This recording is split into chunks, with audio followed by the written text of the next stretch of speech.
Chapter 1: The Mind Behind Money. Part 1: Why Smart People Make Dumb Financial Decisions.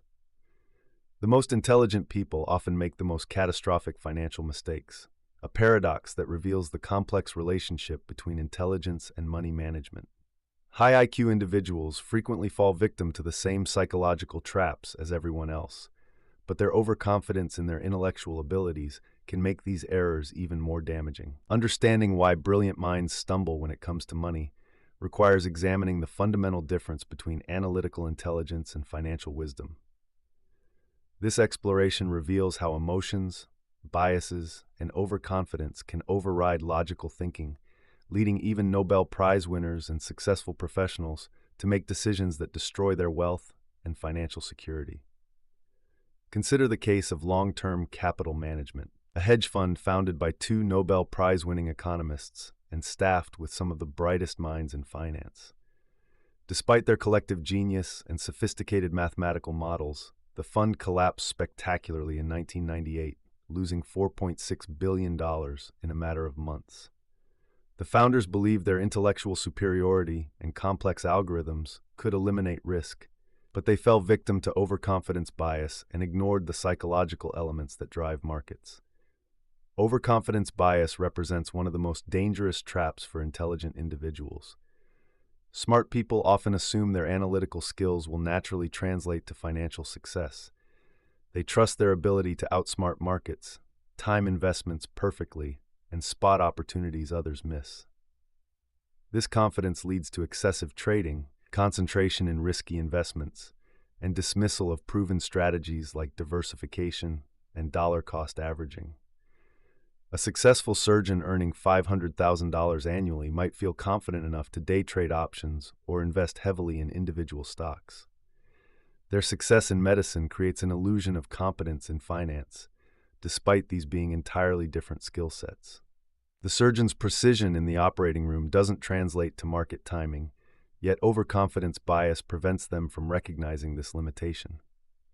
How often do you assume your expertise in one area applies to financial decisions? This reflection reveals how easily we fall into the overconfidence trap. Confirmation bias compounds these problems by causing intelligent people to seek information that supports their existing beliefs while ignoring contradictory evidence. A brilliant engineer might become convinced that cryptocurrency represents the future of money and exclusively read articles, forums, and analyses that reinforce this view. They dismiss warnings about volatility and regulation as outdated thinking from traditional finance experts. This selective information processing becomes particularly dangerous during market bubbles. Highly educated investors often create elaborate justifications for overvalued assets, using their analytical skills to rationalize irrational decisions rather than questioning their assumptions. The Dunning-Kruger effect explains why a little financial knowledge can be more dangerous than none at all. This cognitive bias causes people with limited expertise to overestimate their competence dramatically. A software developer who reads a few investing books might believe they understand markets better than professional portfolio managers with decades of experience. These individuals often engage in complex trading strategies, attempt to time market cycles, and make concentrated bets on individual stocks or sectors. Their partial knowledge gives them enough confidence to take significant risks while lacking the depth of understanding needed to manage those risks effectively. Financial intelligence operates differently from academic intelligence, requiring skills that traditional education rarely teaches. Academic success rewards analytical thinking, problem-solving, and memorization. Financial success requires emotional regulation, patience, humility, and the ability to act despite uncertainty. Consider two individuals, a PhD in mathematics and a high school graduate who started working at 18. The mathematician can solve complex equations, but struggles with delayed gratification and emotional spending. The high school graduate learned early that money represents security and developed disciplined saving habits. After 30 years, the graduate might have accumulated significantly more wealth despite earning less income. This scenario illustrates why financial outcomes often surprise us. Intelligence helps with earning money, but provides little advantage in managing and growing it. Emotional maturity, behavioral consistency, and psychological awareness matter more than analytical prowess for long-term financial success. Isaac Newton, one of history's greatest scientific minds, lost a fortune in the South Sea bubble of 1720. After initially profiting from early investments, Newton re-entered the market at its peak, driven by greed and the fear of missing additional gains. He lost approximately 20,000 pounds, equivalent to millions today, famously declaring he could calculate the motions of the heavenly bodies, but not the madness of the people. Newton's experience demonstrates how emotions can override logical thinking when money is involved. Fear and greed trigger primitive brain responses that bypass rational analysis. The amygdala, responsible for fight-or-flight reactions, can hijack decision-making before the prefrontal cortex has time to process information logically.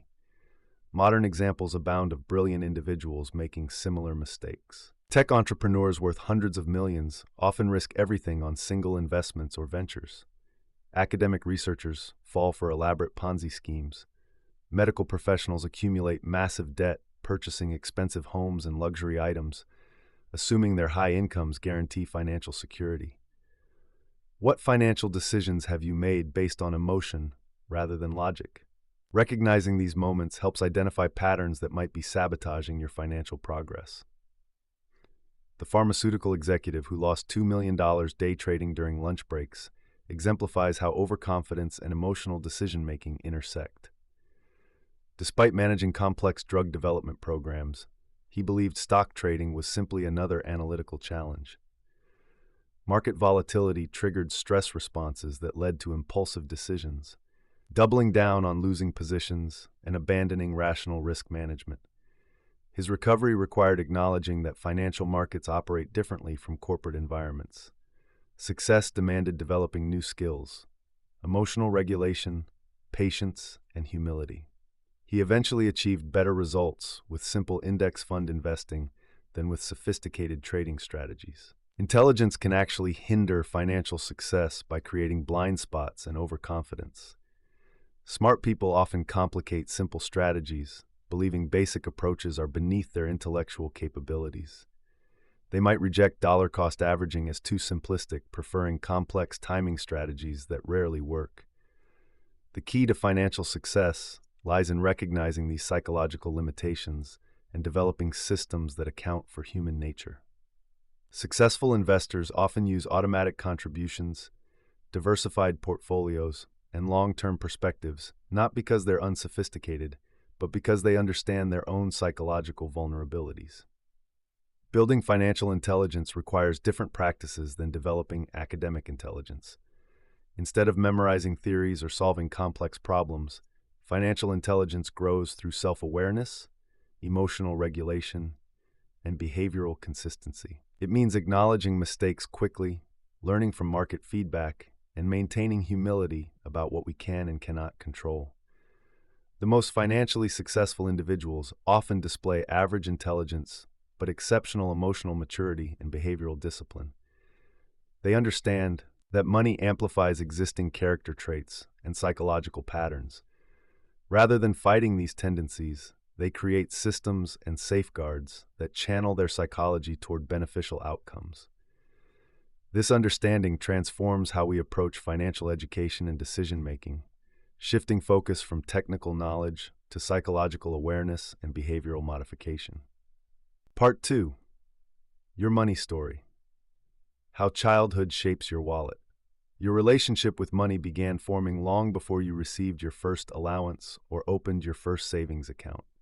The financial behaviors and beliefs that drive your adult decisions today were shaped by countless childhood experiences, family conversations, and cultural messages absorbed during your most formative years. Understanding this psychological foundation is crucial because it explains why two people with identical incomes and identical financial education can make completely different choices with their money.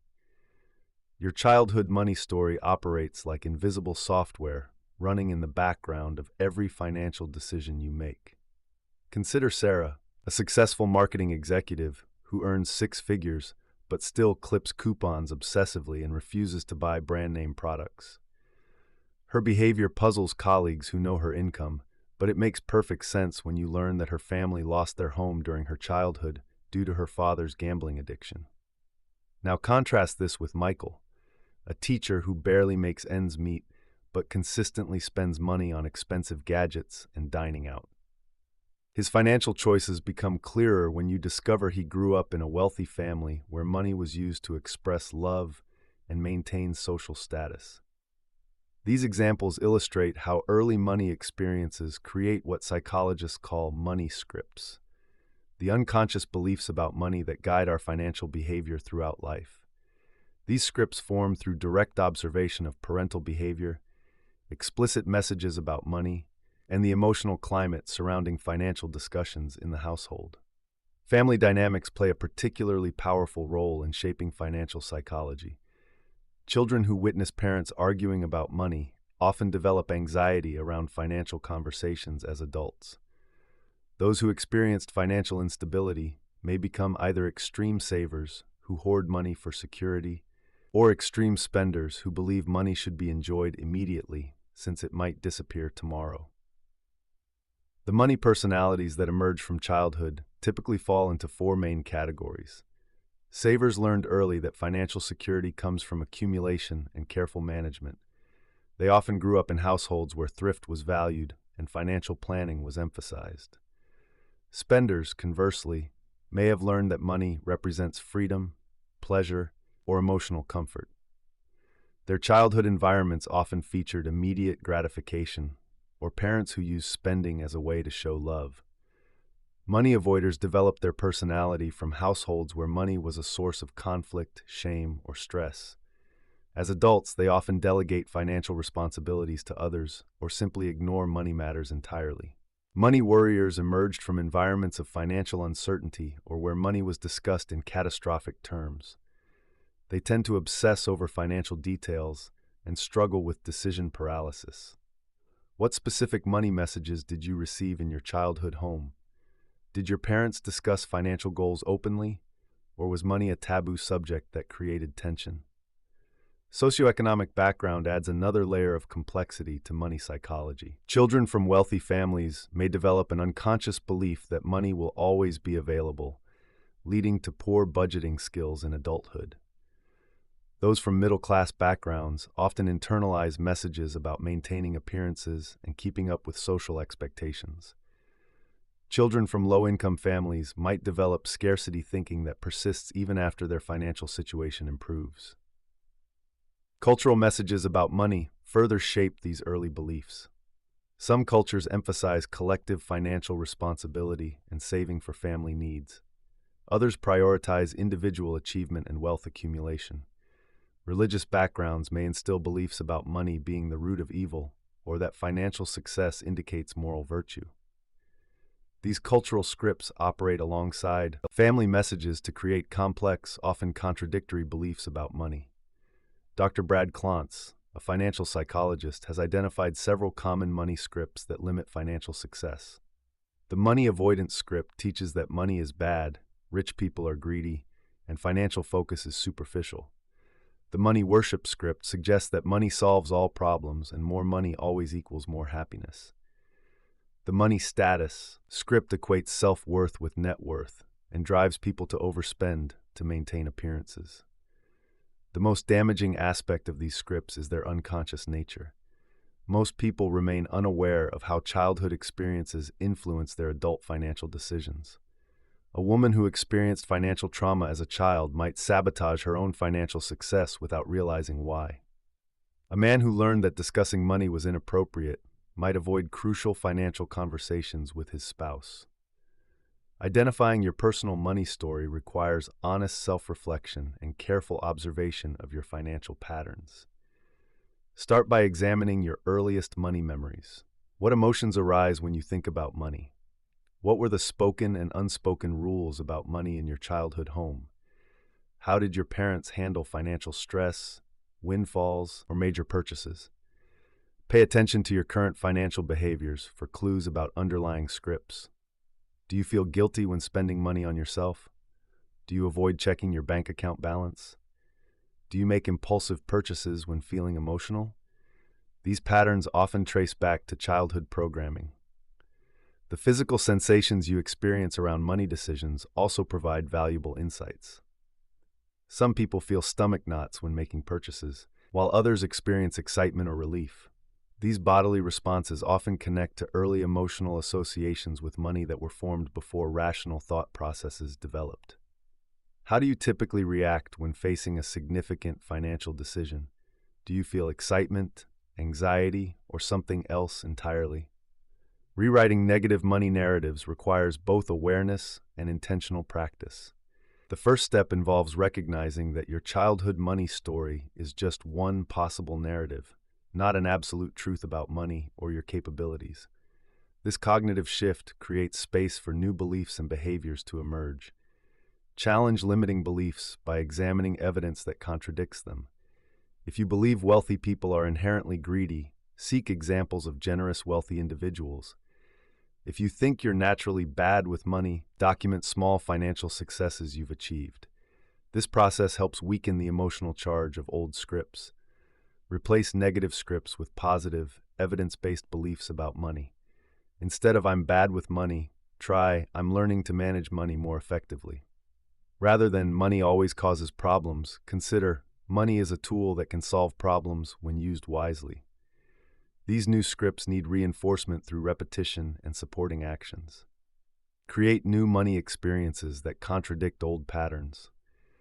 If you tend to avoid financial planning, schedule regular money dates with yourself to review accounts and goals. If you overspend when stressed, develop alternative coping strategies like exercise or meditation. These new experiences gradually rewire neural pathways and create healthier financial habits. The goal is not to eliminate all childhood influences, but to make conscious choices about which beliefs serve your current financial goals. Some childhood lessons about money may be valuable, such as the importance of saving or the satisfaction of earning through hard work. The key is distinguishing between helpful inherited wisdom and limiting beliefs that no longer serve you. Professional support can accelerate this process of financial self-discovery and behavior change. Financial therapists specialize in helping people identify and modify money scripts. Even traditional financial advisors increasingly recognize the importance of addressing psychological factors alongside technical financial planning. Remember that changing deeply ingrained patterns takes time and patience. Your money story developed over years or decades, so rewriting it is an ongoing process rather than a one-time event. Be compassionate with yourself as you work to create new financial narratives based on conscious choice rather than unconscious programming from childhood. Part 3. The emotional roller coaster of financial choices. Money decisions rarely happen in a vacuum of pure logic. Instead, they emerge from a complex web of emotions that can hijack even the most carefully planned financial strategies. Understanding how feelings influence your financial choices is essential for building lasting wealth, as emotional reactions often lead to costly mistakes that compound over time. This exploration reveals why panic selling destroys portfolios, how fear prevents smart investments, and most importantly, how to develop practical tools for managing emotions when financial stakes are high. The strategies you learn here will help transform emotional volatility into steady financial progress. Sarah stared at her phone screen in horror as her retirement portfolio dropped 15% in a single week. The market crash of March 2020 had wiped out years of careful savings, and her first instinct was to sell everything before things got worse. Like millions of investors, she was experiencing the raw emotional power that money wields over our psychological well-being. This reaction illustrates a fundamental truth about financial behavior. Our brains treat money threats like physical dangers. When portfolio values plummet, the same neural pathways that helped our ancestors escape predators flood our systems with stress hormones. The amygdala, our brain's alarm system, triggers fight or flight responses that prioritize immediate survival over long-term planning. Research shows that financial stress activates the same brain regions as physical pain. When you lose money, your brain literally interprets it as injury, explaining why financial setbacks feel so visceral and overwhelming. This neurological response made sense when resources were scarce and immediate, but modern financial markets require patience and delayed gratification that contradict our evolutionary programming. Consider James, a software engineer who watched his tech stock holdings soar during the dot-com boom. As prices climbed higher, he felt invincible and borrowed against his home to buy more shares. The euphoria of watching his wealth multiply clouded his judgment, leading him to ignore diversification principles he understood intellectually. When the bubble burst, he lost not just his gains but his family home. This pattern repeats across market cycles because emotions follow predictable patterns. Fear dominates during downturns, causing investors to sell at the worst possible times. Greed takes over during bull markets, pushing people to take excessive risks just as prices peak. Hope keeps investors hanging on to losing positions too long, while regret drives them to make reactive decisions based on past mistakes rather than future opportunities. How often do you find yourself making financial decisions based on what you're feeling in the moment rather than what your long-term plan suggests? The concept of loss aversion explains why financial losses feel roughly twice as painful as equivalent gains feel pleasurable. If you lose $100, the psychological impact equals the positive feeling from gaining $200. This asymmetry causes people to hold losing investments too long while selling winners too quickly, exactly the opposite of effective portfolio management. Maria discovered this bias when analyzing her trading records. Despite having more winning trades than losers, she was losing money overall. She held on to declining stocks for months, hoping they would recover while selling profitable positions within days of small gains. Her emotional desire to avoid realizing losses was systematically destroying her returns. Emotional spending represents another costly manifestation of psychological decision-making. Retail therapy provides temporary relief from stress, anxiety, or disappointment, but often creates financial problems that generate more emotional distress. The cycle becomes self-reinforcing as people spend to feel better about their financial situation, worsening the very problem they're trying to escape. Michael found himself shopping online whenever work stress peaked. The dopamine hit from purchasing new gadgets provided momentary relief from job pressures, but his credit card balances grew steadily. Each monthly statement increased his anxiety, driving more emotional purchases in a destructive feedback loop that continued until he faced the psychological roots of his spending patterns. Market volatility amplifies these emotional responses because uncertainty triggers our deepest psychological fears. When investment values swing wildly, our brains interpret unpredictability as danger, flooding our systems with cortisol and adrenaline. These stress hormones impair the prefrontal cortex, the brain region responsible for rational decision-making, while amplifying the emotional centers that drive impulsive actions. Professional traders combat this by developing systematic approaches that remove emotions from decision-making. They set predetermined entry and exit points, use position sizing rules to limit risk, and follow strict protocols regardless of how they feel about individual trades. This systematic approach allows them to profit from the emotional mistakes of other market participants. Creating emotional distance from money decisions requires practical techniques that interrupt the stress response cycle. One effective method involves implementing cooling-off periods before making significant financial choices. When you feel urgent pressure to buy, sell, or make major changes, force yourself to wait 24 to 72 hours before acting. During this waiting period, write down your reasoning and the emotions you're experiencing. Often, simply naming your feelings reduces their intensity and allows rational thinking to emerge. Ask yourself whether this decision aligns with your long-term financial goals or represents a reaction to current emotions. Automation provides another powerful tool for emotional regulation. By setting up automatic transfers to savings and investment accounts, you remove the daily emotional negotiations about spending versus saving. Dollar-cost averaging into investments eliminates the need to time markets perfectly while reducing the emotional impact of short-term volatility. The envelope system offers a tangible way to manage emotional spending. Allocate specific amounts of cash for discretionary categories like entertainment or dining out. When the envelope is empty, you're done spending in that category until the next month. This physical constraint prevents emotional overspending while maintaining some flexibility for enjoyment. What financial decisions do you find most emotionally challenging, and how might systematic approaches help you handle them better? Developing a rational financial mindset requires recognizing that feelings are information, not instructions. Emotions signal what matters to you and highlight potential problems, but they shouldn't directly drive financial actions. Fear might indicate that you need to reassess risk levels, while excitement could suggest you're getting caught up in speculation rather than investing. Building emotional resilience around money involves gradually exposing yourself to financial volatility in controlled ways. Start by investing small amounts you can afford to lose completely. Watch how these investments fluctuate without making changes. This practice helps desensitize your emotional responses to normal market movements. Regular portfolio reviews scheduled at predetermined intervals prevent emotional decision-making driven by daily market movements. Whether reviewing monthly or quarterly, stick to your schedule regardless of recent performance. During these reviews, focus on whether your investments still align with your goals rather than their recent returns. Surrounding yourself with rational financial influences helps counteract emotional decision-making. Avoid financial media that sensationalizes market movements or promotes get-rich-quick schemes.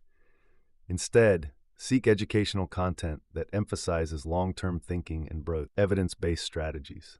Support systems play a crucial role in emotional regulation.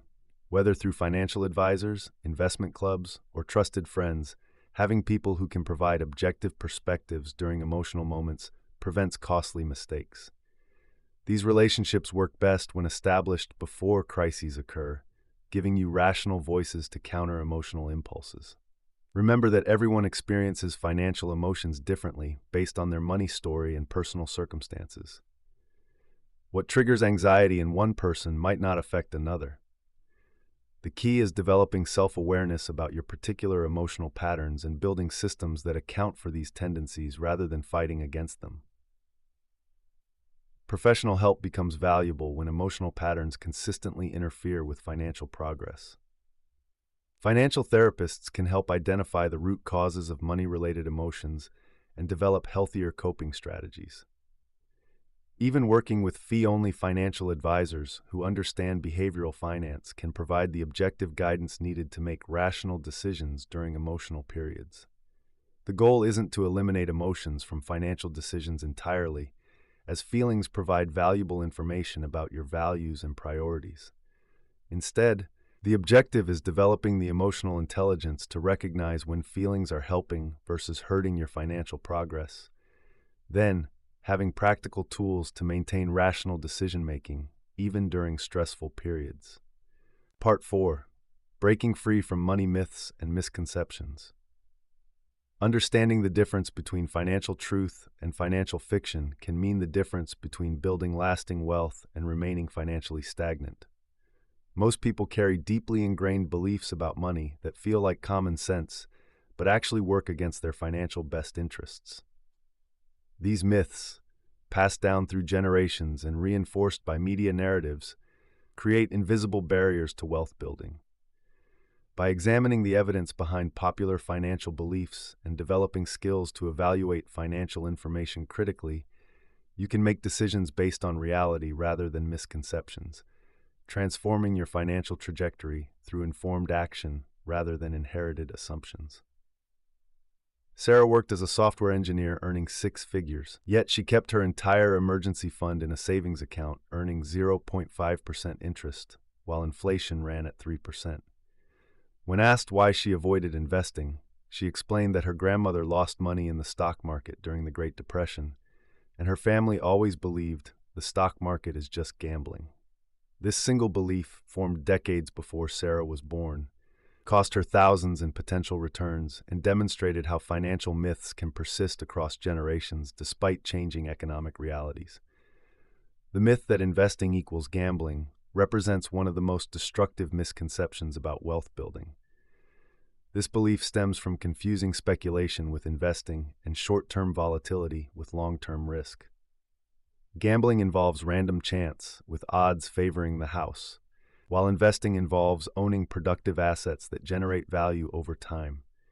The stock market has delivered positive returns over every 20-year period in modern history, despite numerous crashes and corrections along the way.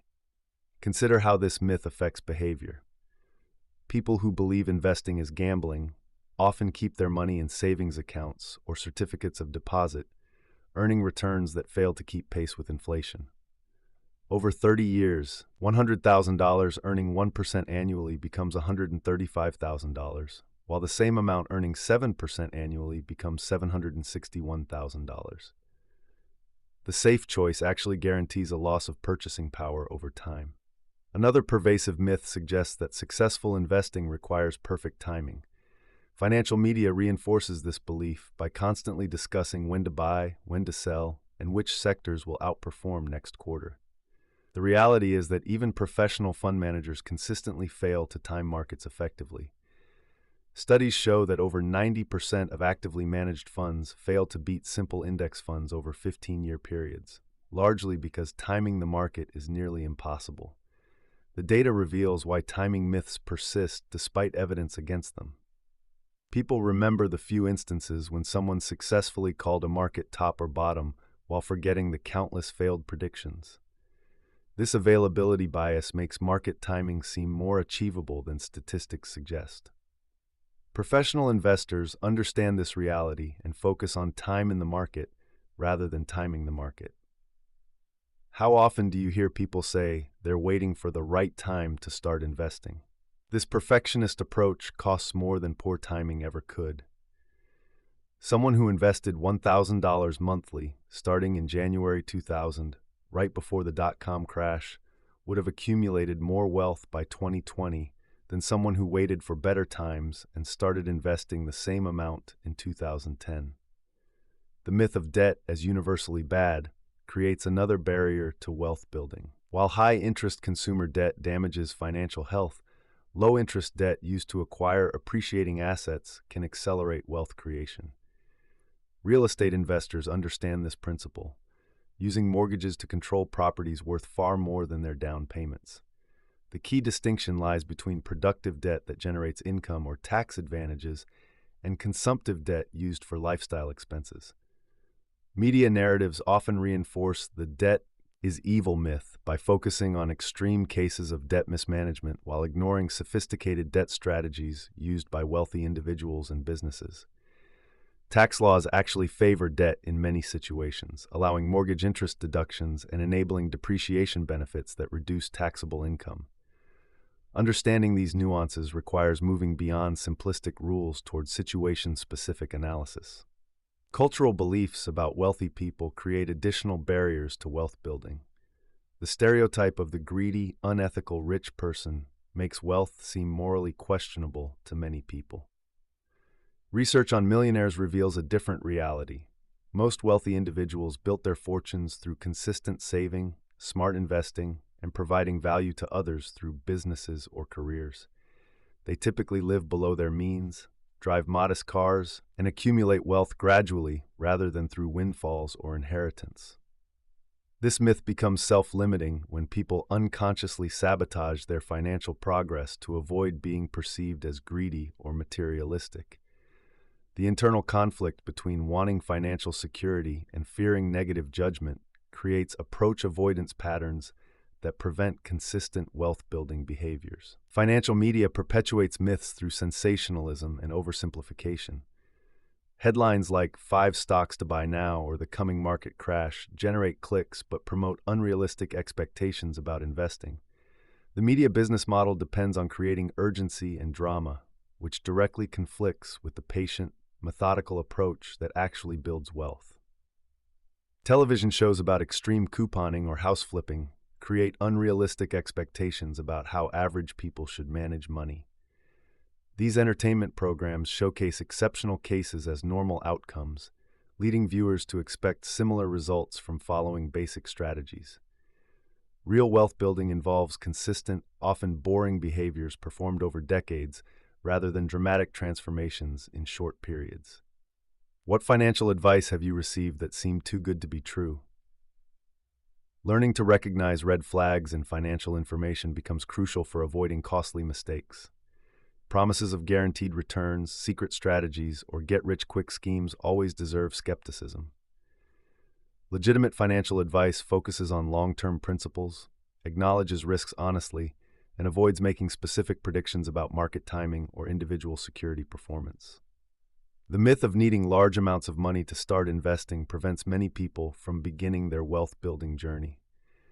Brokerage firms now offer fractional shares, allowing investors to buy portions of expensive stocks with small amounts of money. Exchange-traded funds provide diversification with minimal initial investments, making sophisticated investment strategies accessible to everyone regardless of account size. Emergency fund advice provides another example of how blanket rules can become harmful myths. The standard recommendation of keeping 3 to 6 months of expenses in cash makes sense for some situations, but ignores individual circumstances. A dual-income household with stable jobs and good insurance might need less emergency savings than a single-income family with variable earnings.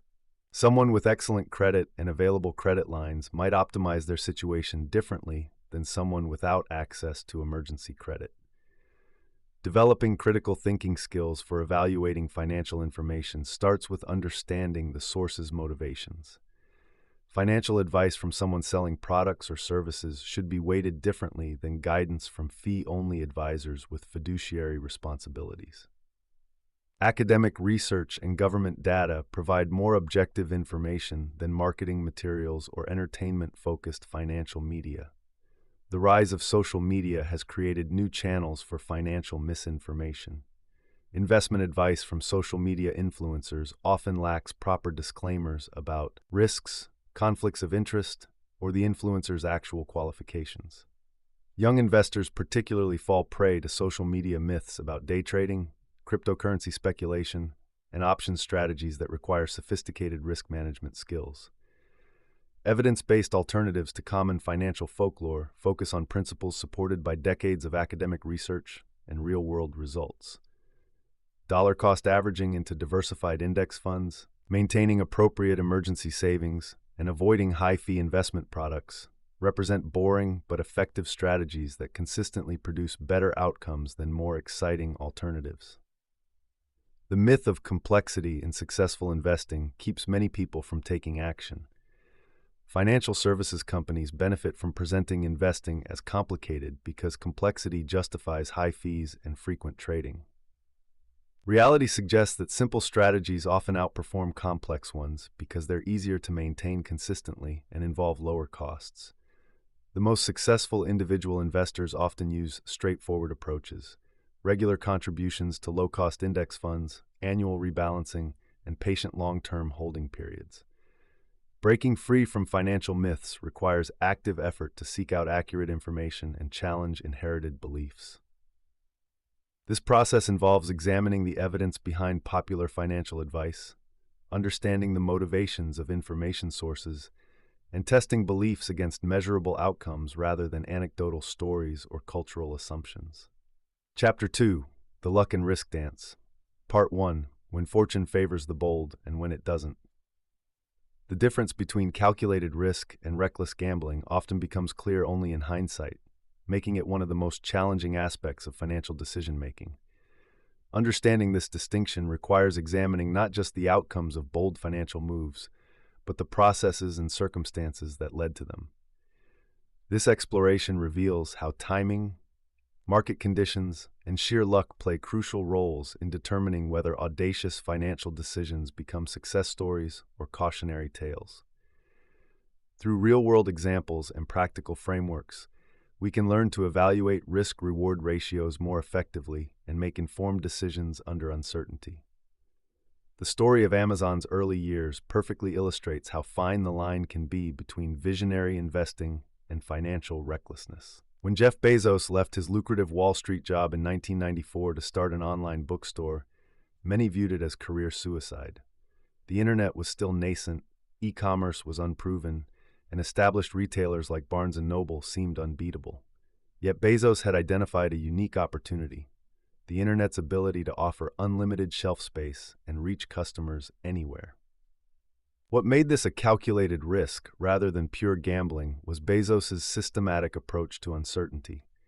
He used what he called a regret minimization framework, imagining himself at age 80 and asking whether he would regret not trying. He also planned for multiple scenarios, starting with books because they were standardized products that shipped easily, then expanding gradually into other categories. The timing proved fortuitous as internet adoption accelerated faster than most predictions. Consider how different circumstances might have changed this outcome. Had Bezos started 5 years earlier, before widespread internet adoption, or during the dot-com crash of 2000 to 2001, the story might have ended very differently. The same decision-making process and business model could have led to bankruptcy rather than becoming the world's largest online retailer. This raises a crucial question.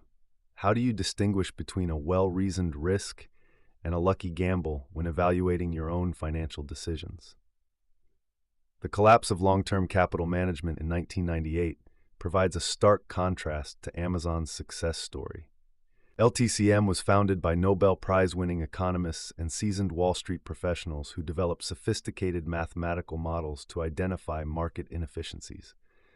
Their approach seemed scientifically rigorous, backing trades with complex statistical analysis and managing risk through diversification across global markets.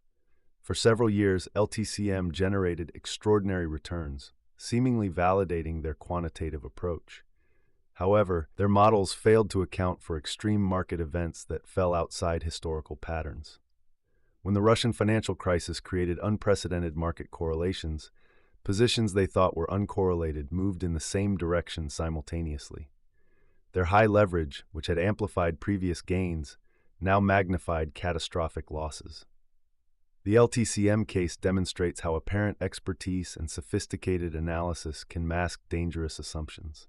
The managers confused complicated models with actual risk management, overlooking the possibility that their historical data might not predict future market behavior during extreme events. Their confidence in their methods led them to take positions so large that when they were wrong, the firm collapsed within months.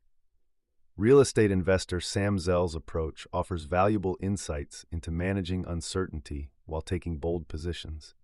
Throughout his career, Zell has made contrarian bets that required significant capital and patience. In the early 2000s, when real estate prices were climbing rapidly, Zell began selling properties and warning about a bubble. His firm, Equity Residential, sold billions of dollars in assets before the 2008 crash. Zell's success comes from applying consistent principles rather than trying to time markets perfectly. He focuses on understanding replacement costs, maintaining strong balance sheets, and always keeping cash reserves for opportunities. When others become euphoric, he becomes cautious.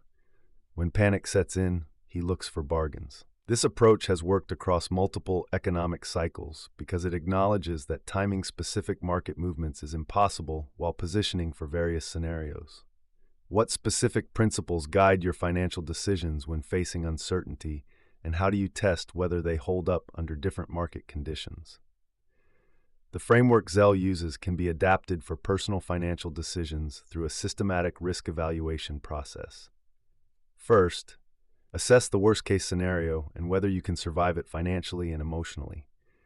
If losing the entire investment would devastate your financial security or mental health, the position is too large regardless of potential returns. Second, evaluate whether you have genuine insight or information advantages. Many failed financial decisions result from assuming you know something the market doesn't, when you're actually just following trends or acting on incomplete information. Successful risk-taking often requires identifying situations where your analysis, timeline, or risk tolerance differs meaningfully from the crowd. Third, consider your opportunity cost and alternatives. The best investment opportunities often arise when you have capital available during market downturns. Keeping all your resources tied up in current positions, even good ones, may prevent you from taking advantage of better opportunities later. The technology sector provides numerous examples of how timing and external factors influence outcomes beyond individual skill or preparation. During the late 1990s internet boom, Many companies with identical business models and management quality experienced vastly different fates based purely on when they went public or sought funding. Pets.com and Chewy.com both sold pet supplies online with similar value propositions and execution capabilities.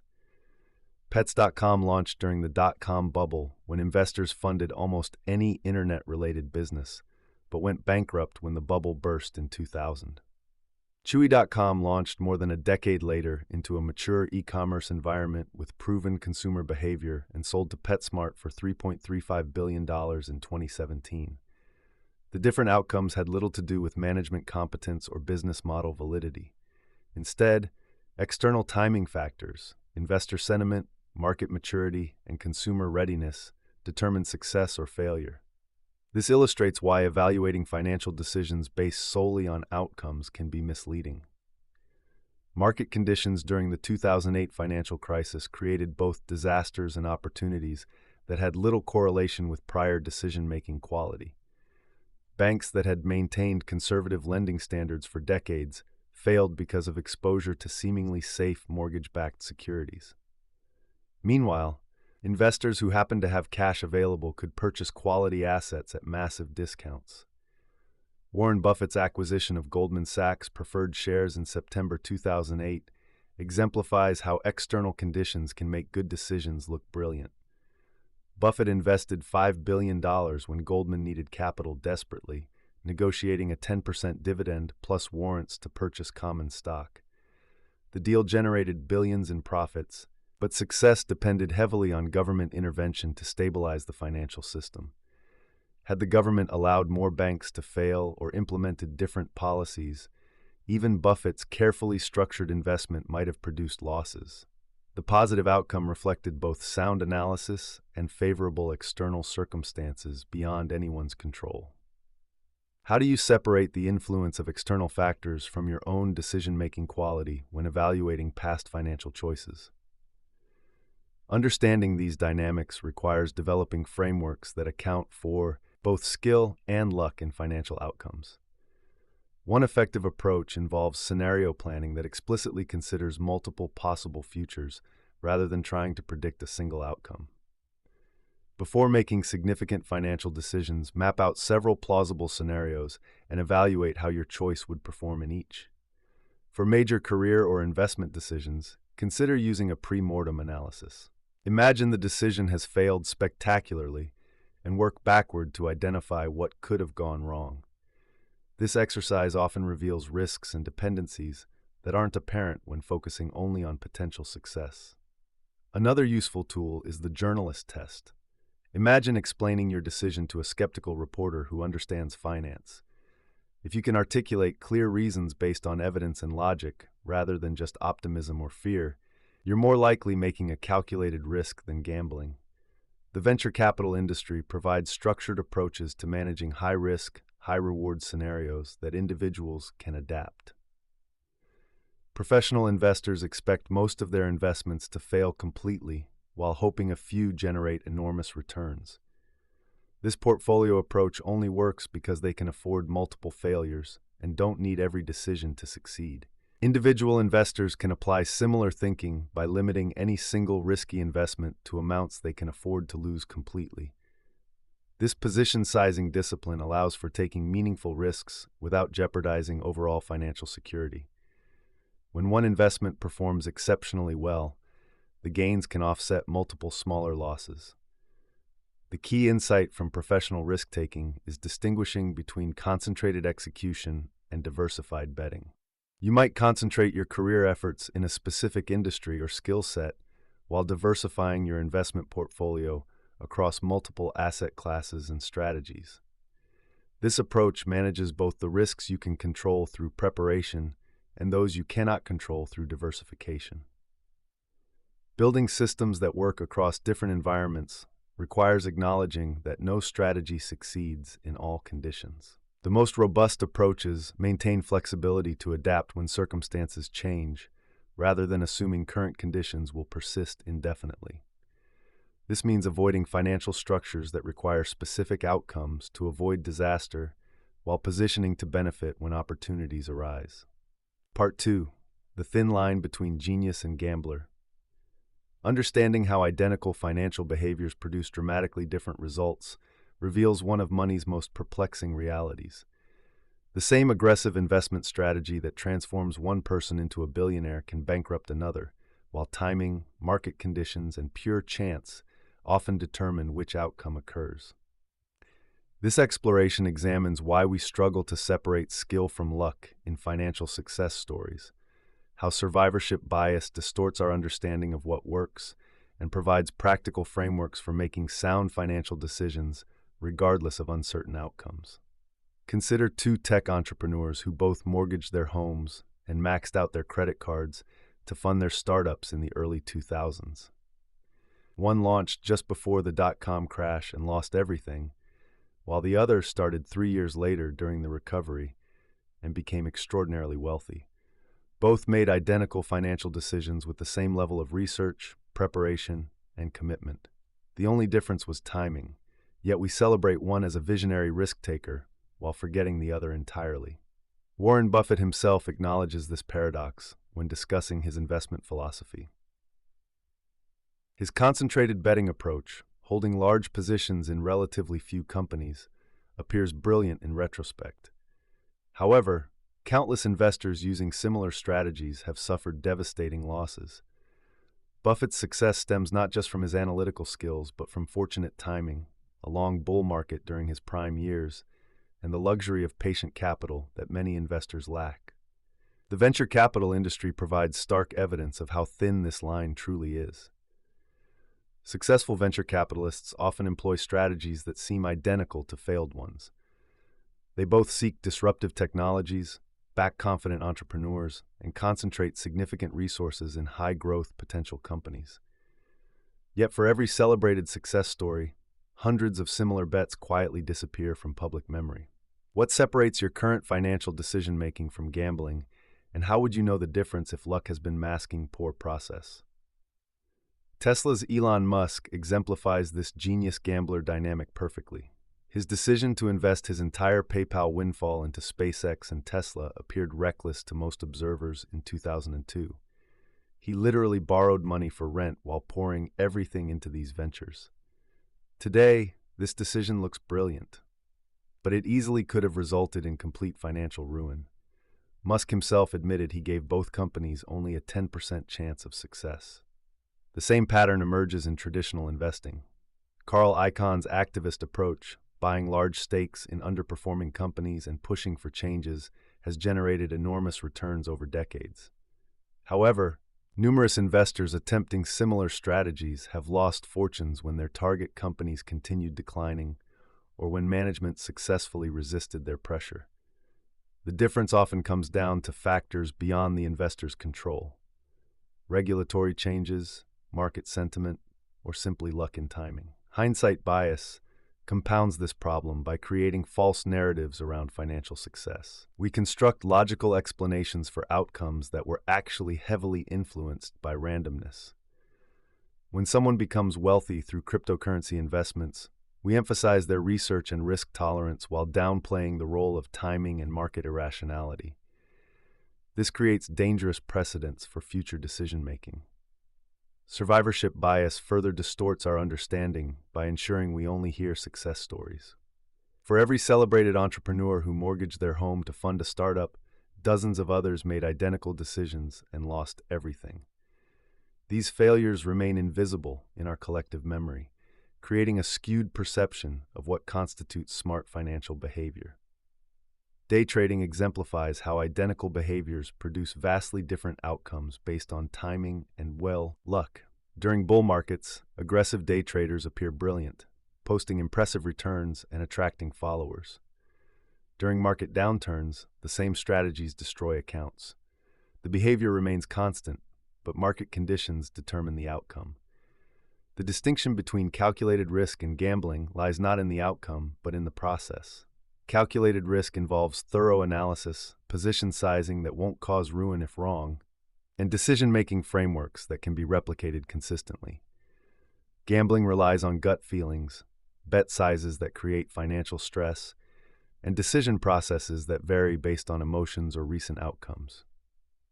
How do you currently evaluate whether your financial successes resulted from sound decision-making or favorable circumstances beyond your control? Amazon's Jeff Bezos demonstrated calculated risk-taking by maintaining his job at a hedge fund while developing his business plan for online book sales.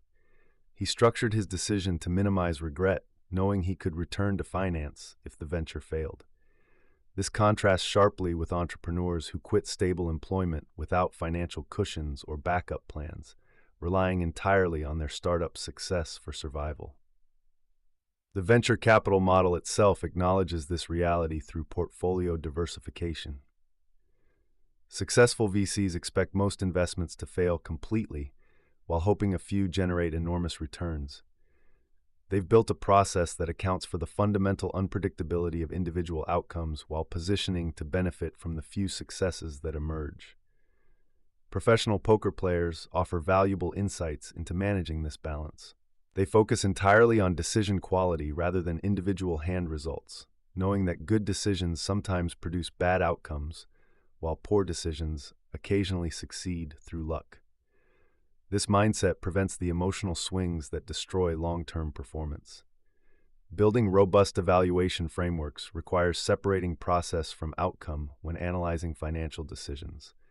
A good decision that produces poor results remains a good decision, while a bad decision that succeeds through luck remains dangerous precedent. This distinction prevents the cycle of overconfidence following lucky wins and excessive caution after unlucky losses. The technology sector's boom-bust cycles repeatedly demonstrate how identical strategies produce different results based on timing. Investors who bought technology stocks in 1999 using sound analytical frameworks still lost fortunes when the bubble burst. Those who employed identical analysis in 2009 achieved spectacular returns during the subsequent recovery. Consider implementing decision journals that document your reasoning before outcomes become known. Record your assumptions, risk assessments, and expected scenarios for significant financial decisions. This practice provides objective data for evaluating your decision-making process independent of results, revealing patterns in your reasoning that need improvement. Position sizing becomes critical for maintaining the distinction between calculated risk and gambling. Never risk amounts that would meaningfully damage your financial security or force changes to your lifestyle. This guideline ensures that even wrong decisions won't prevent future opportunities to compound wealth over time. What specific criteria could you establish today to help distinguish between investment opportunities worth pursuing and financial gambles disguised as investments? The real estate market provides numerous examples of identical strategies producing different outcomes. Investors who bought rental properties with high leverage in 2005 often faced foreclosure when property values declined. Those who employed identical strategies in 2010 benefited from rising values and rental demand. The strategy remained constant while external conditions determined success or failure. Understanding this reality should create humility rather than paralysis in financial decision-making. Accept that luck plays a significant role in outcomes while maintaining focus on controlling what you can. Research quality, risk management, and decision-making processes. This approach positions you to benefit when luck works in your favor while surviving when it doesn't. The key insight is building financial systems that work across various environments rather than optimizing for specific scenarios. This means avoiding strategies that require particular outcomes to prevent disaster while maintaining exposure to potential upside when opportunities arise. The goal is creating processes that distinguish you from gamblers through preparation and risk management, even when short-term results appear similar. Part 3. Preparing for black swan events. When financial markets behave predictably, 99% of the time, it's the remaining 1% that can wipe out decades of careful planning. These rare but catastrophic events, known as black swan events, arrive without warning and reshape entire economies overnight. Traditional financial models treat these occurrences as statistical outliers, often ignoring their potential impact entirely. Yet history shows that preparing for the unpredictable isn't just prudent, it's essential for long-term financial survival. The difference between those who thrive through chaos and those who collapse lies not in predicting these events, but in building systems robust enough to withstand them and flexible enough to capitalize on the opportunities they create. Financial history reads like a catalog of supposedly impossible events that devastated unprepared investors. The 1929 stock market crash, the 2008 financial crisis, and the 2020 pandemic each caught experts off guard despite warning signs that seem obvious in retrospect. During the 2008 crisis, many risk models assigned probabilities of less than 1 in a million to the housing market declines that actually occurred. Lehman Brothers, with its sophisticated risk management systems, collapsed within days when its mathematical models failed to account for the interconnected nature of financial markets. The pandemic of 2020 demonstrated how quickly normal economic assumptions can crumble. Within weeks, entire industries ground to a halt. Unemployment soared to levels not seen since the Great Depression, and governments implemented unprecedented monetary and fiscal interventions. Businesses that seemed invincible, airlines, hotels, restaurants, found themselves fighting for survival while technology companies and home improvement retailers experienced explosive growth. What makes these events so destructive is their tendency to cascade. A housing crisis becomes a banking crisis, which becomes a credit crisis, which becomes a global recession. The interconnected nature of modern finance means that failures in one area can rapidly spread throughout the entire system. Traditional risk models fail because they assume independence between different risks and normal distributions of outcomes. In reality, extreme events cluster together and create feedback loops that amplify their impact. Consider how you would respond if your income disappeared tomorrow while your expenses remained constant. Would your financial plan survive 6 months without adjustment? A year? This thought experiment reveals the fragility built into most financial structures. The typical approach of diversifying across stocks and bonds provides little protection when both asset classes decline simultaneously, as they did in 2022. Building resilience against black swan events requires abandoning the illusion of prediction and focusing on preparation. The goal isn't to forecast the next crisis, but to construct financial systems that can survive and even benefit from extreme volatility. This approach, known as anti-fragility, goes beyond mere survival to actual strengthening through stress. The first layer of protection involves maintaining adequate liquidity reserves. While the traditional advice suggests 3 to 6 months of expenses in cash, black swan events can create prolonged disruptions. During the 2008 crisis, unemployment remained elevated for years, not months. A more robust approach maintains 12 to 18 months of essential expenses in highly liquid accounts, accepting lower returns in exchange for financial flexibility. The second layer focuses on income diversification that extends beyond multiple revenue streams to different types of income with varying risk profiles. A software engineer might supplement their salary with rental property income, freelance consulting, and dividend-paying investments. Each income source responds differently to economic shocks. When the tech sector contracts, real estate might remain stable.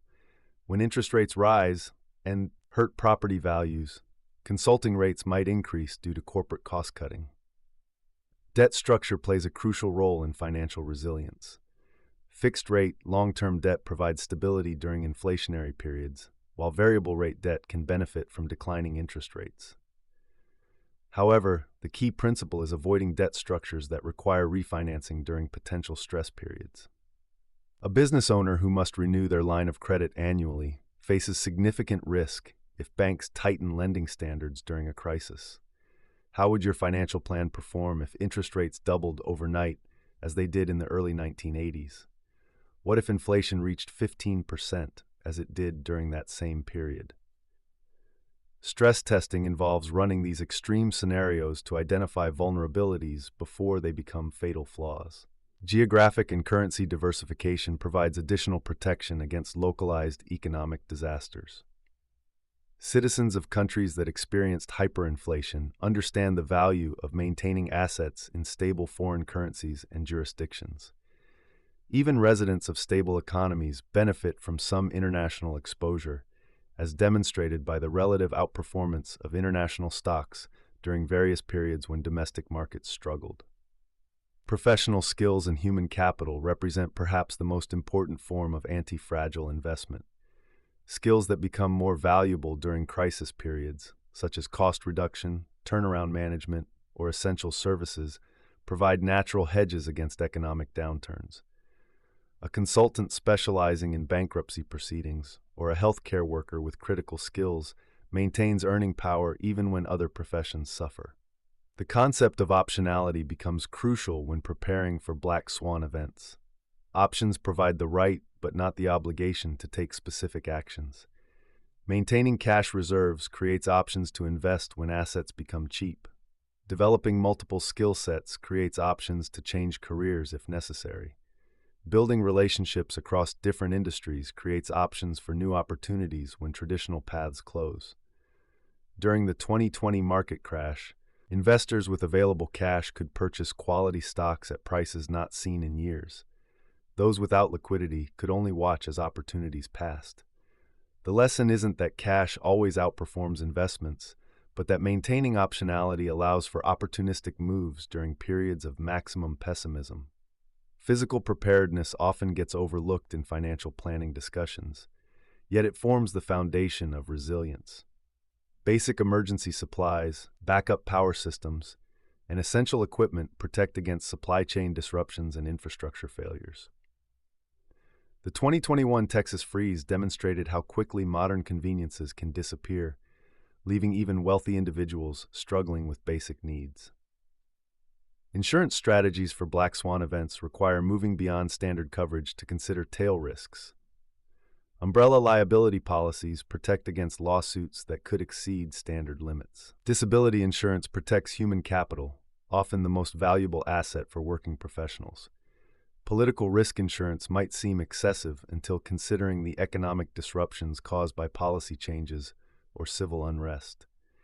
Tax optimization for uncertain environments focuses on maintaining flexibility rather than maximizing current benefits. Tax-deferred accounts provide value during high-earning years, while tax-free accounts provide value during high-tax environments. Maintaining assets across different tax treatments creates options regardless of future policy changes. The psychological preparation for black swan events proves as important as financial preparation. These events typically trigger intense emotional responses that lead to poor decision-making. Having predetermined plans and decision-making frameworks prevents reactionary choices made during periods of high stress. Writing down specific actions to take during various scenarios creates clarity when emotions run high. Regular scenario planning sessions help identify potential vulnerabilities and develop response strategies. These sessions should consider both financial and operational impacts of various disruptions. How would a prolonged power outage affect your ability to work or access funds? How would supply chain disruptions affect your business or essential needs? The goal isn't to become paranoid or to sacrifice all growth for security. Instead, the objective is building systems that maintain upside potential while protecting against catastrophic downside risk. This approach recognizes that the biggest financial risks come not from gradual changes, but from sudden shifts that render previous assumptions obsolete. What assumptions about the future does your current financial plan require to succeed? Identifying these dependencies reveals potential vulnerabilities when those assumptions prove incorrect. The most robust financial plans succeed across a wide range of scenarios rather than optimizing for specific outcomes. Building resilience against black swan events ultimately comes down to accepting uncertainty as a permanent feature of financial markets and economic systems. Rather than trying to predict the unpredictable, the focus shifts to creating adaptive systems that can evolve with changing circumstances. This approach positions you not just to survive the next crisis, but to emerge stronger and better positioned for whatever opportunities it creates. Part 4. Building anti-fragile financial systems. Building financial systems that thrive on chaos and uncertainty represents one of the most powerful strategies in personal finance. Rather than simply weathering storms, anti-fragile financial systems actually grow stronger when exposed to stress, volatility, and unexpected events. This approach transforms traditional defensive thinking into offensive opportunity creation, positioning you to capitalize on the very disruptions that devastate others. The frameworks and strategies outlined here will help you construct financial architectures that don't just survive market turbulence, but actively benefit from it, creating wealth-building opportunities during periods when most people are merely trying to preserve what they have.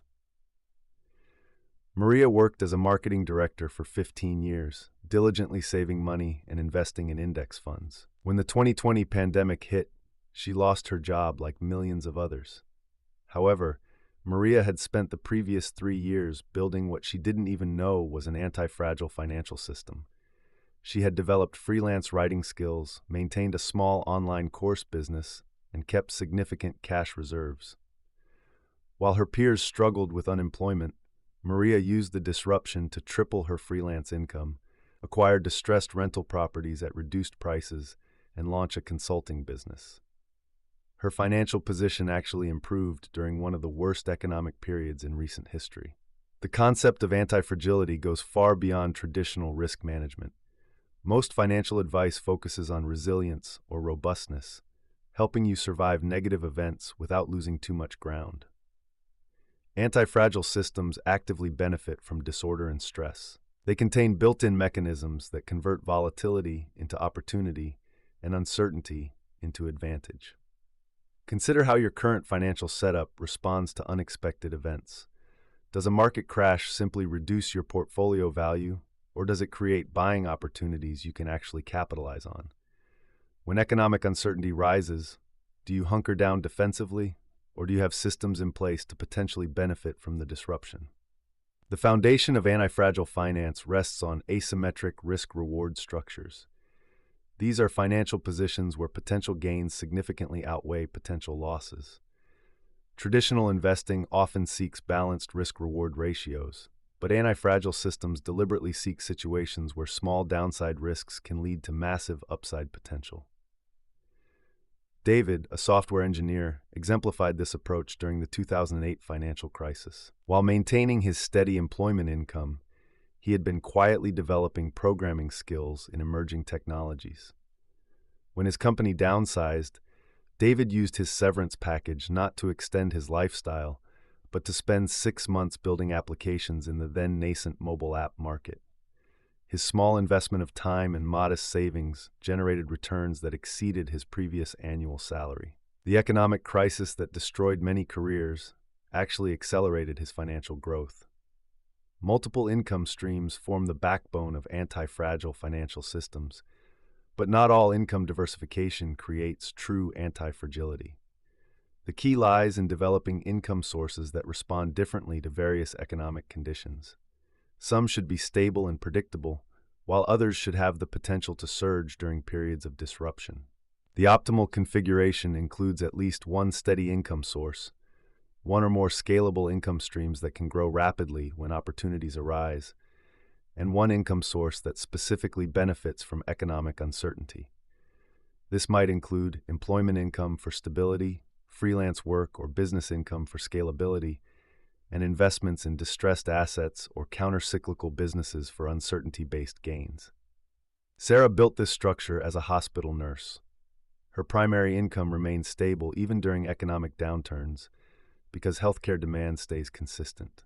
She developed medical writing skills that allowed her to increase freelance income when healthcare companies needed more content during industry disruptions. Additionally, she invested in companies that typically benefit during recessions, such as discount retailers and debt collection agencies. When COVID-19 hit, all 3 income streams actually strengthened simultaneously. Skill development within anti-fragile systems requires strategic selection. Not all skills provide equal value during periods of uncertainty. The most valuable skills during disruption typically fall into several categories: those that help others navigate uncertainty, those that become more valuable when traditional systems fail, and those that enable rapid adaptation to changing circumstances. Technical skills that can be delivered remotely, crisis management abilities, and expertise in emerging technologies often become more valuable during disruptions. Communication skills, particularly in digital formats, tend to surge in demand when traditional interaction methods face constraints. Financial literacy and investment knowledge become extremely valuable when others need guidance navigating volatile markets. How might your current skill set perform during the next major economic disruption? Which abilities could become more valuable during uncertain times? And what skills could you develop that would thrive on volatility rather than merely surviving it? Traditional diversification spreads risk across different asset classes, but anti-fragile diversification actively seeks assets and positions that perform differently across various stress scenarios. This goes beyond owning stocks, bonds, and real estate to include positions that specifically benefit from volatility, inflation, deflation, and economic disruption. Cash reserves play a different role in anti-fragile systems than traditional emergency funds. Rather than just providing security, cash becomes ammunition for opportunistic investments during market dislocations. The goal is maintaining enough liquidity to take advantage of opportunities that only appear during stressed conditions, such as distressed real estate, fire sale business acquisitions, or severely undervalued securities. Marcus, a construction contractor, maintained large cash reserves that seemed excessive to his peers during good economic times. When the 2008 real estate crash occurred, he used this cash to purchase rental properties at 40 to 60% below peak prices from distressed sellers. His excessive cash position during stable periods enabled wealth creation during the crisis that exceeded his construction income for the entire previous decade. Options and optionality represent another crucial element of anti-fragile financial systems. This doesn't necessarily mean trading financial options, but rather maintaining multiple potential paths and keeping various opportunities available. The goal is creating situations where you have more to gain from unexpected events than to lose. Maintaining optionality might involve keeping skills current in multiple fields, maintaining relationships across different industries, or structuring investments to benefit from various scenarios. The key is avoiding financial commitments that lock you into single paths or prevent you from capitalizing on emerging opportunities. Consider a professional who keeps their technical skills current while developing business acumen and maintaining a professional network across multiple industries. When their industry faces disruption, they have options to pivot into adjacent fields, start their own business, or join companies in growing sectors. Their optionality transforms industry disruption from a threat into potential opportunity. Building systems that benefit from market volatility requires specific structural approaches. These include dollar-cost averaging during market downturns, maintaining investment vehicles that can quickly deploy capital during dislocations, and structuring debt in ways that provide flexibility during both good and bad economic periods. The timing and structure of debt can significantly impact anti-fragility. Fixed-rate, long-term debt can become an asset during inflationary periods, while maintaining the ability to accelerate payments provides flexibility during deflationary scenarios. The goal is structuring financial obligations to provide benefits across multiple economic conditions rather than optimizing for single scenarios. Emergency preparedness in anti-fragile systems extends beyond traditional emergency funds to include systems that can rapidly generate income, networks that provide opportunities during disruptions, and knowledge that becomes more valuable during uncertain times. These elements work together to create financial systems that don't just survive crises, but actively benefit from them. The measurement of anti-fragile financial progress differs from traditional metrics. Instead of focusing solely on net worth growth during stable periods, anti-fragile systems are evaluated on their ability to capitalize on disruptions, maintain multiple growth options, and convert uncertainty into opportunity. This requires tracking metrics like income stream diversity, opportunity fund availability, skill development progress, and network strength across different scenarios. Implementation begins with honestly assessing your current financial structure's response to various stress scenarios. Would a market crash create opportunities you could capitalize on, or would it only create losses? Does economic uncertainty open doors for your skills and income sources, or does it only threaten your stability? These questions reveal whether your current system tends toward fragile, robust, or anti-fragile characteristics. The transition to anti-fragile financial systems happens gradually, building new capabilities while maintaining existing stability. This approach ensures you don't create unnecessary risks while developing systems that can benefit from future uncertainties. The goal is creating financial architectures that grow stronger from stress, turning the inevitable uncertainties of economic life into engines of wealth creation rather than sources of anxiety. Chapter 3, The Enough Equation, Part 1, The Moving Goalposts of Financial Success. Financial satisfaction operates like a mirage in the desert, always appearing within reach, yet mysteriously retreating as we approach. This psychological phenomenon affects everyone from recent college graduates to billionaire entrepreneurs, creating a perpetual chase for financial security that often leads nowhere. Understanding why our financial goals constantly shift and how this impacts our happiness and decision-making provides essential insights for building a healthier relationship with money. The patterns that govern our financial psychology apply whether you earn $50,000 or $50 million annually, revealing universal truths about human nature and monetary desires. The human brain demonstrates remarkable adaptability when processing financial achievements. When Sarah, a marketing manager, received her first significant promotion and doubled her salary from $40,000 to $80,000, she initially felt tremendous satisfaction. Within 6 months, however, her new income felt normal, and she found herself yearning for the next promotion.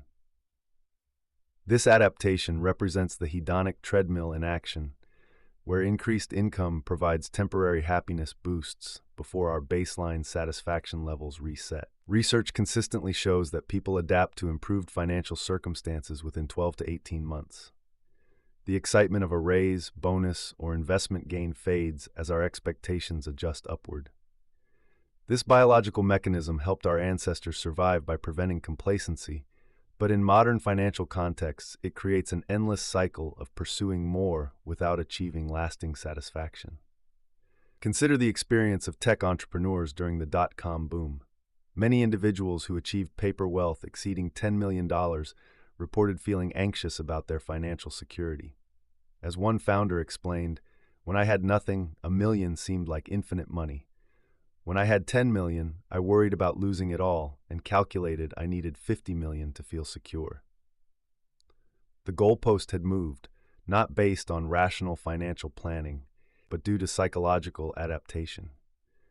The phenomenon becomes more complex when we examine how social comparisons influence our financial perceptions. Humans naturally evaluate their circumstances relative to others in their social environment. A lawyer earning $200,000 annually might feel financially struggling if most colleagues earn $300,000, while feeling wealthy compared to friends earning $75,000. This relative evaluation often matters more than absolute financial position for determining satisfaction levels. Social media amplifies these comparison effects dramatically. Platforms showcase curated highlights of others' financial successes, creating artificial reference points that skew our perception of normal. The vacation photos, luxury purchases, and lifestyle displays we see online establish unrealistic benchmarks for financial adequacy. How often do you find yourself questioning your financial progress after scrolling through social media feeds filled with apparent prosperity? Lifestyle inflation represents another crucial factor in the moving goalpost phenomenon. As income increases, expenses naturally tend to rise to match available resources. This occurs partly through conscious choices and partly through unconscious lifestyle adjustments that feel reasonable at the time. The $30,000 car becomes $45,000, then $60,000 as income grows, without necessarily providing proportional increases in utility or satisfaction. Mark, a successful consultant, experienced this firsthand. His income tripled over 5 years, from $75,000 to $225,000. Initially, he planned to save the additional income, but gradually his lifestyle expanded. Better restaurants, nicer clothes, a more expensive apartment, and premium services absorbed most of the income increases. Despite earning 3 times more, he felt no more financially secure than when he started. This pattern occurs because our brains categorize expenses as either needs or wants based on our current lifestyle context. What felt like luxury at lower income levels becomes redefined as necessity as income increases. The cognitive process happens gradually, making it difficult to recognize when lifestyle inflation erodes financial progress. Professional athletes provide extreme examples of this psychological pattern. Many NFL players earning millions annually report financial stress and anxiety about their future security. Despite incomes that place them in the top 1% globally, they compare themselves to teammates, agents, and other wealthy individuals in their social circles.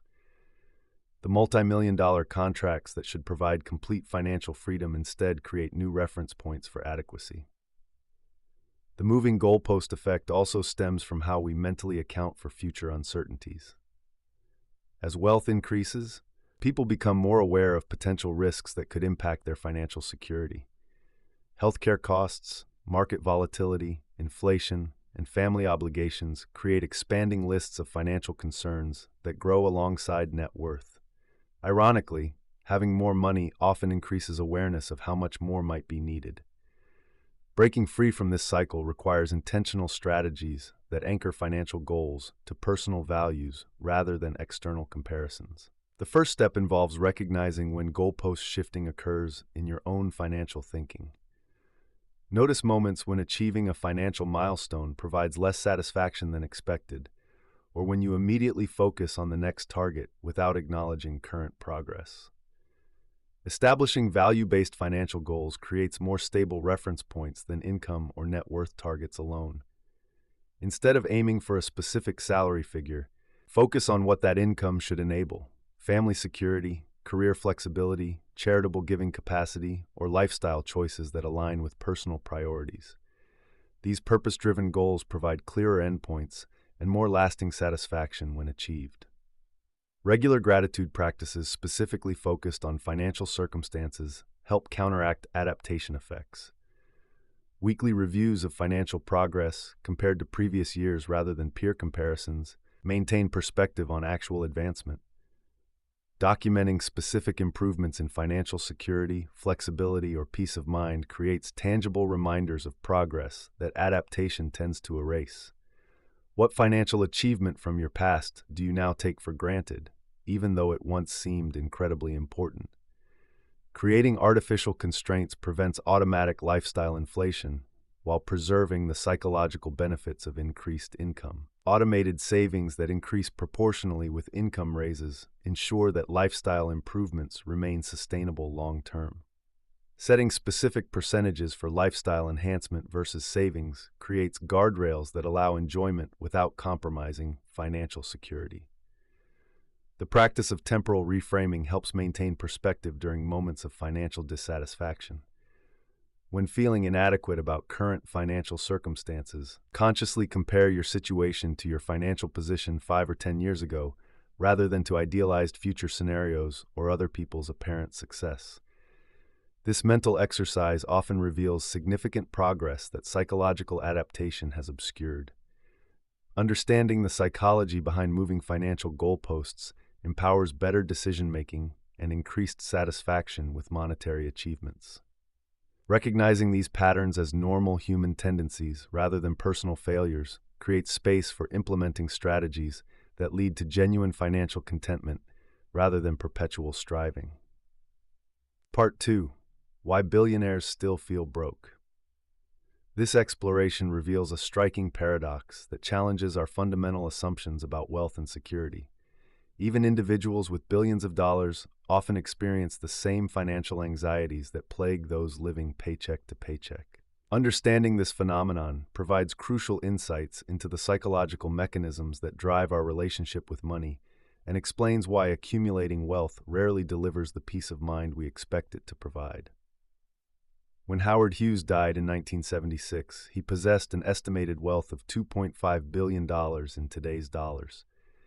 Yet throughout his final years, he obsessively worried about money, counted every expense, and lived in constant fear of financial ruin. Hughes represents a pattern observed across generations of ultra-wealthy individuals who, despite possessing more resources than entire nations, continue to experience profound financial insecurity. This psychological phenomenon extends far beyond isolated cases of eccentric billionaires. Research conducted among high net worth individuals consistently reveals that wealth accumulation rarely eliminates financial anxiety. Instead, it often intensifies these concerns by creating new categories of worry and expanding the scope of potential financial threats. Consider the case of a technology entrepreneur who sold his company for $500 million at age 35. Rather than experiencing relief or satisfaction, he immediately began worrying about market crashes that could reduce his net worth, inflation eroding his purchasing power, and whether his wealth would last through retirement decades away.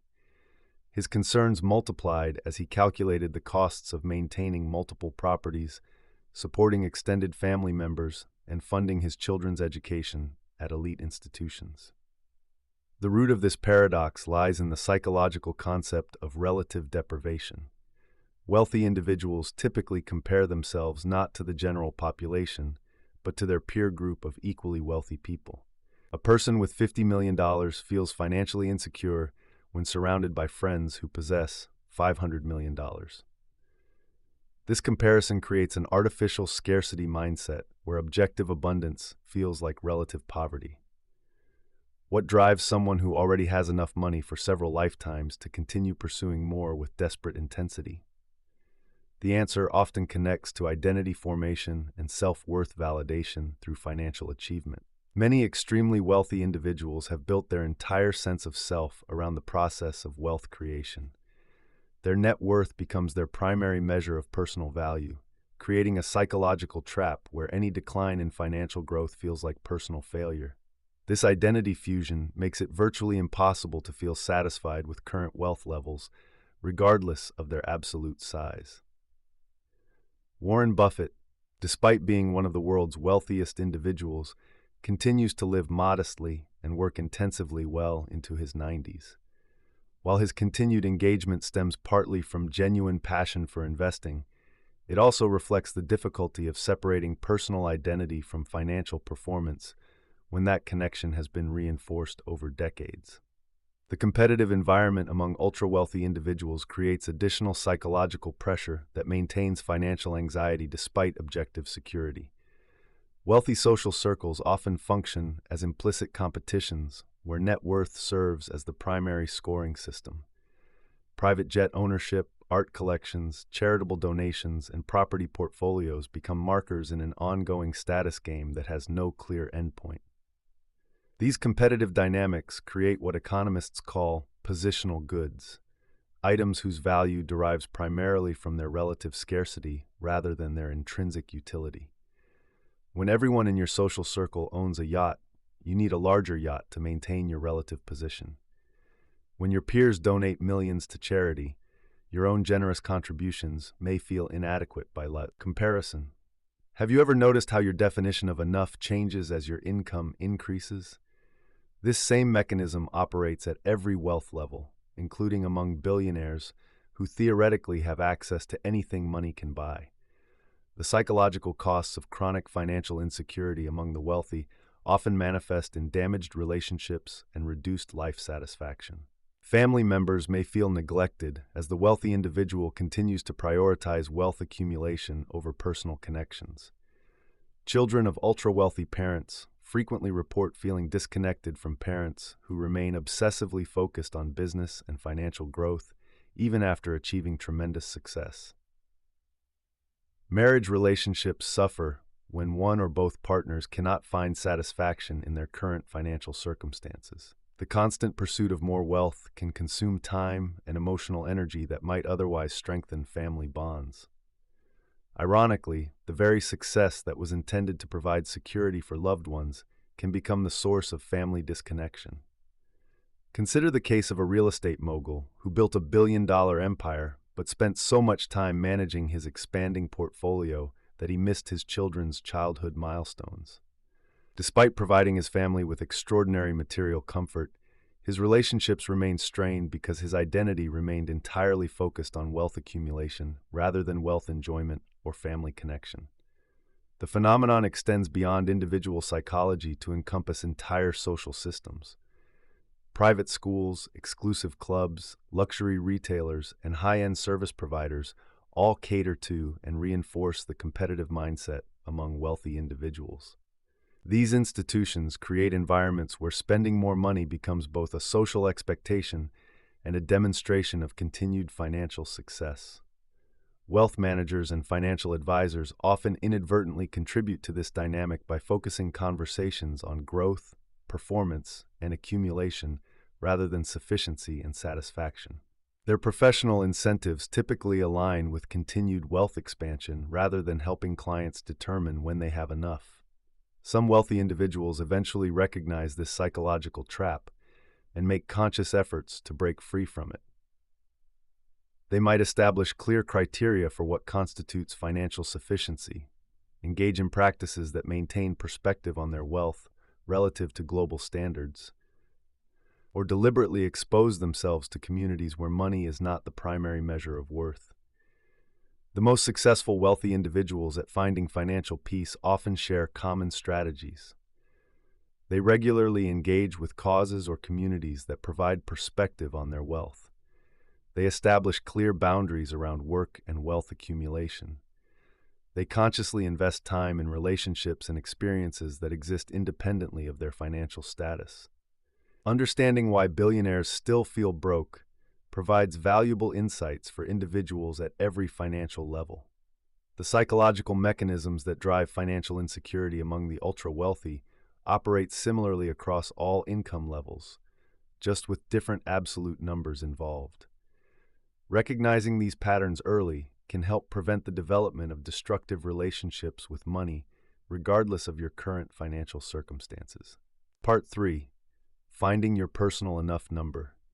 Understanding your personal enough number represents one of the most crucial yet overlooked aspects of financial planning. Unlike traditional retirement calculators that focus solely on mathematical projections, determining your enough number requires deep introspection about what truly matters in your life. This process combines practical financial planning with personal values assessment, helping you identify the specific dollar amount that would provide genuine financial security and peace of mind. The journey toward this number involves examining your core needs, desired lifestyle, and long-term aspirations, while considering factors like inflation, healthcare costs, and longevity that traditional planning often underestimates. Sarah, a marketing executive in Denver, spent years chasing an ever-increasing retirement target. First it was $500,000, then $1 million, then $2 million. Each milestone felt insufficient as she read articles about needing $3 million for a comfortable retirement. The constant goalpost shifting created anxiety rather than motivation. Her breakthrough came when she shifted focus from arbitrary benchmarks to understanding her actual needs and values. Through careful analysis of her spending patterns, lifestyle preferences, and life goals, she discovered her true enough number was significantly lower than the figures that had been causing her stress. The foundation of finding your enough number starts with distinguishing between financial independence and financial freedom. Financial independence typically means having enough assets to cover basic living expenses without working. The calculation often uses the 4% rule, suggesting you need 25 times your annual expenses invested to safely withdraw 4% annually without depleting your principal. However, financial freedom extends beyond basic needs to include the ability to make choices based on preference rather than financial necessity. Consider Mark and Jennifer, a couple in their 40s with 2 teenage children. Their financial independence number calculated to $1.2 million based on covering essential expenses like housing, food, utilities, and basic health care.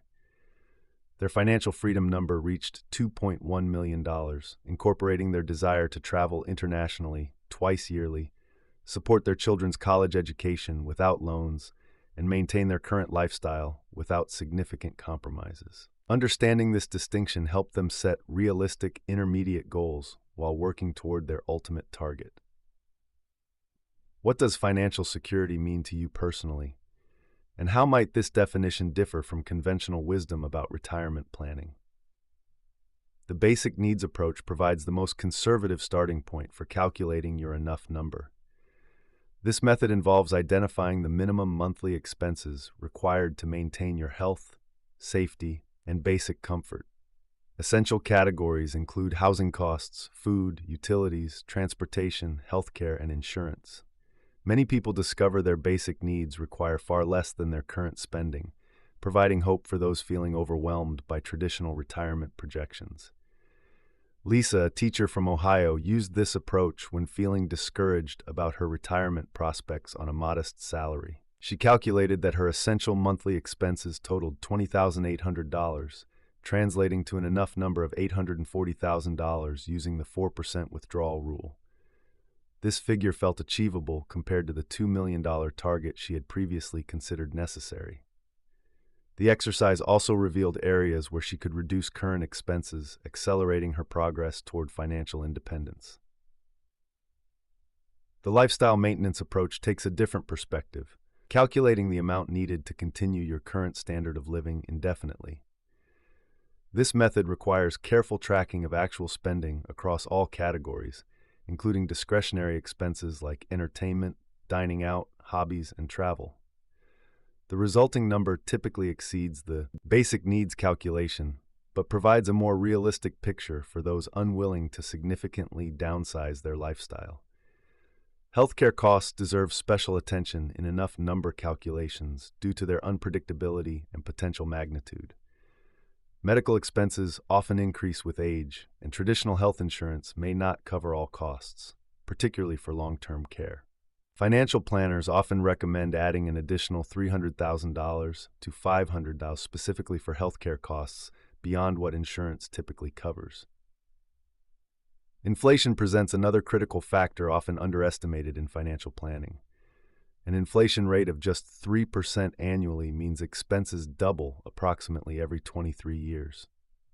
Someone planning for a 30-year retirement needs their income to increase significantly over time to maintain the same purchasing power.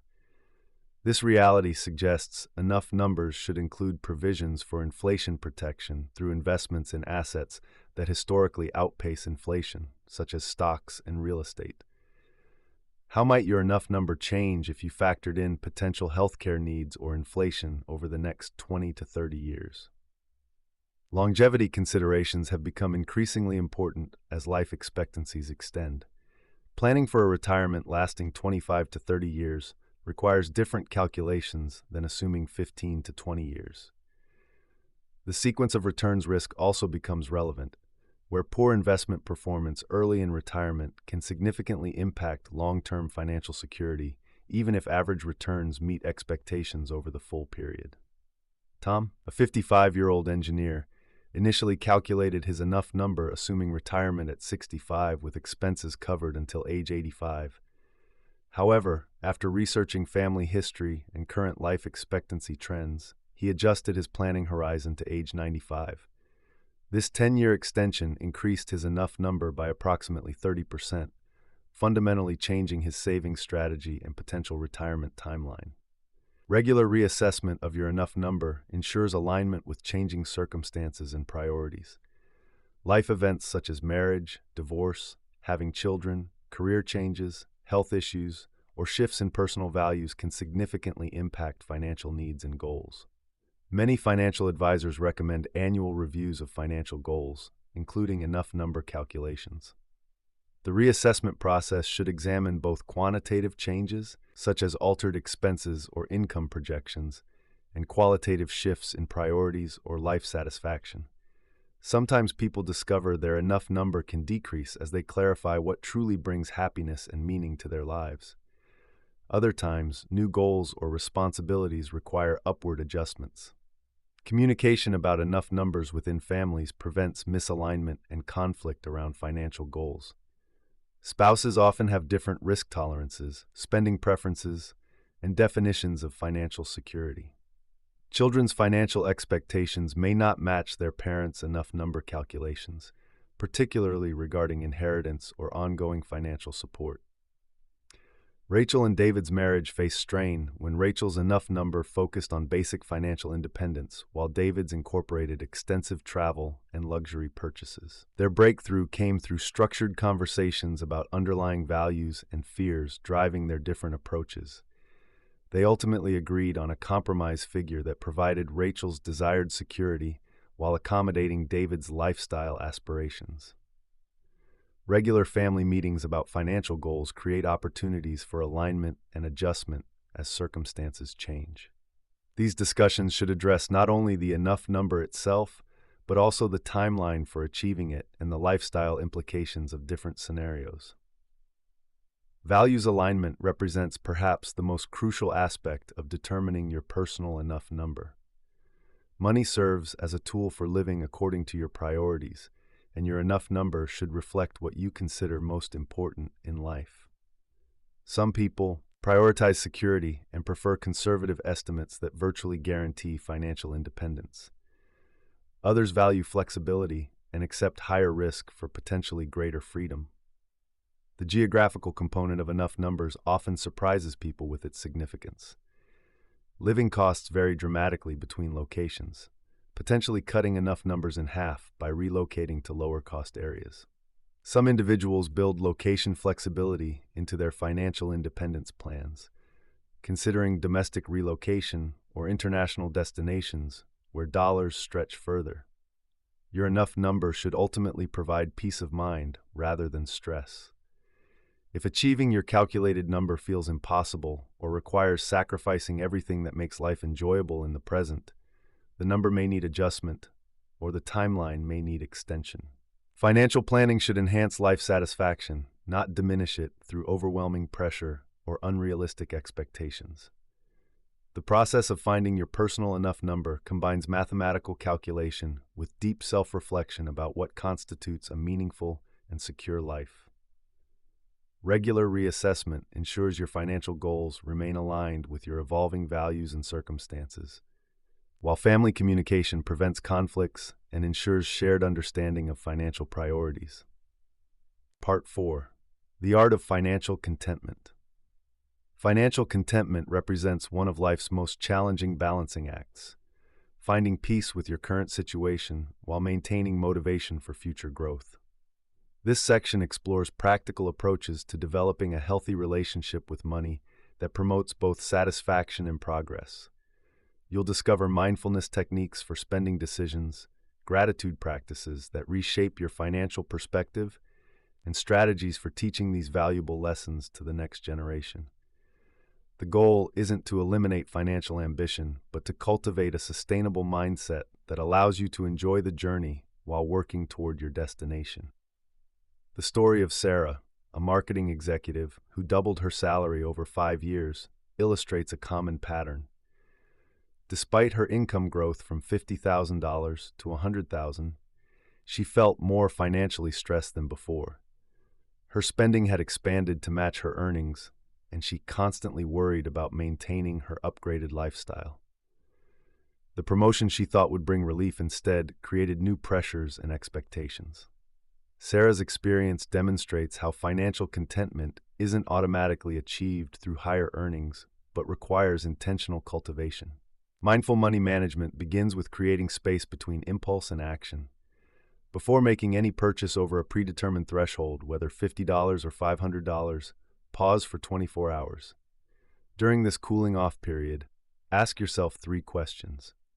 Does this purchase align with my values? Will I remember this expense in a month? Am I buying this to fill an emotional need that money cannot satisfy? This simple practice prevents many regrettable purchases while building awareness of your spending patterns. The gratitude audit offers another powerful tool for financial contentment. Once monthly, list 10 financial advantages you currently enjoy. These might include having running water, owning a smartphone, or being able to eat out occasionally. This exercise reveals the abundance already present in your life, shifting focus from scarcity to appreciation. Research consistently shows that people who practice financial gratitude report higher satisfaction with their economic circumstances, regardless of actual income levels. Consider how perspective influences financial contentment through the lens of historical comparison. The average middle-class American today enjoys luxuries that royalty couldn't access just centuries ago. Instant global communication, climate-controlled transportation, and access to entertainment from around the world. Yet we often focus on what we lack rather than appreciating these remarkable conveniences. How might your financial stress change if you regularly considered this broader perspective? Balancing ambition with contentment requires distinguishing between healthy aspiration and destructive striving. Healthy financial goals emerge from authentic desires for security, freedom, or meaningful experiences. Destructive striving stems from comparison, ego, or attempts to fill emotional voids through accumulation. Maria, a small business owner, learned this distinction when she realized her drive to expand her company wasn't about growth or service, but about proving her worth to former colleagues who had dismissed her entrepreneurial ambitions. The practice of financial savoring helps you enjoy money without guilt. When you spend money on something meaningful, whether a vacation, gift, or quality item, consciously appreciate the experience. Before the purchase, anticipate the joy it will bring. During the experience, notice the positive emotions and sensations. Afterward, reflect on the value it added to your life. This three-phase approach maximizes satisfaction from money spent while reducing post-purchase regret. Teaching children financial contentment starts with modeling healthy attitudes toward money. Avoid making statements like, "We can't afford that," without context, which creates scarcity mindsets. Instead, explain spending priorities. We choose to spend our money on family vacations rather than expensive toys. This approach teaches decision-making rather than deprivation. Include children in appropriate financial discussions, such as planning family budgets or explaining why you comparison shop for certain items. Children also benefit from understanding the concept of enough. Create opportunities for them to experience satisfaction with less by organizing activities that don't require spending. Nature walks, library visits, or cooking together. When they express wanting more possessions, help them articulate what they hope those items will provide, then explore alternative ways to meet those underlying needs. The practice of values-based spending eliminates much financial anxiety. Create a hierarchy of your core values, then evaluate major expenses against this framework. If family relationships rank highest, spending money on gatherings or shared experiences aligns with your priorities. If personal growth matters most, investing in education or skill development becomes justified. This approach prevents second-guessing financial decisions because they're grounded in your authentic priorities. What values currently guide your spending decisions, and how might clarifying them reduce financial stress in your daily life? Financial boundaries protect contentment by preventing lifestyle inflation from eroding satisfaction. Establish rules about spending increases when income rises. For example, commit to saving 50% of any raise or bonus before considering lifestyle upgrades. This practice ensures that financial progress translates into actual security rather than just higher expenses. Without such boundaries, people often find themselves trapped in golden handcuffs, earning more but feeling less secure. The concept of enough applies differently across life stages. Young adults might define enough as covering basic needs plus modest entertainment. Parents may require enough for family security and children's opportunities. Retirees need enough for health care and dignity in aging. Recognizing these shifting definitions prevents holding yourself to inappropriate standards from different life phases. Technology can support financial contentment through automation and mindful tracking. Set up automatic transfers to savings accounts immediately after payday, removing the temptation to spend first and save later. Use apps that categorize spending to identify patterns without obsessive monitoring. The goal is awareness, not anxiety-inducing scrutiny of every transaction. Regular financial meditation, even 5 minutes monthly, builds contentment by reducing money-related stress. Sit quietly and reflect on your relationship with money without judgment. Notice where tension exists in your body when thinking about finances. Breathe through these sensations while reminding yourself that your worth isn't determined by your bank balance. This practice gradually reduces the emotional charge around money matters. The connection between financial contentment and overall well-being extends beyond mere comfort. People who feel satisfied with their financial circumstances report better sleep, stronger relationships, and improved physical health. This isn't about having large amounts of money, but about feeling at peace with your financial situation and confident in your management approach. Creating financial rituals helps maintain contentment during challenging periods. These might include weekly budget reviews that focus on accomplishments rather than shortfalls, monthly celebrations of financial progress regardless of size, or annual reassessments of financial goals to ensure continued relevance. Such practices build positive associations with money management while maintaining momentum toward long-term objectives.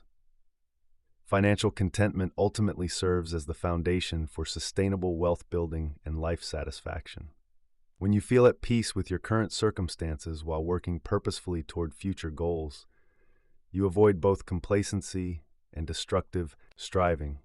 This balanced approach allows money to serve its proper role as a tool for creating the life you value rather than becoming an end in itself. Chapter 4. Time, Your Greatest Financial Weapon. Part 1. The Magic of Compound Interest Beyond the Math. Most people can calculate compound interest on paper, yet they still make financial decisions as if money sitting idle for decades will magically multiply. The gap between mathematical understanding and behavioral application reveals profound insights about human psychology and decision-making. This exploration examines why our brains struggle with exponential growth, how emotional barriers prevent us from harnessing compound interest effectively, and practical strategies for making future wealth feel real enough to motivate present-day sacrifice. Sarah, a 25-year-old marketing coordinator, understood compound interest perfectly. She could explain how $100 invested at 7% annual returns would grow to $761 after 30 years. Yet, she consistently chose to spend her extra $200 monthly on dining out rather than investing it. Her story illustrates the central paradox of compound interest. Knowing the math rarely translates to changing behavior. The human brain evolved to handle immediate, linear problems, not exponential growth over decades. When our ancestors faced threats, those who could quickly assess linear cause and effect relationships survived. This mental wiring makes us excellent at understanding that 2 apples plus 2 apples equals 4 apples, but terrible at grasping how small amounts can grow into massive sums over time.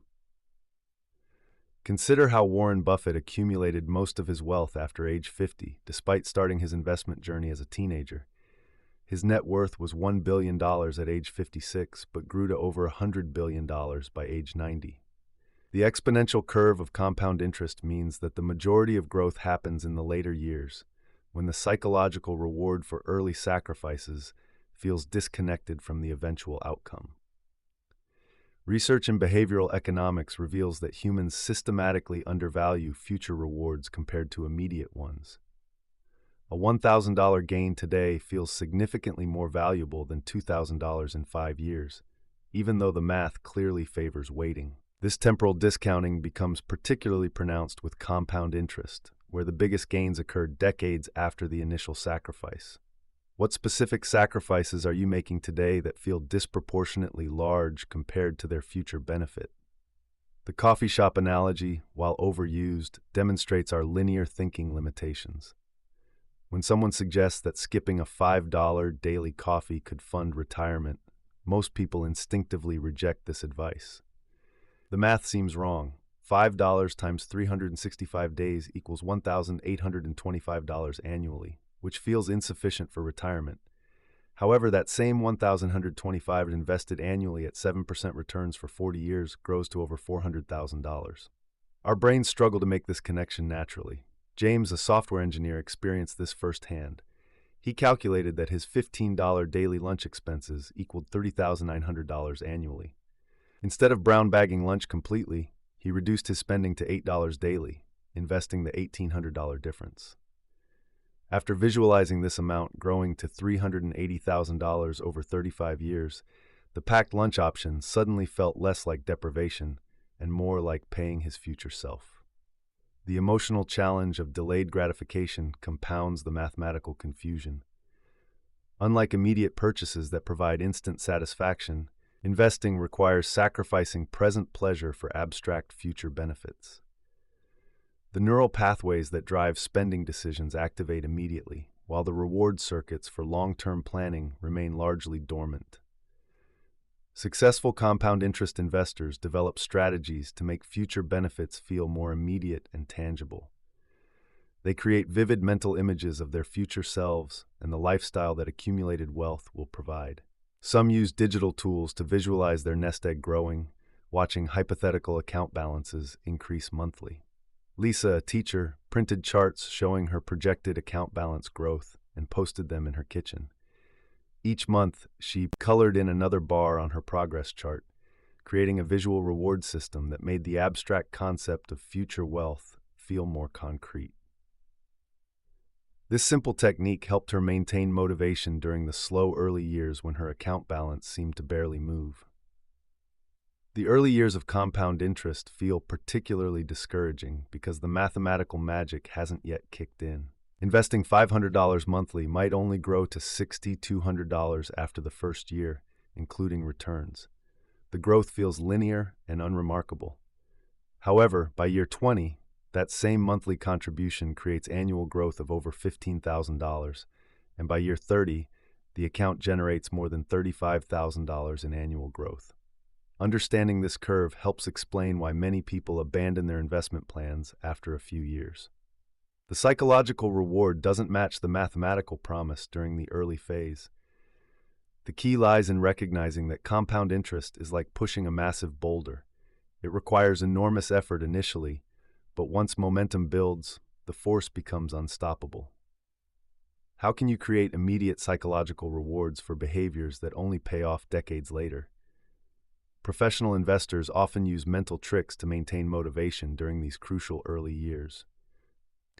They celebrate small milestones, such as reaching their first $1,000 or $10,000 in investments, understanding that each milestone represents exponential future growth. Some calculate and celebrate the invisible gains they're earning through compound interest, even when account balances seem to grow slowly. The concept of paying yourself first helps overcome the psychological barriers to compound interest. Instead of trying to invest whatever money remains after expenses, successful wealth builders treat their investment contributions as non-negotiable monthly bills. This mental reframing eliminates the daily decisions that drain willpower and create opportunities for rationalization.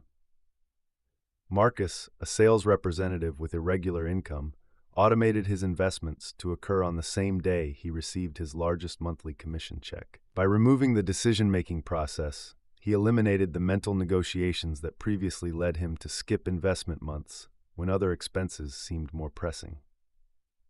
Technology can amplify the psychological power of compound interest through apps that round up purchases and invest the difference, or platforms that send regular updates about portfolio growth. These tools make the abstract concept more tangible by providing frequent, small doses of positive reinforcement. The social aspect of compound interest also affects behavior significantly. In cultures that emphasize immediate consumption and visible wealth displays, choosing to invest rather than spend requires swimming against social currents. Successful investors often find communities or accountability partners who share long-term wealth-building values. The story of Anne Scheiber illustrates compound interest's true power beyond mere mathematics. Working as an IRS auditor, she invested $5,000 in 1944 and never added another dollar. When she died in 1995, her portfolio was worth $22 million. Her success came not from superior stock-picking skills or market timing, but from understanding the psychological discipline required to let compound interest work undisturbed for 51 years. What mental barriers prevent you from treating your future self with the same care you show your present self? The key to harnessing compound interest lies in making the future feel real and valuable. This requires developing what psychologists call episodic future thinking, the ability to mentally project yourself into future scenarios with vivid detail. Instead of viewing retirement as an abstract concept, successful investors create detailed visions of their future lives, complete with specific activities, locations, and experiences that accumulated wealth will enable. Building this mental time travel capability takes practice. Start by imagining your life in specific years, not just when I retire, but when I'm 45, when I'm 55, and when I'm 65. Picture where you'll live, what you'll do with your time, and how financial independence will feel emotionally. The more detailed and emotionally resonant these visions become, the easier it becomes to make present sacrifices feel worthwhile. The mathematics of compound interest provide the foundation, but psychology provides the fuel that powers long-term wealth building. Understanding both elements transforms compound interest from an abstract concept into a practical tool for creating the future you envision. Part 2. Why starting early beats starting perfect time transforms ordinary decisions into extraordinary outcomes, yet most people wait for perfect conditions before taking their first financial step. The perfectionist mindset creates a paradox where the pursuit of ideal circumstances prevents the very action that leads to success. Understanding why starting early with imperfect knowledge beats waiting for perfect preparation can mean the difference between financial security and lifelong struggle. This section examines the psychological barriers that keep people on the sidelines, the hidden costs of delayed action, and practical frameworks for beginning your financial journey despite uncertainty and incomplete information. Sarah graduated college in 2010 with a business degree and immediately landed a marketing job paying $45,000 annually. She wanted to start investing but felt overwhelmed by the options. Should she choose individual stocks or mutual funds? What about international exposure? How much risk was appropriate? She spent months researching, reading financial blogs, and watching investment videos. Meanwhile, her colleague Marcus opened a simple target date fund account in his company's 401k plan during his first week, contributing just 3% of his salary without understanding the underlying investments. 2 years later, Sarah finally felt ready to invest. She had created detailed spreadsheets comparing expense ratios and read dozens of investment books. Marcus had been steadily contributing to his basic fund, increasing his contribution by 1% each year when prompted by the plan's automatic escalation feature. By age 35, Marcus's imperfect but consistent approach had generated significantly more wealth than Sarah's eventually perfect but delayed strategy. The mathematics behind this story reveal a harsh truth about perfectionism in finance. Every month Sarah spent researching represented lost compound growth that could never be recovered. Her additional knowledge might have improved her returns by perhaps 0.5% annually, but the 2-year delay cost her approximately 20% of her potential lifetime wealth accumulation. Analysis paralysis affects intelligent people disproportionately. The more educated someone becomes about investing, the more aware they become of potential risks and complexities. This awareness paradoxically leads to inaction as the brain focuses on avoiding mistakes rather than capturing opportunities. Behavioral economists call this the paradox of choice, when too many options lead to decision avoidance rather than better decisions. Consider how this plays out in real investment decisions. New investors often spend weeks comparing the expense ratios of funds that differ by just 0.05%. They debate whether to allocate 60% or 65% to stocks in their portfolio. They research international exposure percentages and read analyst reports about market timing. Yet the difference between these perfect optimizations pales compared to the impact of starting immediately with any reasonable investment approach. What psychological factors drive you to seek perfection in areas where good enough would serve you better? The financial services industry inadvertently reinforces perfectionist tendencies through complex product offerings and detailed analysis tools. Investment platforms present hundreds of fund options with extensive performance data, encouraging the belief that optimal selection requires comprehensive analysis. This complexity creates an illusion that perfect choices exist and are discoverable through sufficient research. Professional investors understand a different reality. Most successful fund managers focus on broad principles rather than perfect execution. They know that asset allocation matters more than security selection, that cost control trumps perfect timing, and that consistency beats optimization. Warren Buffett famously recommends low-cost index funds for most investors, not because they're perfect, but because they're good enough to build substantial wealth over time. The opportunity cost of delayed action compounds exponentially. A 25-year-old who invests $200 monthly in a diversified portfolio earning 7% annually will accumulate approximately $1.37 million by age 65. If that same person waits until age 30 to begin, their final balance drops to around $920,000. 5 years of delay costs over $450,000 in lifetime wealth. No amount of investment optimization can recover this lost time value. Market timing represents another form of perfectionist thinking that consistently backfires. Investors attempt to identify perfect entry points, waiting for market corrections or ideal economic conditions. Research consistently shows that time in the market beats timing the market. The stock market's best-performing days often occur shortly after its worst-performing days, making market timing nearly impossible, even for professionals. During the 2008 financial crisis, many investors waited for a perfect bottom before re-entering the market. Those who maintained consistent contributions through dollar-cost averaging captured the recovery more effectively than those who waited for confirmation that the worst had passed. The perfect entry point only becomes clear in retrospect, long after the opportunity has passed. How might your current financial situation look different if you had started investing with your first paycheck, regardless of your knowledge level at the time? The intimidation factor surrounding financial planning creates another barrier to early action. Investment terminology, tax implications, and retirement planning concepts can feel overwhelming to beginners. This complexity breeds the false belief that extensive education must precede action. In reality, basic investing requires only fundamental understanding that can be learned while doing. Modern investment platforms have simplified the process dramatically. Target date funds automatically adjust allocation based on retirement timeline. Robo-advisors create diversified portfolios based on simple questionnaires. Automatic investment plans enable consistent contributions without ongoing decision-making. These tools make starting possible with minimal knowledge while providing education opportunities along the way. The good enough portfolio often outperforms the perfect portfolio due to behavioral factors. Simple investment strategies reduce the temptation to tinker with allocations based on market conditions or recent performance. They eliminate analysis paralysis that prevents consistent contributions.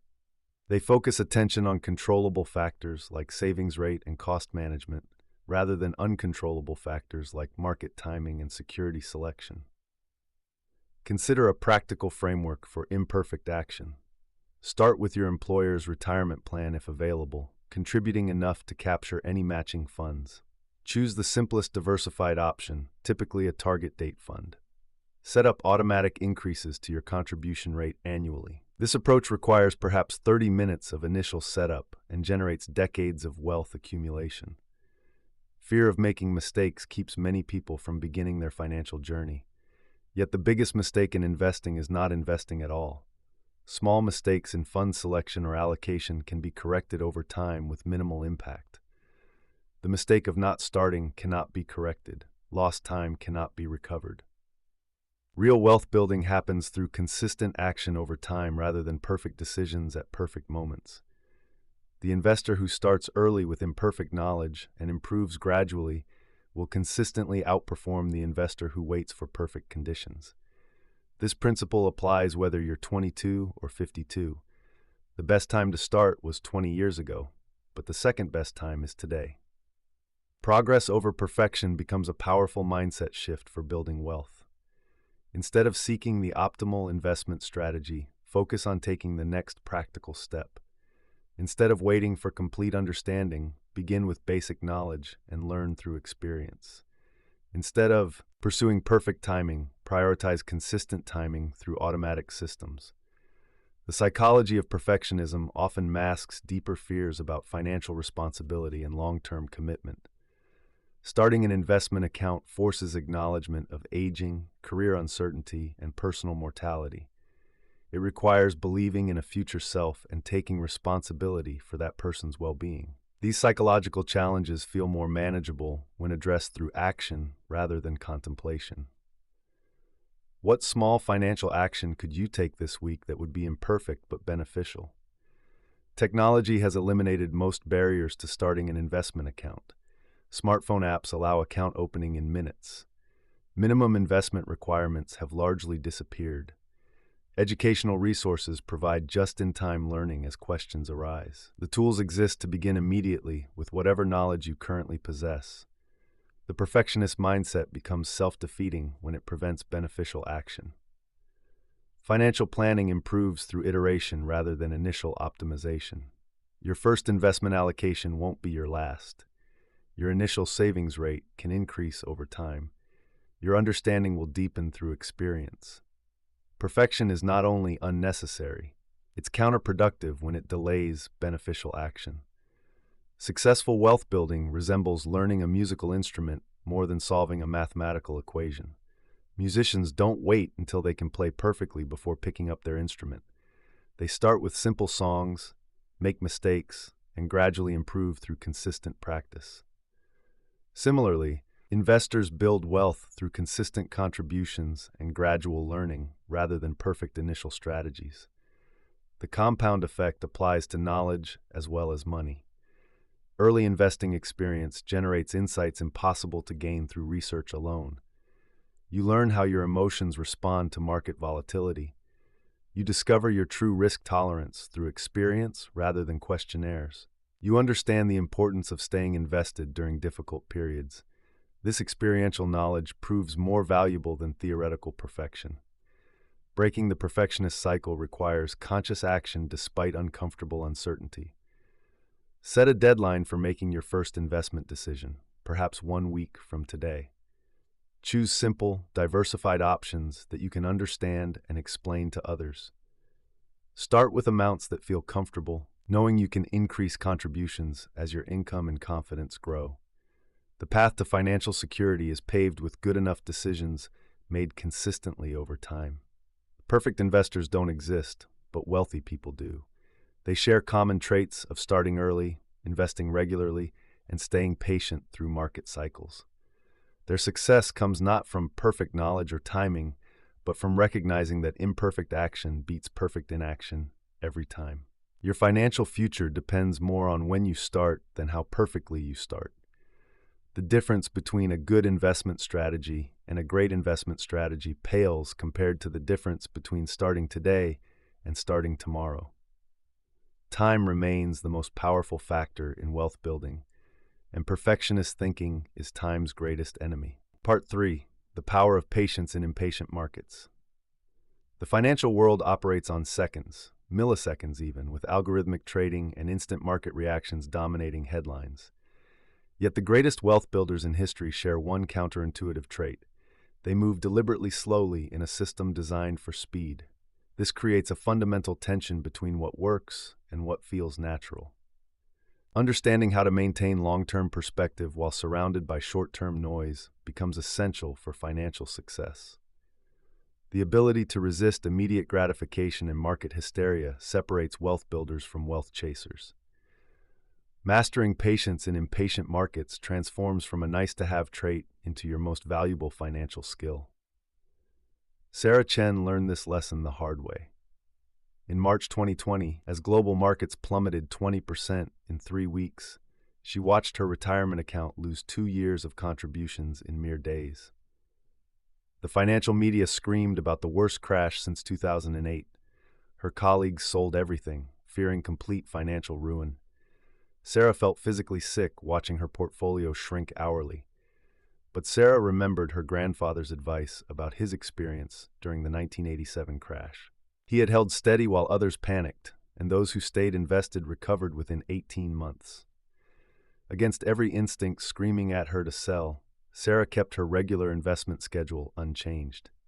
She even increased her contributions slightly, buying more shares at lower prices. 18 months later, Sarah's portfolio had not only recovered, but reached new highs.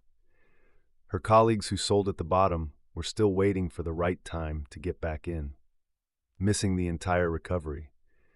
This experience taught Sarah that markets reward patience more generously than intelligence or timing. The human brain creates significant obstacles to patient investing.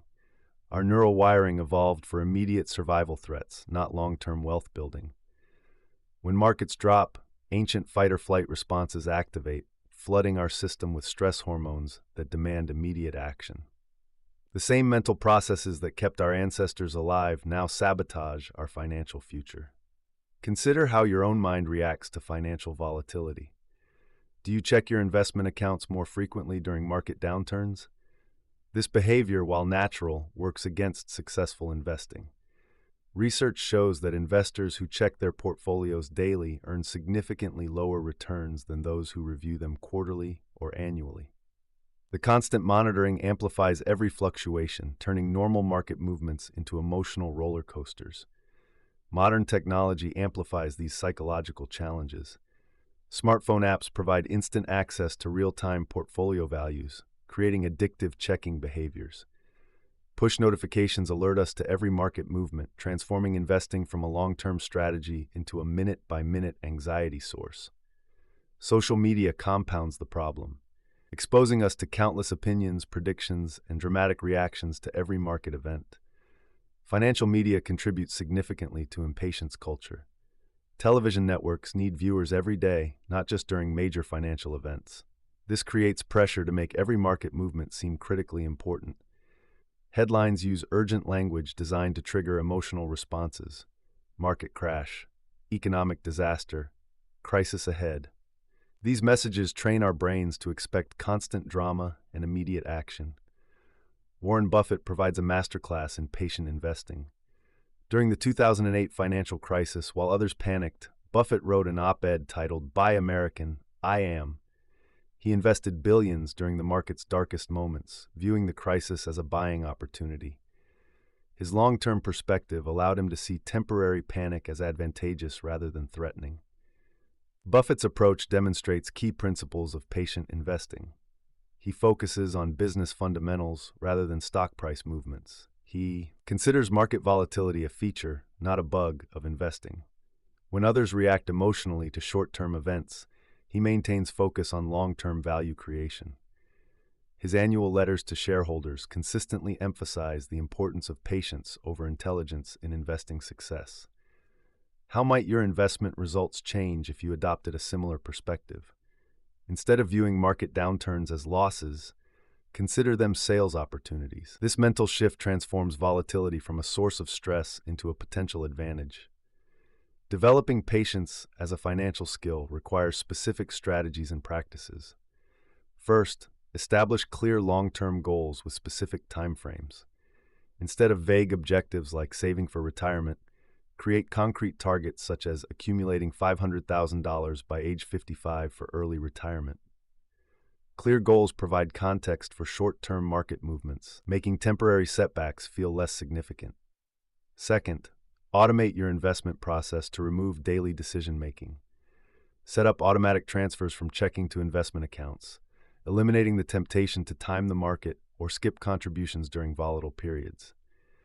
Automation transforms investing from an emotional decision into a mechanical process, reducing the impact of daily market emotions.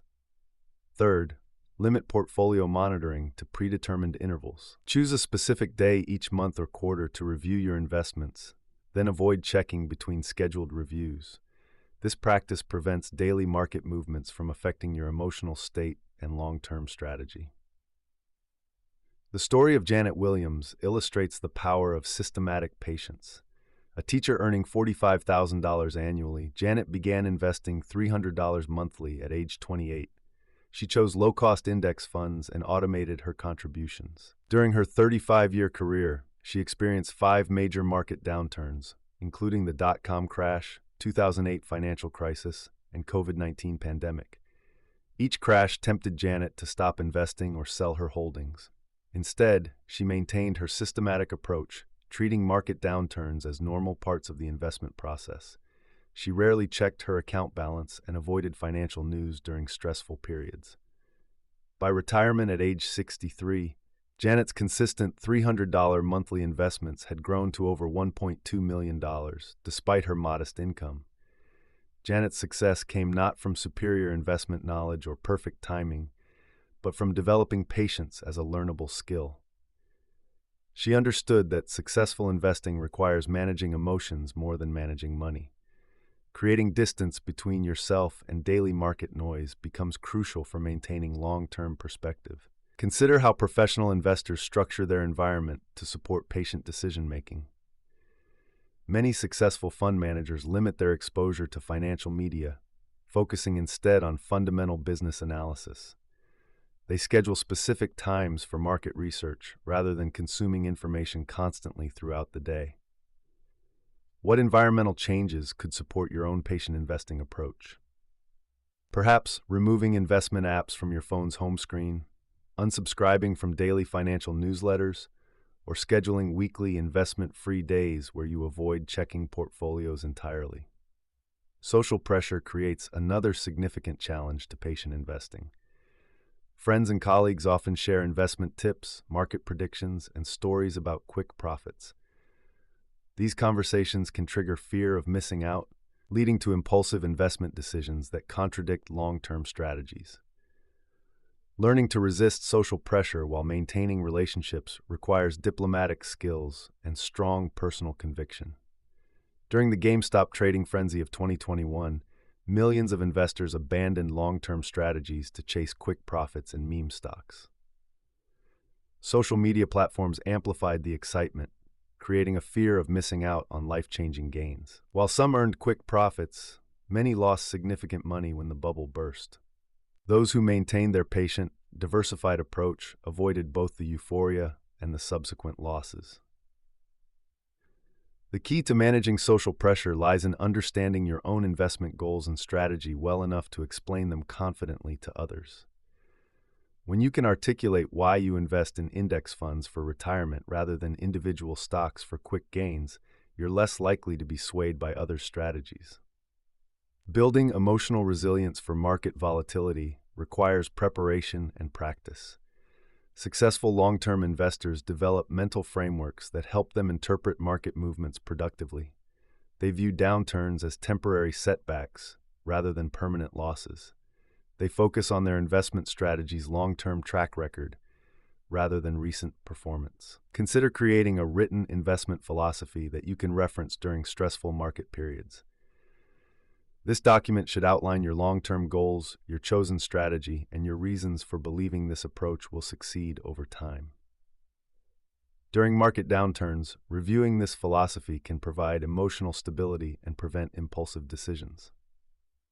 Peter Lynch, former manager of Fidelity's Magellan Fund, often reminded investors that they should never invest money they might need within the next 3 to 5 years. This principle creates a buffer that allows patient investing to work. When you know your investment timeline extends decades into the future, temporary market movements lose their urgency. The compound effect of patient investing extends beyond financial returns. Developing patience in markets often translates to other life areas, improving decision-making in career choices, relationships, and personal goals. The discipline required for long-term investing builds character traits that serve multiple purposes throughout life. Modern behavioral economics provides insights into why patience proves so difficult and valuable in investing. Loss aversion makes temporary portfolio declines feel more painful than equivalent gains feel pleasurable. This psychological bias leads to poor investment timing, with investors selling after losses and buying after gains. Understanding these biases helps rational investors exploit others' emotional mistakes. The most successful patient investors develop what psychologists call delayed gratification skills. Like children who can wait for 2 marshmallows instead of taking one immediately, patient investors can defer current spending to achieve greater future wealth. This skill can be developed through practice and specific techniques. How strong are your own delayed gratification skills, and what specific practices might help you develop them further? Consider starting small with daily habits before applying these skills to major financial decisions. The ability to delay small gratifications builds the mental muscle needed for patient investing. Market timing consistently fails because it requires being correct twice: when to sell and when to buy back. Even professional fund managers rarely achieve consistent market timing success. Patient investors sidestep this impossible challenge by staying invested through entire market cycles, capturing long-term growth without perfect timing. The data supporting patient investing spans centuries of market history. Despite wars, depressions, technological disruptions, and countless crises, patient investors who maintain diversified portfolios and regular contributions have consistently built wealth over time. This historical perspective provides confidence during temporary market stress. Creating accountability systems supports patient investing during difficult periods. Some investors work with fee-based financial advisors who help maintain long-term perspective during emotional periods. Others form investment clubs or partnerships with like-minded individuals who support patient strategies. The key is surrounding yourself with influences that reinforce rather than undermine your long-term approach. The transformation from impatient to patient investor doesn't happen overnight. It requires consistent practice, regular self-reflection, and gradual skill development. Start by extending your investment review periods slightly. If you currently check daily, try weekly. If weekly, try monthly. Gradually increasing these intervals helps develop comfort with longer-term thinking. Remember that patience in investing isn't passive waiting. It's active discipline applied consistently over time. Patient investors make deliberate choices to ignore short-term noise while maintaining focus on long-term objectives. This approach requires more mental strength than reactive investing, not less. The rewards of patient investing compound over time, creating both financial wealth and personal satisfaction. Investors who master patience often report reduced financial stress, greater confidence in their future security, and pride in their disciplined approach. These psychological benefits complement the financial gains, creating a positive feedback loop that reinforces patient behavior. As markets continue evolving with new technologies, cryptocurrencies, and investment platforms, the fundamental advantage of patience remains constant. While specific investment vehicles may change, the psychological challenges of patient investing persist. Those who master these challenges will continue building wealth regardless of market innovations or temporary disruptions. Your ability to remain patient while others react emotionally may prove to be your greatest competitive advantage in building long-term wealth. Part 4. Building wealth while you sleep. Wealth accumulation doesn't require your constant attention or daily financial decisions. The most successful wealth builders create systems that work automatically, generating returns while they focus on other aspects of life. This approach challenges our instinct to actively manage every financial decision, yet research consistently shows that passive, systematic approaches often outperform active management. By understanding the psychology behind passive wealth building and implementing automated systems, you can create financial progress that continues regardless of market conditions, personal motivation levels, or daily distractions. The key lies in building robust systems rather than chasing perfect timing. Most people approach wealth building backwards. They set ambitious goals, make sporadic efforts, then abandon their plans when motivation wanes. Consider Sarah, a marketing manager who decided to build wealth by actively trading stocks. She spent hours researching investments, checking market prices daily, and adjusting her portfolio constantly. After 2 years, her returns lagged behind simple market index funds, and the stress affected her work performance and personal relationships. Sarah's experience illustrates a fundamental truth about wealth building. Our brains are wired for immediate feedback and active control, making passive approaches feel uncomfortable despite their effectiveness. When we set up automated systems, we experience psychological discomfort because we're not actively doing something about our money. This discomfort leads many people to abandon successful passive strategies in favor of more engaging but less effective active approaches. The solution lies in understanding systems versus goals. Goals focus on outcomes. I want to save $100,000. Systems focus on processes. I will automatically invest 20% of every paycheck. Goals create pressure and often lead to all-or-nothing thinking. Systems create consistent progress regardless of circumstances or motivation levels. James Clear's research on habit formation reveals why systems work better than goals for wealth building. When you focus on systems, you're building identity-based habits. Instead of saying, I want to be wealthy, you say, I am someone who invests consistently. This identity shift creates psychological momentum that sustains behavior even when results aren't immediately visible. Consider the difference between two approaches to retirement savings. Person A sets a goal to maximize their 401k contribution and manually transfers money each month based on available funds. Person B sets up automatic payroll deductions that happen before they see their paycheck. Person B's systematic approach removes decision fatigue, eliminates the temptation to spend the money elsewhere, and ensures consistent progress regardless of monthly financial pressures.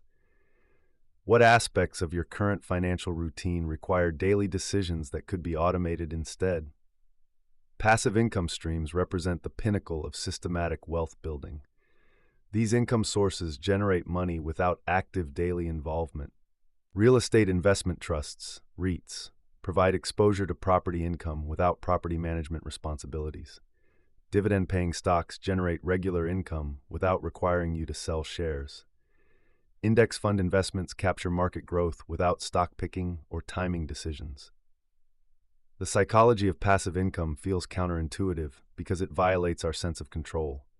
We believe that more effort should produce better results. Yet research from Vanguard shows that investors who check their accounts less frequently achieve better returns than those who monitor daily. The constant checking leads to emotional decisions that hurt long-term performance. Dr. Brad Barber's studies on trading behavior reveal that the most active traders achieve the lowest returns. The investors who set it and forget it with diversified portfolios consistently outperform those who actively trade. This happens because passive investors avoid the psychological traps that destroy wealth. Panic selling during market downturns, chasing performance after it's already occurred, and timing the market incorrectly. Automation removes these psychological barriers by making good financial behavior the default option. When your investments happen automatically, you can't make emotional decisions based on daily market movements. The system continues working even when you're stressed, busy, or distracted by other life events. Creating automated wealth-building systems requires three components: automatic savings, automatic investing, and automatic rebalancing.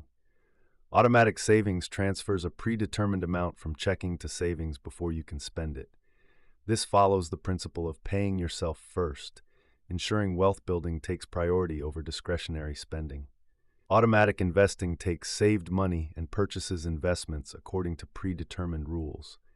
This might mean buying index funds monthly, regardless of market conditions. Dollar cost averaging through automatic investing reduces the impact of market volatility and eliminates the need to time purchases perfectly. Automatic rebalancing maintains your desired asset allocation without manual intervention. As some investments grow faster than others, the system sells high-performing assets and buys underperforming ones, maintaining balance and forcing you to buy low and sell high mechanically. Michael's story demonstrates these principles in action. As a busy physician, he had high income, but no time for active investment management. He automated 25% of his income into a diversified portfolio of index funds.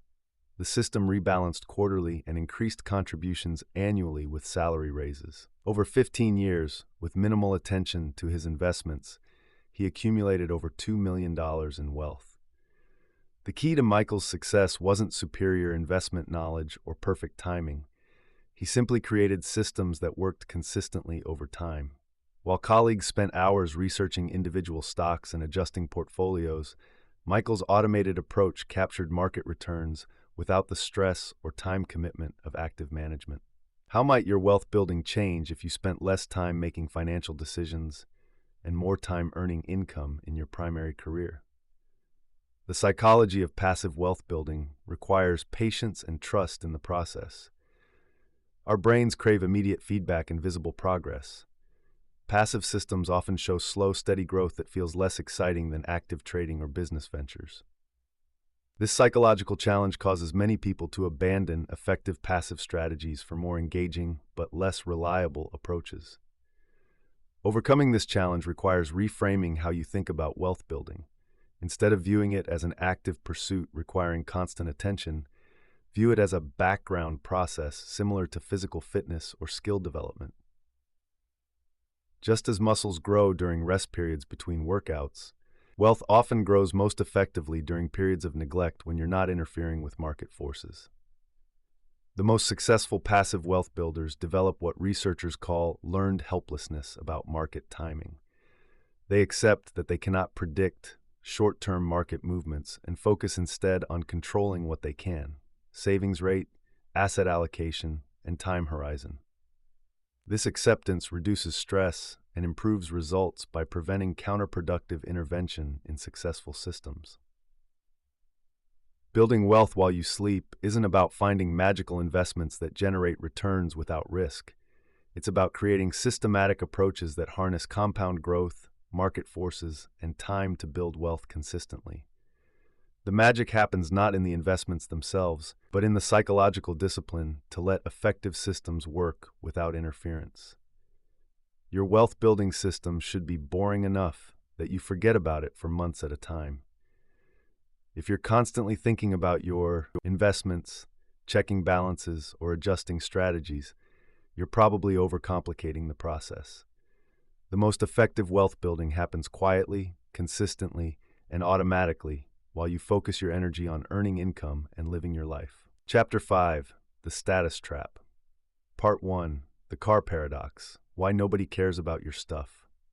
Modern society creates a fascinating psychological trap where people spend enormous amounts of money on items they believe will impress others, only to discover that most people barely notice or care about these purchases. This phenomenon represents one of the most expensive mistakes in personal finance, where the gap between perception and reality costs individuals thousands of dollars annually. The car serves as the perfect example of this disconnect, where owners assume their vehicle communicates success and status, while observers remain largely indifferent. Understanding this psychological blind spot can save substantial money while redirecting focus toward purchases that genuinely improve quality of life, rather than attempting to signal status to an audience that isn't paying attention. Sarah discovered this reality the hard way when she traded her reliable sedan for a luxury SUV, convinced that her new vehicle would enhance her professional image and social standing. She spent months researching the perfect model, selecting premium features, and financing a payment that stretched her budget thin. The psychological reward she anticipated never materialized. Colleagues continued treating her the same way, clients showed no additional respect, and friends rarely commented on the upgrade. Meanwhile, the monthly payment created stress that affected her sleep and limited her ability to save for other goals. This experience illustrates a fundamental truth about human psychology and status purchases. People are remarkably self-absorbed, focusing primarily on their own concerns, problems, and possessions, rather than analyzing what others own. When someone does notice your car, they typically spend more time comparing it to their own vehicle or thinking about their transportation needs than admiring your choice or updating their opinion of your success. Research in social psychology confirms this pattern across various status purchases. The spotlight effect causes individuals to overestimate how much attention others pay to their appearance, possessions, and behavior. We assume others scrutinize our choices with the same intensity we apply to our own decisions, creating a false belief that expensive purchases generate lasting social benefits. Consider how you react when encountering expensive cars in parking lots or on roads. Do you spend significant time contemplating the owner's success, intelligence, or worthiness of respect? Most people glance briefly before returning to their own thoughts and concerns. Yet car buyers consistently report purchasing vehicles partly to communicate their personality, success, or taste to others. The automotive industry exploits this psychological gap expertly. Marketing campaigns rarely focus on practical transportation benefits, like fuel efficiency, reliability, or safety ratings. Instead, advertisements emphasize lifestyle imagery, social positioning, and emotional responses. Luxury car commercials feature successful professionals, attractive settings, and implied social approval rather than mechanical specifications or cost of ownership data. What assumptions do you make about people based on their vehicles, and how long do those impressions actually influence your interactions with them? This question reveals the temporary and superficial nature of status signaling through possessions. Traditional conspicuous consumption emerged during the industrial age when communities were smaller and people knew their neighbors' financial situations intimately. Displaying wealth through visible purchases served as a reliable signal of economic success because observers had context about the buyer's income and spending patterns. Modern society operates differently, with most people interacting with strangers or acquaintances who lack information about their financial circumstances. The effectiveness of status signaling decreases dramatically when the audience cannot distinguish between someone who can afford expensive items and someone who cannot. A person driving a luxury car might represent genuine wealth, excellent credit, extended financing, a lease arrangement, or even borrowed money. Without context, observers cannot decode the intended status message accurately. Social media has amplified these psychological dynamics while creating new forms of financial pressure. Platforms designed for sharing highlight reels encourage users to display their best moments, most attractive possessions, and most enviable experiences. This curated content creates an artificial environment where status competition becomes visible and measurable through likes, comments, and followers. The digital age has transformed conspicuous consumption from occasional displays to constant performance. People feel pressure to document purchases, experiences, and lifestyle choices for online audiences who may include hundreds or thousands of connections. This documentation requirement increases the perceived value of status purchases while extending their financial impact through accessories, maintenance, and complementary items needed to maintain the image. Instagram culture has created particularly expensive forms of status signaling around travel, dining, fashion, and experiences. Users plan purchases partly based on their potential for generating engaging content, leading to decisions that prioritize visual appeal over practical value. The resulting spending patterns often exceed what individuals would choose for private consumption, representing a hidden cost of social media participation. Young adults face intense pressure to maintain social media presence that suggests financial success and lifestyle satisfaction. This demographic frequently carries high student loan balances while attempting to project images of prosperity through dining out, travel, fashion, and entertainment purchases. The combination creates long-term financial stress in exchange for temporary social media validation from audiences who quickly move on to other content. How has social media influenced your perception of what constitutes a normal or desirable lifestyle? And do those perceptions align with your actual financial priorities? This reflection helps identify areas where external pressure might be affecting spending decisions. Distinguishing between purchases that enhance life quality and those that merely signal status requires honest evaluation of personal motivations and outcomes. Genuine life improvements typically provide ongoing benefits regardless of whether others notice or approve. A reliable car that reduces transportation stress offers real value independent of its appearance or brand recognition. Conversely, status purchases primarily serve external validation goals and lose their appeal when the social response falls short of expectations. Practical strategies for making this distinction include testing purchase motivations through delayed decision-making. Wait 30 days before buying non-essential items over a certain dollar amount, using this time to evaluate whether the desire stems from genuine need or social pressure. During this waiting period, consider how often you think about the item and whether the urge diminishes over time. Another effective approach involves calculating the true cost of status purchases, including opportunity costs and indirect expenses.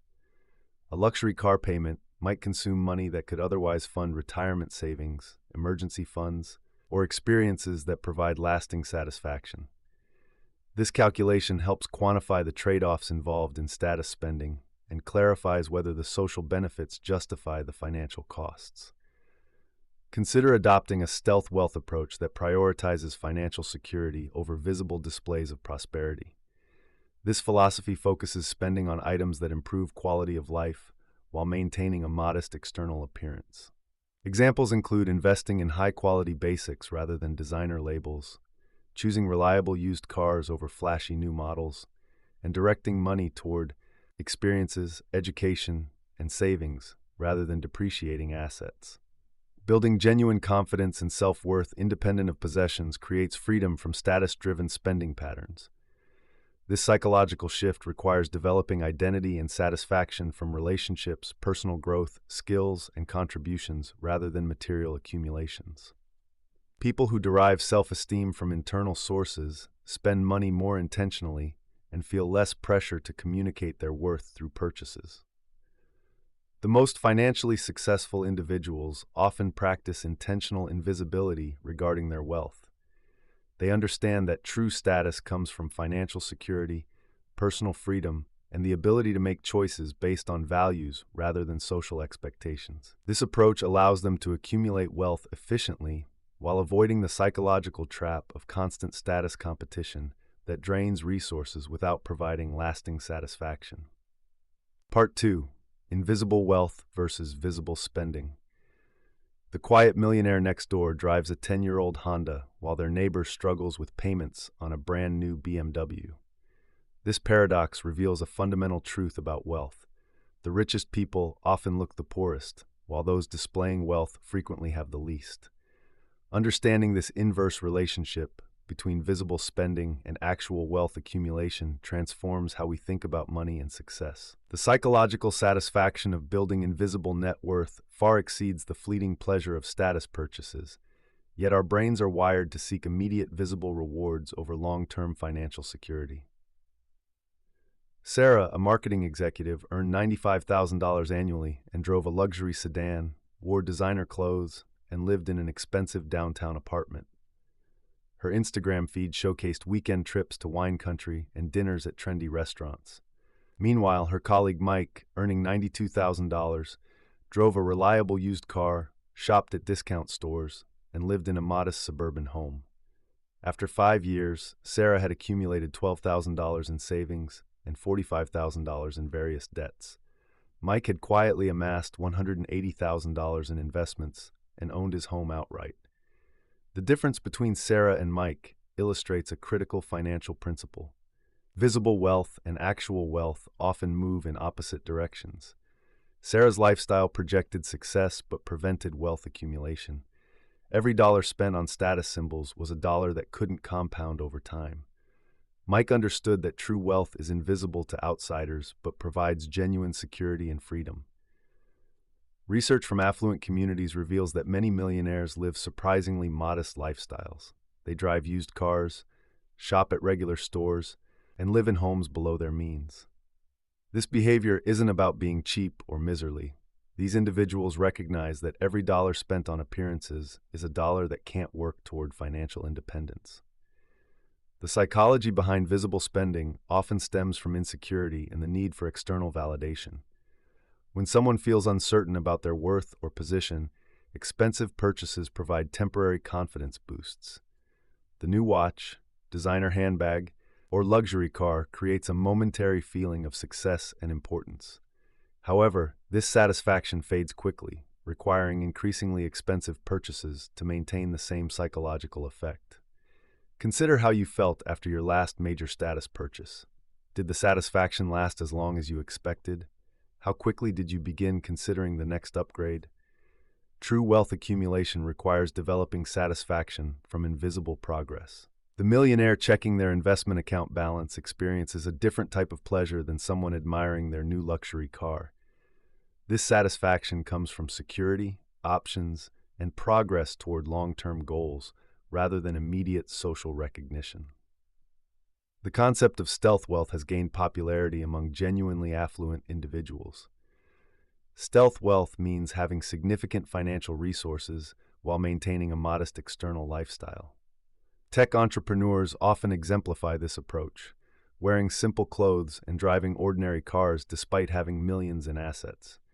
They've learned that displaying wealth attracts unwanted attention, creates social pressure, and often leads to poor financial decisions.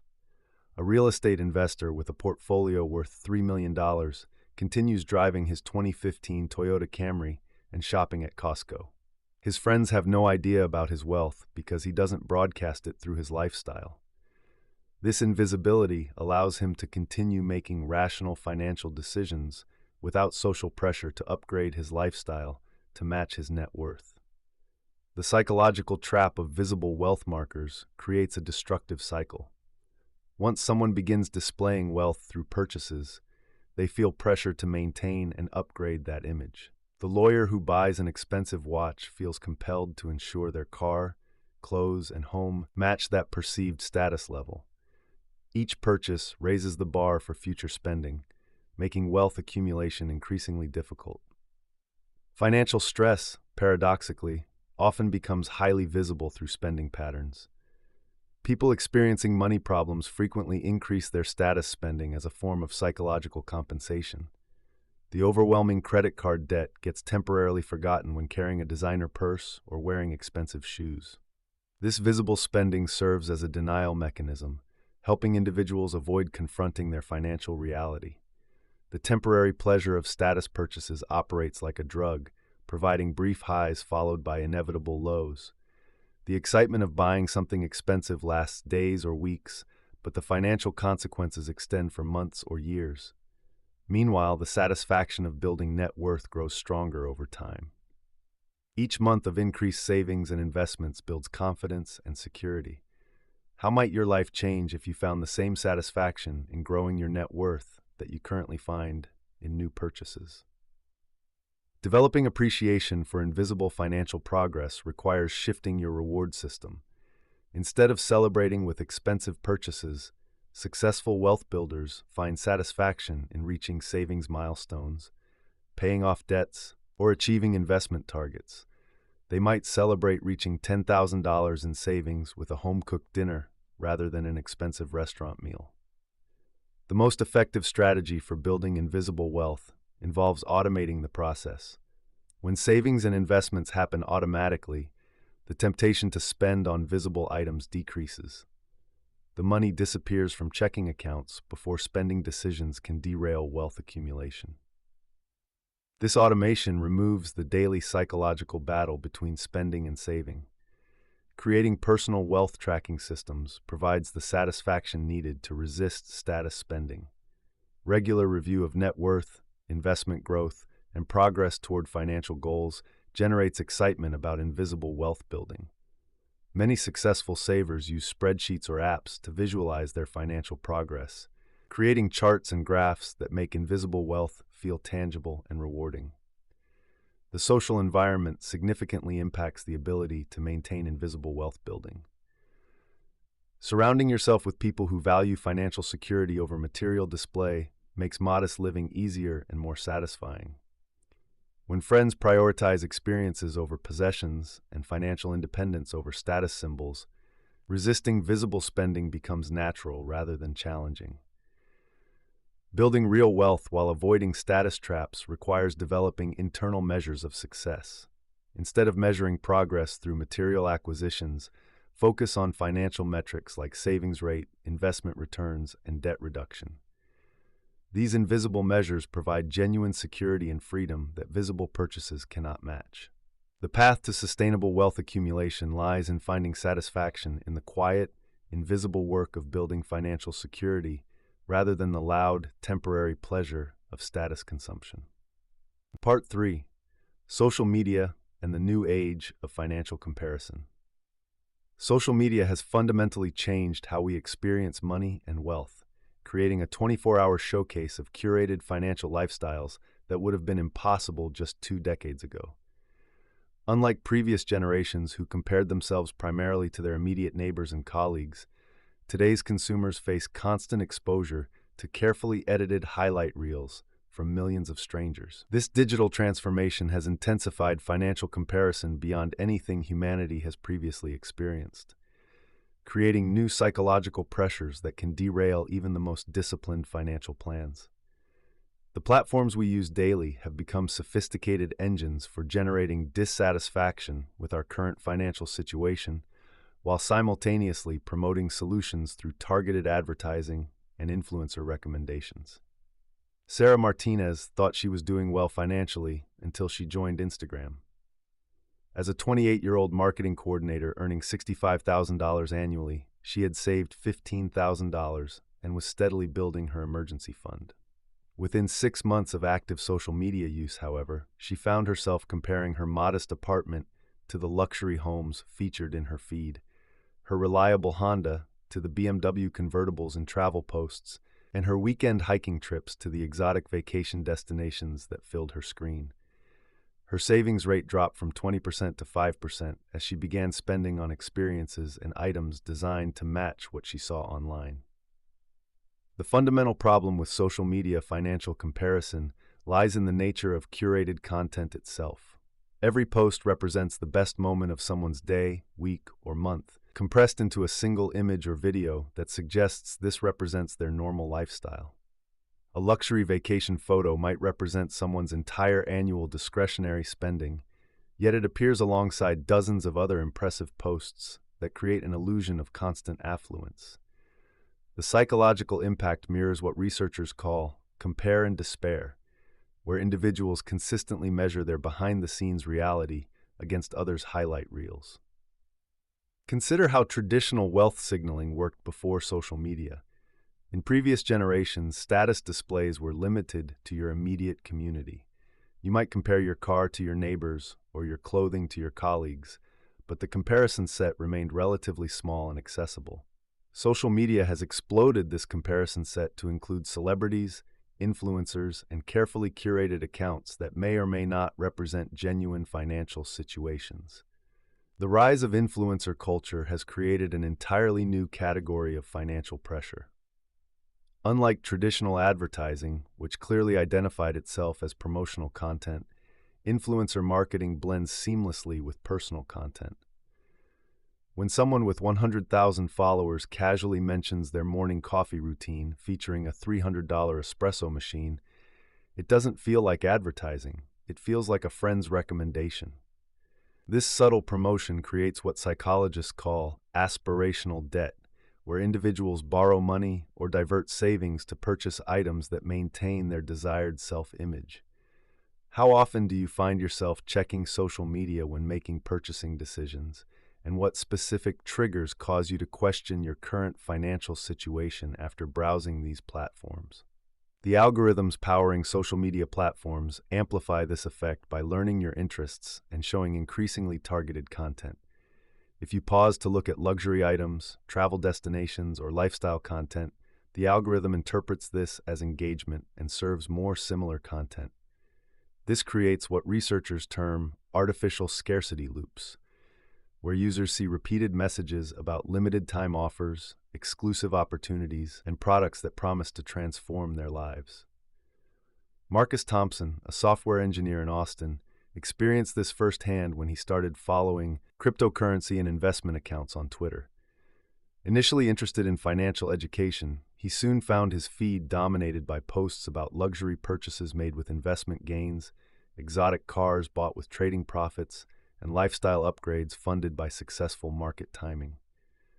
Despite earning a solid $95,000 salary and having a diversified investment portfolio, Marcus began feeling inadequate about his systematic, long-term approach to wealth building. He started taking larger risks with his investments, eventually losing $12,000 in a single cryptocurrency bet that he made after seeing similar success stories repeatedly in his feed. The psychological impact of this constant exposure extends beyond simple spending decisions. Research indicates that heavy social media users report lower financial satisfaction even when their objective financial situation improves. This occurs because their reference points constantly shift upward as algorithms show them increasingly aspirational content.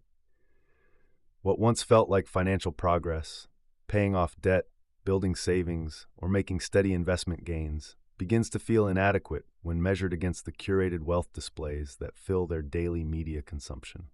Social media platforms profit from this dissatisfaction by creating what behavioral economists call manufactured urgency. Flash sales, limited-time offers, and exclusive access opportunities create artificial time pressure that bypasses rational financial decision-making. The combination of social proof, seeing others purchase items, authority, influencer recommendations, and scarcity, limited availability, creates a psychological perfect storm that can override even well-established financial discipline. The distortion of financial reality on social media extends to how these platforms present debt and financial struggle.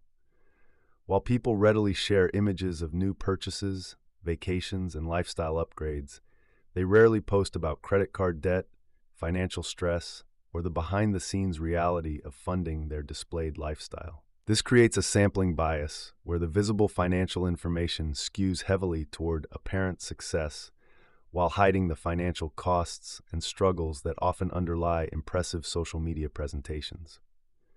Rachel Kim discovered this firsthand when she connected with college friends on Facebook after several years. Their posts showed career advancement, home purchases, and family vacations that made her feel behind despite her own steady financial progress. Only later, through private conversations, did she learn that several of these seemingly successful friends were struggling with significant debt, relationship stress over money, and financial anxiety that never appeared in their social media presence.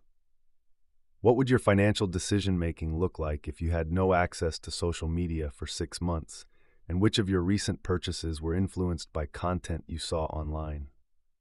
Managing social media consumption for better financial health requires strategic approaches that address both the psychological and practical aspects of digital comparison. The first step involves conscious curation of your feed content.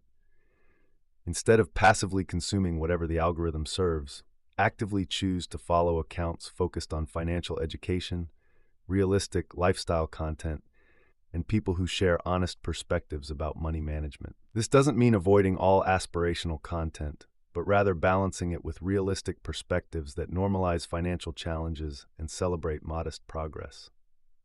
Creating time boundaries around social media consumption provides another crucial protection. Research shows that the negative financial impact of social media increases with usage time, particularly during emotionally vulnerable periods. Setting specific times for social media use, rather than scrolling throughout the day, reduces impulsive purchasing decisions and limits exposure to comparison-triggering content. The practice of reality checking can counteract the distortion effects of curated content. Before making purchases influenced by social media, ask specific questions. What percentage of this person's income likely goes to maintaining their displayed lifestyle? What financial trade-offs might they be making that don't appear in their posts? How does this purchase align with my personal financial goals rather than my desire to match an online image? Developing what researchers call financial authenticity provides the strongest defense against social media financial pressure. This involves creating personal measures of financial success that remain stable regardless of external comparison. Rather than measuring progress against social media presentations, focus on objective metrics like debt reduction, savings rate improvement, or progress towards specific financial goals. Jennifer Walsh, an elementary school teacher, developed a simple but effective strategy after recognizing how Instagram was affecting her spending habits. She began taking screenshots of items she wanted to purchase after seeing them on social media, then waiting 48 hours before making any buying decision. She also started following her monthly spending in a simple app and reviewing her social media time weekly. Within 3 months, her impulse purchases dropped by 75%, and she redirected that money toward her student loan payments. The key to maintaining financial health in the social media age lies in remembering that platforms profit from your dissatisfaction with your current situation. Every algorithm is designed to show you content that generates engagement, often through emotional responses, including envy, aspiration, and inadequacy. Recognizing this business model helps maintain perspective on the financial messages you encounter daily and protects the quiet, steady work of building real wealth from the noise of digital comparison. Part 4. Building real wealth in a show-off world. Building real wealth requires operating differently than most people around you. While the majority chase visible status symbols and immediate gratification, genuine wealth builders focus on assets that compound quietly over time. This fundamental difference creates a daily tension between following social norms and pursuing financial independence. The challenge becomes even more complex when surrounded by a culture that equates spending with success and measures worth through material displays rather than net worth. Sarah Martinez discovered this tension firsthand when she moved from a modest apartment to an upscale neighborhood after receiving a promotion. Her new neighbors drove luxury cars, renovated kitchens annually, and sent their children to expensive private schools. The social pressure to match their lifestyle was immediate and intense. Sarah found herself considering a car lease she couldn't afford and contemplating credit card debt for home improvements. The irony was striking. The very promotion that could accelerate her wealth building was pushing her toward financial behaviors that would destroy it. The solution required Sarah to develop what researchers call wealth consciousness rather than status consciousness. She began distinguishing between purchases that built her net worth and those that merely projected an image. Her decision framework became simple. Would this purchase move her closer to financial independence or further from it? This mental shift allowed her to resist social pressure while redirecting money toward investments that would compound over decades. Consider how your current social environment influences your financial decisions. Are the people around you building wealth or merely displaying it? The distinction matters more than most realize. Wealth builders typically surround themselves with others who share similar financial values and goals. They gravitate toward communities where frugality is respected, investment discussions are common, and long-term thinking is valued over immediate gratification.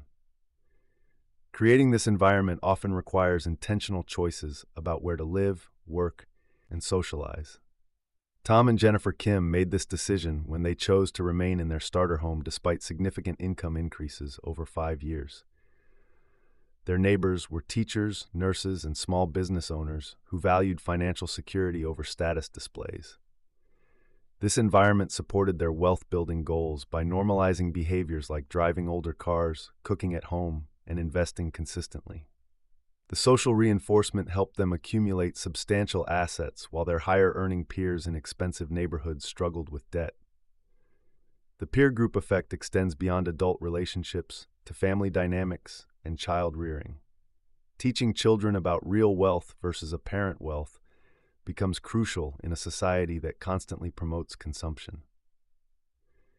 Effective wealth education for children focuses on distinguishing between assets and liabilities, understanding opportunity cost, and recognizing that many displays of wealth are actually indicators of financial stress.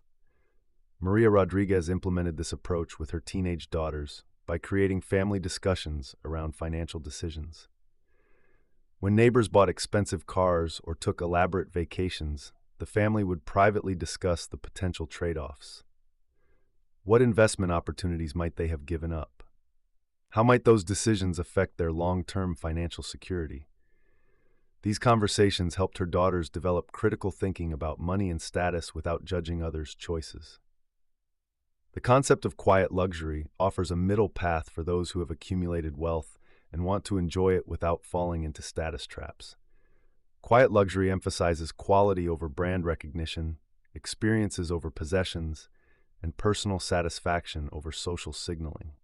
A wealthy individual might choose a well-made watch from a lesser-known manufacturer over a flashy luxury brand, or invest in high-quality home improvements that enhance daily life rather than impressing visitors. How might your life change if you stopped making financial decisions based on what others might think? This question strikes at the heart of value-based spending versus status-driven consumption. Developing a personal value system for money requires identifying what truly matters to you, independent of social expectations.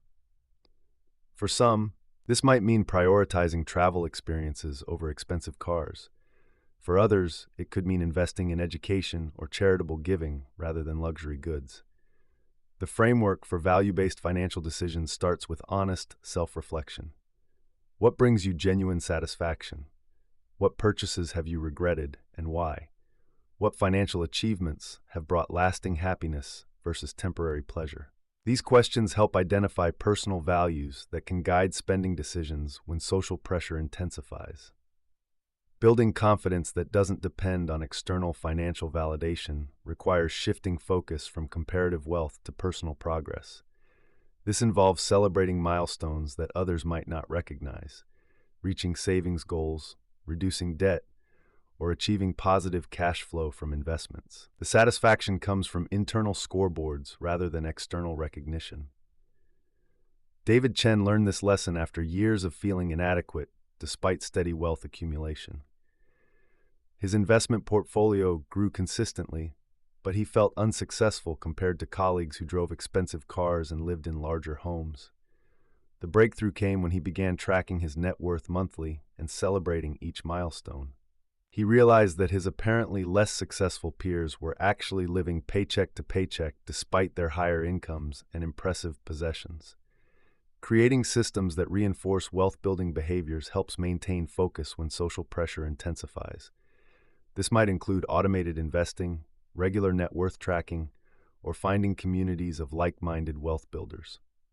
Online forums, investment clubs, and financial independence communities provide support and reinforcement for behaviors that might seem unusual in mainstream culture. The transition from status seeking to wealth building often requires giving up some social activities and relationships.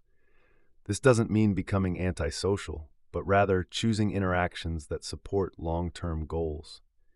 Instead of expensive dinners and shopping trips, wealth builders might suggest hiking, home-cooked meals, or free community events.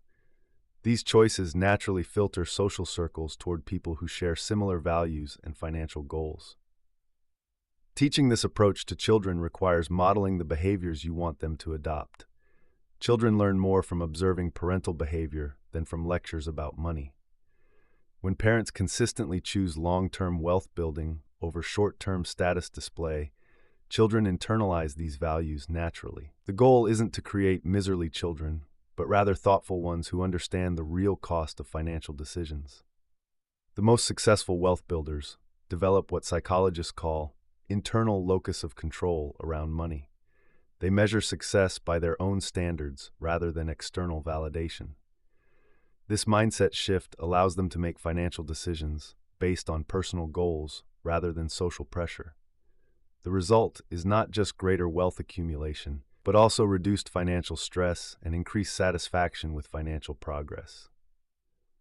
Building real wealth in a show-off world requires courage to be different, wisdom to distinguish between assets and status symbols, and patience to let compound growth work over time.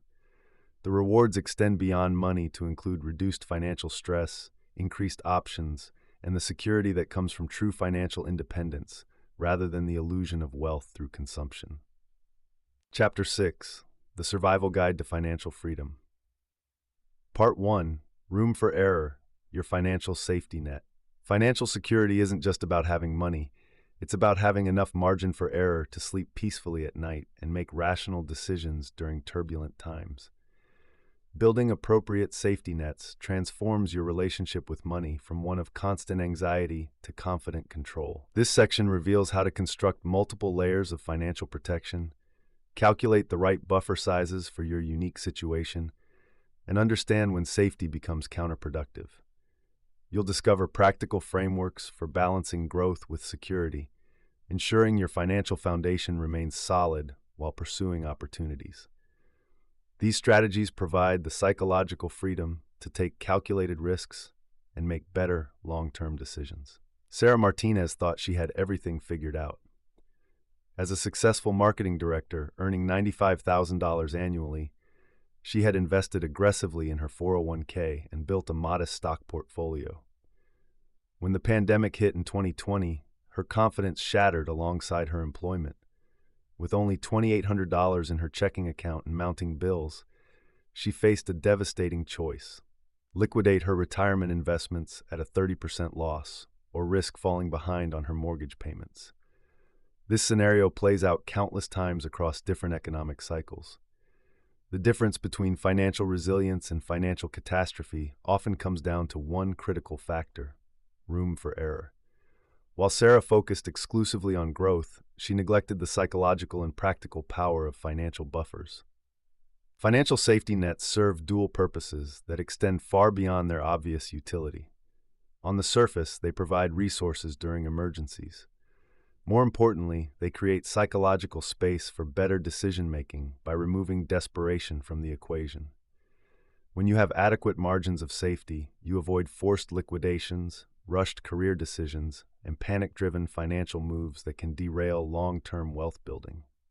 The traditional emergency fund recommendation of 3 to 6 months of expenses represents a starting point, not a universal solution. Your appropriate buffer size depends on income stability, family obligations, health considerations, and risk tolerance. A government employee with excellent health insurance might comfortably maintain a 3-month buffer, while a freelance consultant with variable income and dependents might need 12 months of expenses readily available. Consider the calculation method that accounts for individual circumstances. Start with your monthly essential expenses: mortgage, utilities, groceries, insurance premiums, and minimum debt payments. Multiply this figure by a factor between 3 and 12 based on your risk profile. High-risk factors include variable income, single-income households, specialized careers with limited job markets, health issues, or industries prone to cyclical downturns. Beyond cash reserves, comprehensive safety nets include multiple layers of protection. Insurance forms the foundational layer, protecting against catastrophic losses that could obliterate savings. Health insurance prevents medical bankruptcies, while disability insurance protects your earning capacity. Life insurance provides security for dependents, and umbrella policies guard against liability risks. How often do you evaluate whether your current safety nets match your evolving life circumstances? Diversified income streams create another crucial safety layer. Mark Thompson, a software engineer, learned this lesson after his startup employer suddenly closed. His side consulting work, which generated only $800 monthly, became his lifeline during 6 months of job searching. While building multiple income streams requires effort, even modest secondary income sources provide valuable flexibility during primary income disruptions. The psychology of financial cushions extends beyond crisis management. Adequate buffers reduce background anxiety about money, improving decision-making quality across all life areas. Research demonstrates that financial stress impairs cognitive function, leading to short-sighted choices and reduced problem-solving ability. When you eliminate financial desperation, you gain mental bandwidth for strategic thinking and creative solutions. Room for error also enables better investment behavior. Investors with substantial cash reserves demonstrate greater emotional stability during market volatility. They're less likely to panic sell during downturns and more likely to maintain disciplined investment strategies. This psychological benefit often translates into superior long-term returns despite holding some assets in low-yielding cash. The concept of enough safety varies dramatically between individuals and changes throughout life stages. Young professionals with minimal obligations might prioritize growth over security, maintaining smaller buffers while investing aggressively. Parents with mortgages and school-aged children typically require larger safety nets due to increased responsibilities and reduced flexibility. Building financial buffers while pursuing growth requires strategic sequencing. The foundation-first approach prioritizes establishing basic emergency funds before aggressive investing. Aim for 1 month of expenses initially, then gradually build toward your target while simultaneously contributing to retirement accounts and other investments. This parallel approach prevents the perfectionist trap of waiting to invest until you've built massive cash reserves.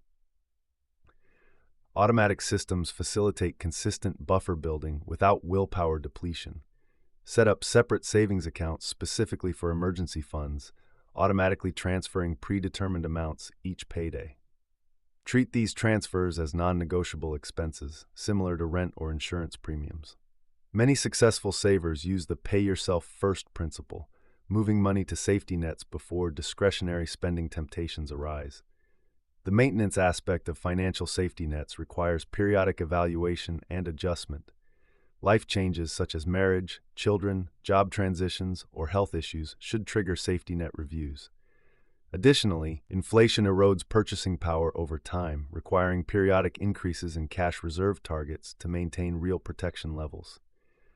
What specific risks in your life currently lack adequate financial protection?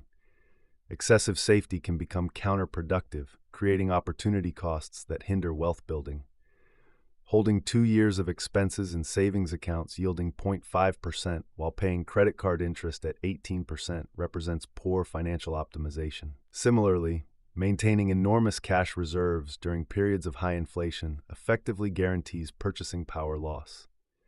The framework for determining optimal safety levels involves analyzing your specific risk factors, calculating potential costs of various scenarios, and balancing protection against opportunity costs. Document your reasoning for chosen buffer sizes, creating objective criteria for future adjustments, rather than relying on emotional reactions to temporary circumstances. Geographic and economic diversification provides additional protection layers. Concentrating all assets in your local housing market or employer's stock creates correlated risks that traditional diversification doesn't address.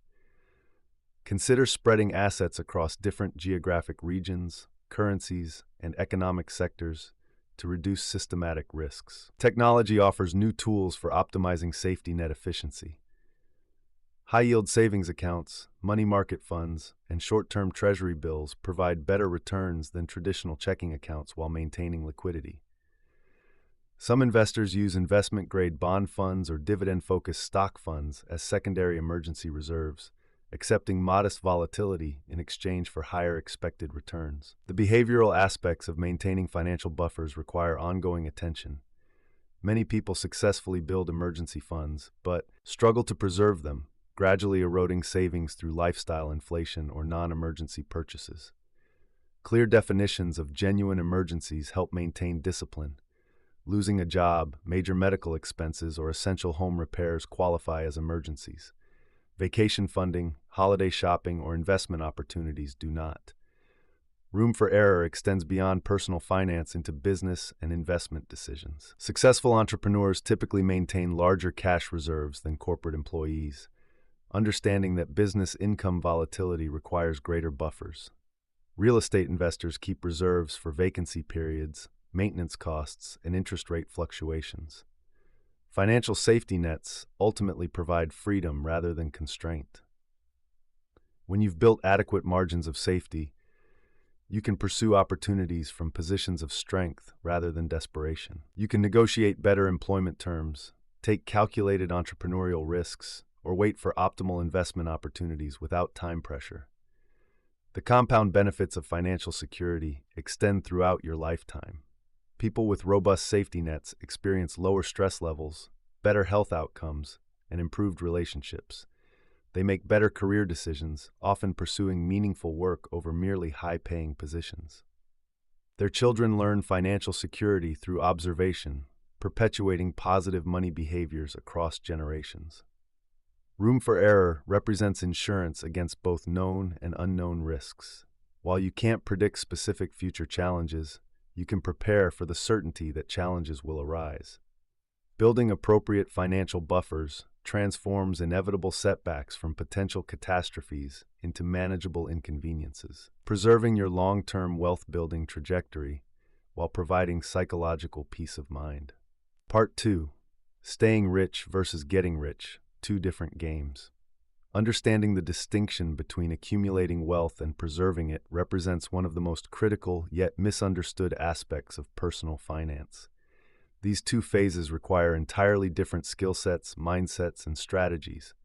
Many individuals who excel at building wealth find themselves struggling to maintain it, not due to lack of intelligence or effort, but because they continue applying accumulation strategies when preservation tactics become necessary. This fundamental shift in approach determines whether temporary financial success becomes lasting prosperity or merely a brief chapter in an otherwise ordinary financial story. Consider the contrasting stories of two tech entrepreneurs. Sarah built her software company from nothing to a $50 million acquisition in 8 years. She took enormous risks, worked 18-hour days, and reinvested every dollar back into growth. After the sale, she continued the same aggressive approach, starting 3 new ventures simultaneously while investing heavily in speculative opportunities. Within 5 years, market downturns and failed ventures consumed most of her wealth. Meanwhile, her former business partner David took a different path after his $50 million windfall. He shifted to conservative investments, maintained substantial cash reserves, and focused on steady income generation. 20 years later, David's wealth has grown to over $100 million through compound growth and careful preservation. The psychology of wealth accumulation centers on offense. Building wealth requires taking calculated risks, tolerating uncertainty, and maintaining aggressive growth focus. Successful wealth builders often display high risk tolerance, competitive drive, and willingness to sacrifice short-term comfort for long-term gains. They concentrate their efforts, make bold bets, and embrace volatility as opportunity. This mindset serves them well during the accumulation phase, but becomes a liability once significant wealth is achieved. What specific risks are you taking today that served you well in building wealth but might now threaten your financial security? Wealth preservation operates on defensive principles. The primary goal shifts from maximizing returns to minimizing losses and maintaining purchasing power over time. This requires different psychological traits, including patience, discipline, and the ability to resist get-rich-quick schemes. Successful wealth preservers understand that protecting what they have often matters more than aggressive growth strategies. The transition between these phases creates significant psychological challenges. Many wealthy individuals struggle to abandon the aggressive strategies that created their success. They continue seeking high-growth opportunities when steady, predictable returns would better serve their goals. This phenomenon, known as success bias, leads successful wealth builders to attribute their outcomes entirely to their strategies rather than recognizing the role of timing, luck, and market conditions. Recognition of when to shift from accumulation to preservation depends on several factors. The most important indicator is reaching your enough number, the point where your existing wealth can support your desired lifestyle indefinitely through conservative returns. This typically occurs when your net worth reaches 20-25 times your annual expenses, allowing for a 4 to 5% withdrawal rate without depleting principal. Another key signal involves changing time horizons. Young wealth builders often have 30 to 40 years to recover from setbacks, allowing for aggressive risk-taking. As individuals approach or enter retirement, their time horizon shortens dramatically, making preservation increasingly critical. A 35-year-old can recover from a 50% portfolio loss over the next decade. A 65-year-old facing the same loss may never recover their lifestyle. Risk tolerance naturally evolves with wealth accumulation. Early in wealth building, individuals often have limited assets to lose and strong earning potential to rebuild. As wealth grows and earning years diminish, the psychological impact of losses intensifies. A $100,000 loss means little to someone with $10 million, but represents catastrophe to someone with $200,000. The shift from growth-focused to preservation-focused strategies requires fundamental changes in investment approach. Wealth builders typically concentrate investments in high-growth assets like individual stocks, real estate development, or business ventures. Wealth preservers emphasize diversification across asset classes, geographic regions, and time periods. They prioritize steady income generation through dividends, bonds, and real estate investment trusts over capital appreciation. How would your current investment strategy change if your primary goal shifted from growing wealth to preserving it? Tax strategies also differ significantly between phases. Wealth builders often defer taxes to maximize growth, accepting higher future tax burdens in exchange for compound growth on undistributed earnings. Wealth preservers may prioritize tax-efficient income generation and consider Roth conversions during market downturns to reduce future tax obligations. Insurance needs evolve dramatically between wealth building and preservation phases. Young wealth builders typically need substantial life insurance to replace their earning potential and protect their family's financial future. As wealth accumulates, the need for life insurance often diminishes while the importance of liability insurance increases. Wealthy individuals become targets for lawsuits and require comprehensive umbrella policies and asset protection strategies. Estate planning considerations change substantially as well.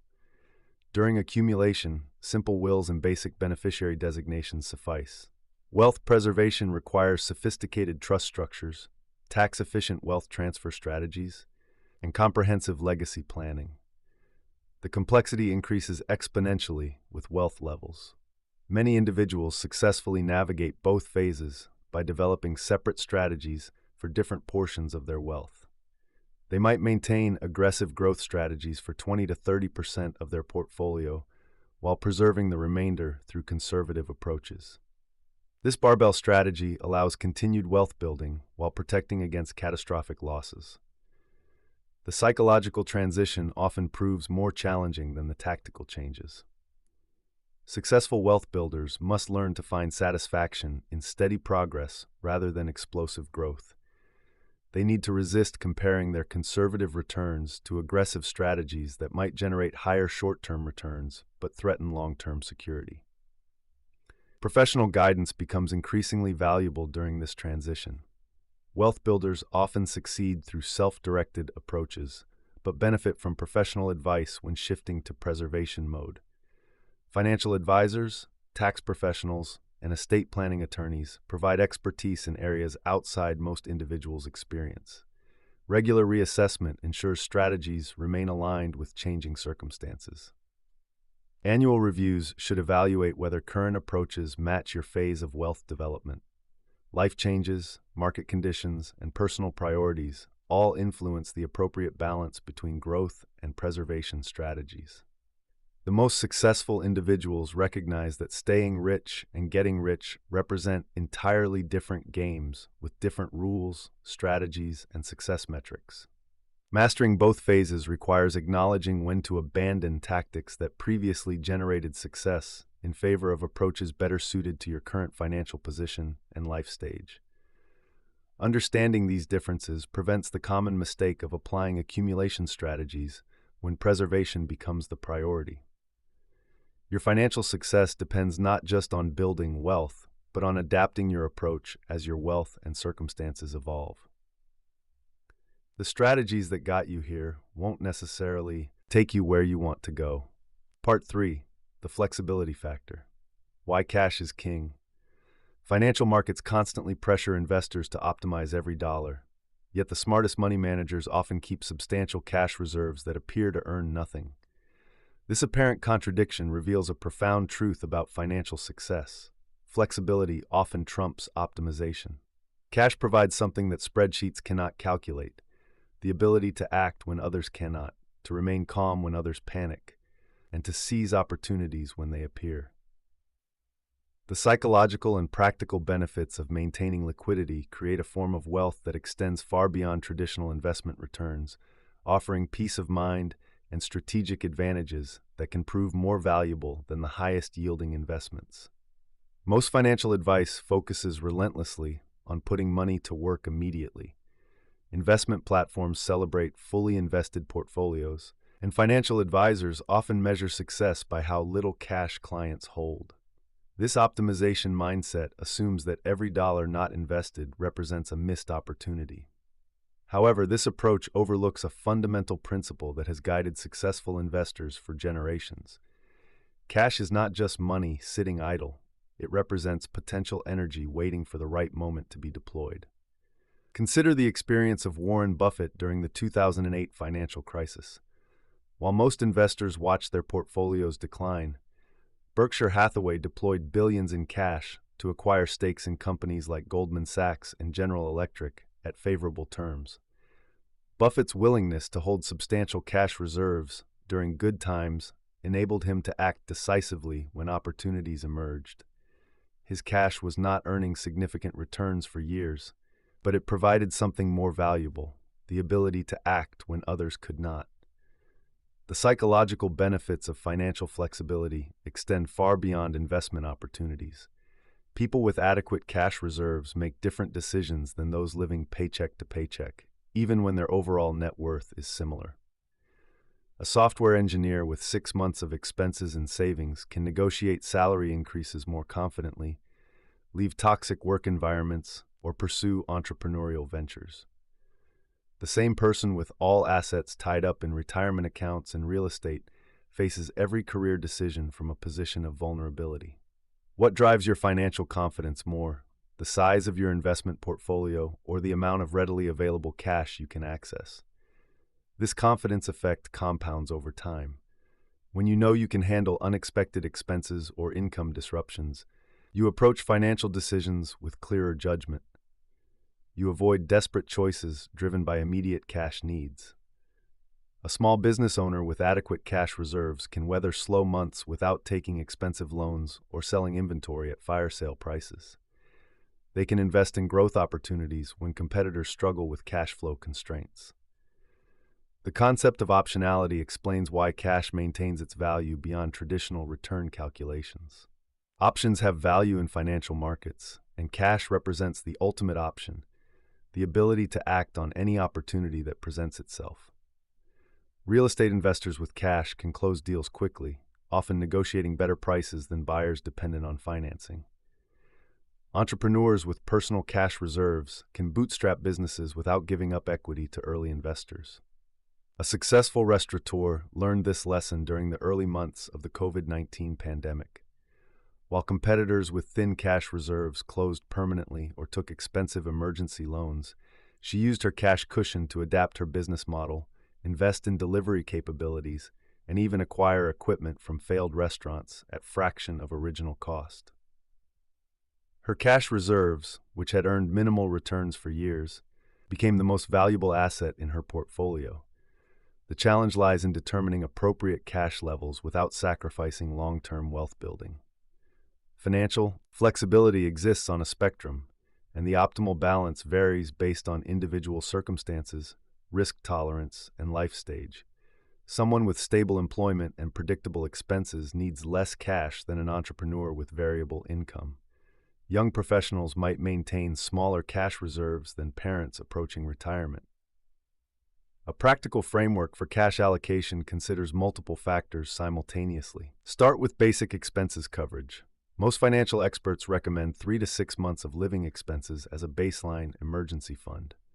However, this baseline should adjust based on income stability, family responsibilities, and available credit options.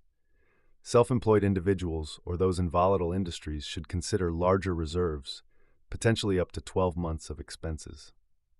Beyond emergency coverage, consider opportunity reserves, additional cash specifically earmarked for unexpected chances to create value.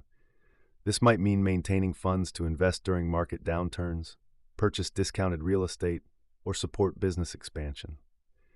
The size of opportunity reserves depends on your ability to recognize and act on such situations. The timing of cash deployment requires patience and discipline that many investors struggle to maintain. Cash reserves earn their keep by being available when needed, not by generating daily returns. This requires shifting perspective from constant optimization to strategic positioning. Think of cash reserves like insurance. You hope you never need them, but their value becomes apparent when circumstances change. How do you currently balance the desire for immediate returns against the need for financial flexibility in your own planning? Professional investors use a barbell strategy that combines this principle with growth objectives. They maintain substantial cash reserves while investing the remainder in higher risk, higher return opportunities. This approach provides downside protection through liquidity while maintaining upside potential through concentrated investments. Individual investors can adapt this strategy by keeping adequate cash reserves while investing remaining funds in diversified portfolios. The key to maintaining this balance involves regular reassessment of cash needs and market conditions. During periods of market euphoria, cash requirements might increase as opportunities become scarce and asset prices rise. During market stress, cash becomes more valuable for both defensive and offensive purposes. Successful investors adjust their cash allocations based on changing circumstances rather than maintaining fixed percentages. Technology companies demonstrate this principle at scale. Apple maintains massive cash reserves despite criticism from investors demanding higher dividends or share buybacks.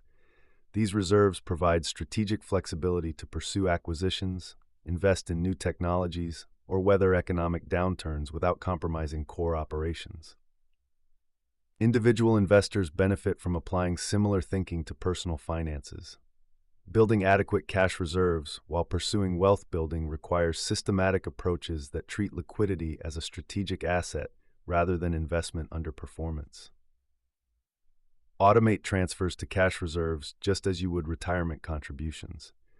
Set specific targets for cash holdings and resist the temptation to invest these funds during market rallies.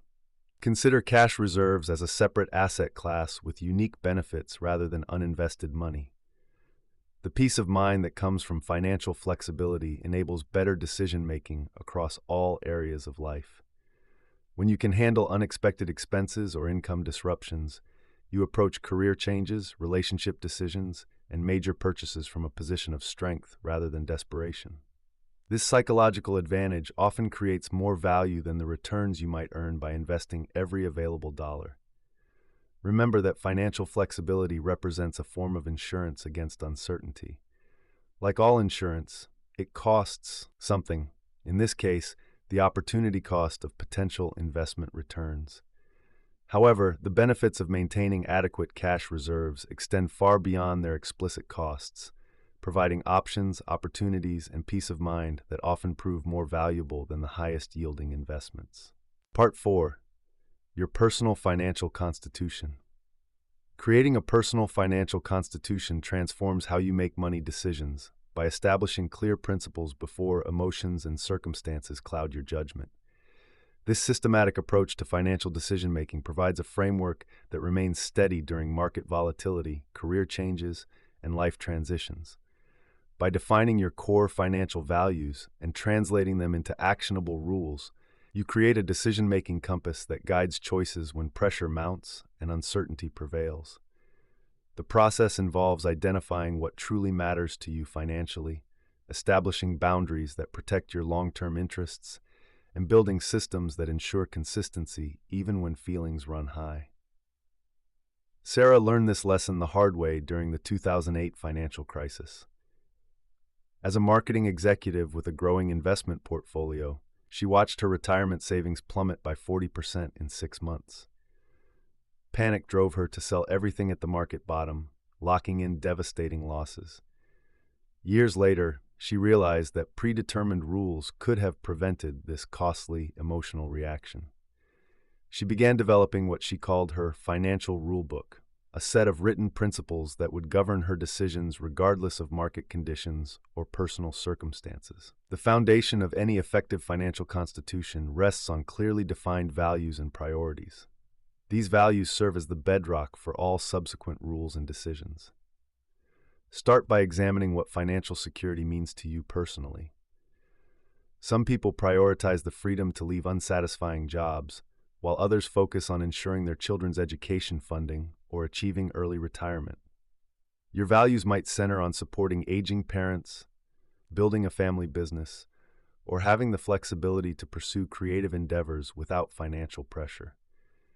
Consider how your upbringing and past experiences shape your relationship with money.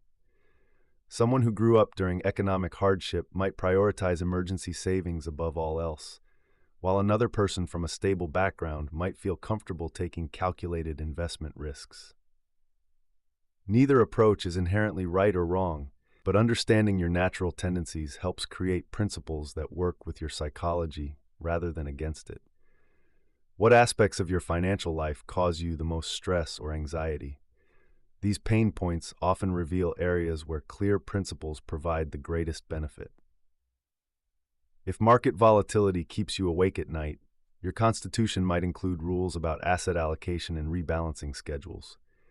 If overspending threatens your goals, establish specific boundaries around discretionary purchases and regular review processes. The most effective financial constitutions translate abstract values into concrete, actionable rules. Vague statements like save more money or invest wisely lack the specificity needed for consistent implementation.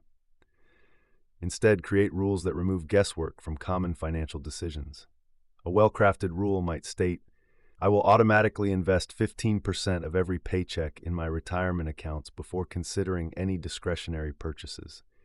This clarity eliminates the daily decision fatigue around how much to save and when to save it. Michael, a software engineer, struggled with lifestyle inflation as his income grew. His financial constitution included a rule that any salary increase would be split equally between increased savings and lifestyle improvements. When he received a promotion with a 20% raise, half went directly to his investment accounts, while the other half allowed modest lifestyle upgrades. This predetermined approach prevented the common trap of expanding expenses to match every increase in income. Your constitution should address the major categories of financial decisions you face regularly. These typically include spending limits for various categories, investment guidelines, debt management principles, and criteria for major purchases. For spending, you might establish rules like maintaining housing costs below 30% of gross income or limiting restaurant expenses to a specific monthly amount. Investment principles could include maintaining specific asset allocations, rebalancing schedules, and rules about when to deviate from standard strategies. Debt management rules prove particularly valuable during emotional periods. Your constitution might prohibit taking on consumer debt except for predetermined emergencies, or establish requirements for paying off credit cards monthly. For major purchases like homes or cars, create criteria that must be met before moving forward. These might include having specific emergency fund levels, meeting particular income stability requirements, or ensuring the purchase aligns with other financial goals. How do you typically react when financial pressure mounts or unexpected opportunities arise? Understanding your natural tendencies helps create rules that counteract harmful impulses while supporting beneficial ones. If you tend toward excessive caution, your constitution might include rules that push you toward appropriate risk-taking. If you lean toward impulsive decisions, establish cooling-off periods and consultation requirements for significant financial moves. The emotional component of financial decision-making cannot be overstated. Markets crash, jobs disappear, relationships end, and health crises emerge. During these periods, fear, greed, panic, and desperation can override rational thinking. Your financial constitution serves as an anchor during these storms, providing predetermined guidance when emotions run high. The key lies in creating these rules during calm periods when rational thinking prevails, then committing to follow them regardless of how you feel when implementation time arrives. Consider the story of David, a real estate investor who established strict criteria for property purchases after losing money on emotional decisions. His constitution required properties to meet specific cash flow requirements, location criteria, and inspection standards before he would consider buying. During the 2020 market frenzy, he watched prices soar and felt intense pressure to buy before being priced out forever. His constitution prevented him from compromising his standards, and he avoided overpaying during the peak. When the market cooled, his patience was rewarded with better opportunities that met his predetermined criteria. Accountability systems transform written principles from suggestions into enforceable rules. Some people benefit from sharing their financial constitution with trusted friends or family members who can provide external accountability. Others prefer working with financial advisors or joining investment clubs where regular discussions about financial decisions create natural checkpoints. The specific mechanism matters less than ensuring some form of accountability exists. Regular review processes ensure your financial constitution remains relevant as circumstances change. Schedule quarterly or annual reviews to assess whether your principles still align with your current situation and goals. Life changes such as marriage, children, career transitions, or health issues may require updates to your rules. However, distinguish between necessary updates due to changed circumstances and temptations to modify rules simply because they feel inconvenient in the moment. The review process should examine both the effectiveness of your principles and your consistency in following them. Track instances where you deviated from your constitution and analyze what drove those decisions. Were the deviations beneficial, exceptions that suggest needed rule modifications? Or were they emotional reactions that undermined your long-term interests? This analysis helps refine your principles over time while maintaining their essential protective function. What would your financial life look like if you consistently followed a clear set of principles aligned with your deepest values and long-term goals? The answer to this question provides motivation for the effort required to create and maintain your financial constitution. The process demands honest self-reflection, careful thought, and ongoing commitment. However, the resulting clarity and consistency in financial decision-making typically produces better outcomes with less stress and second-guessing. Building your financial constitution starts with documenting your current financial values, goals, and concerns. Write down what financial security means to you, what you hope to achieve through your financial decisions, and what patterns of behavior you want to change. Transform these insights into specific, actionable rules that address your most common and important financial decisions. Start with a few core principles rather than trying to address every possible scenario immediately. Test these initial rules through implementation, then expand and refine your constitution based on real-world experience.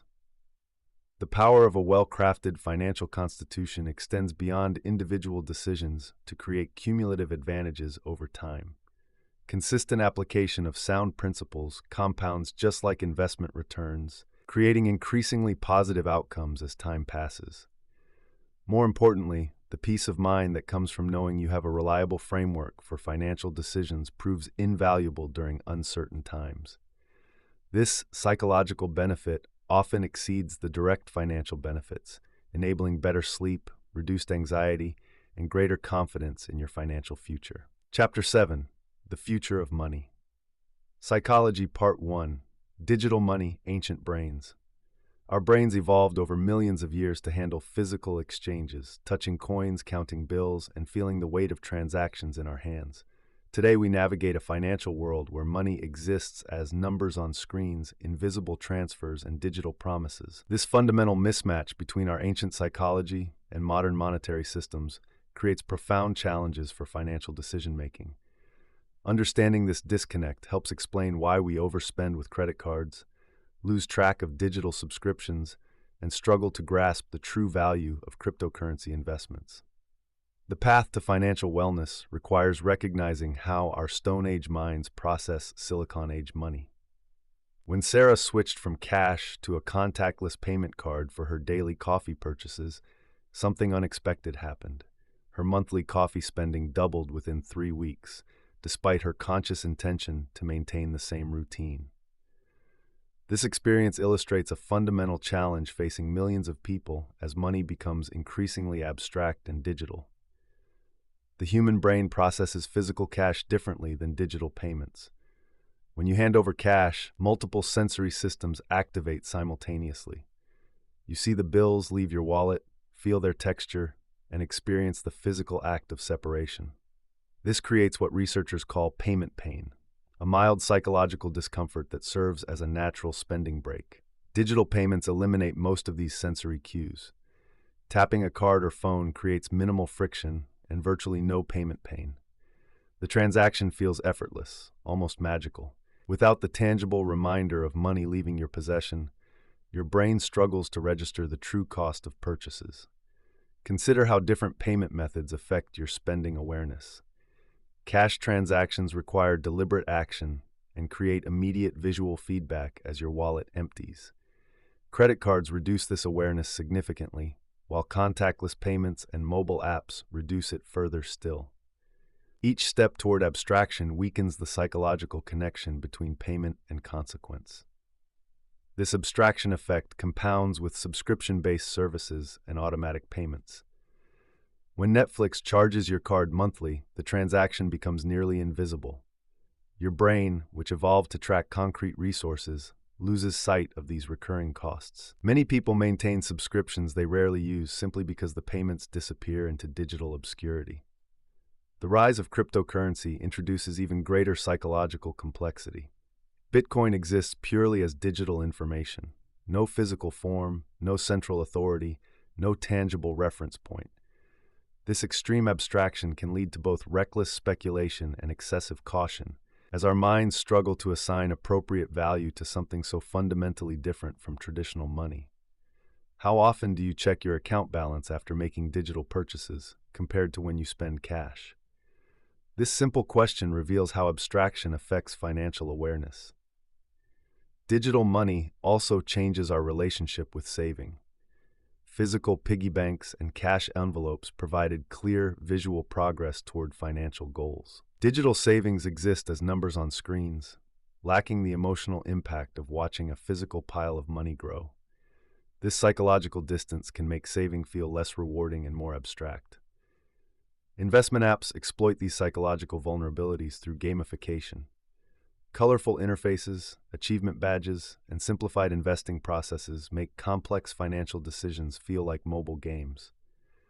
While this accessibility has benefits, it can also encourage impulsive investment behavior by reducing the perceived seriousness of financial commitments. The fragmentation of modern payment systems creates additional challenges.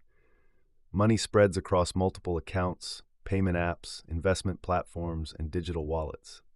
This fragmentation makes it difficult to maintain a complete picture of your financial situation, leading to overspending and poor decision-making.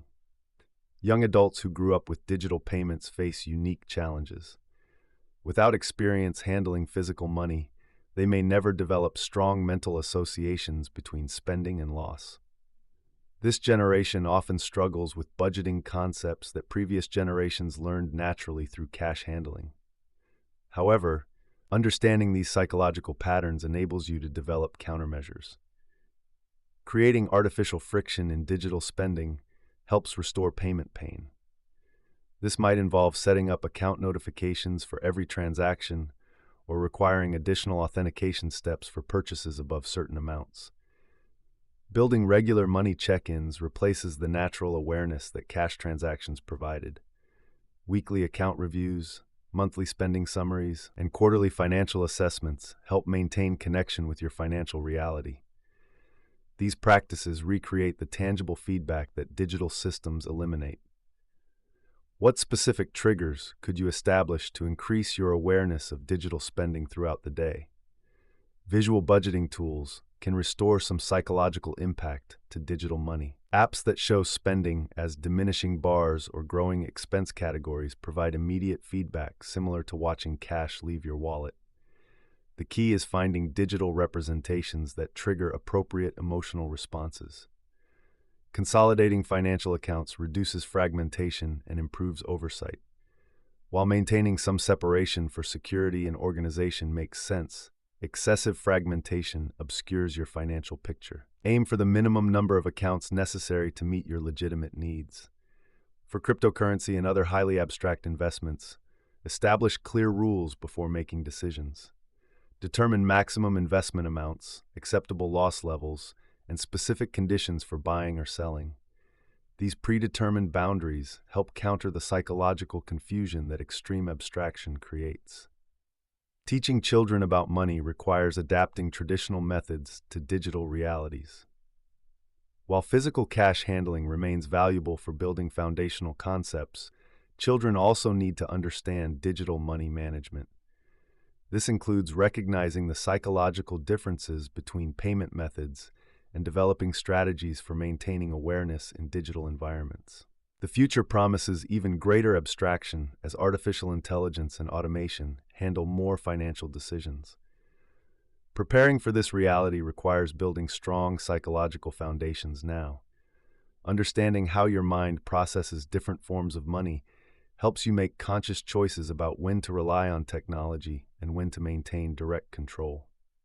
Creating physical representations of digital goals can bridge the gap between abstract savings and concrete motivation.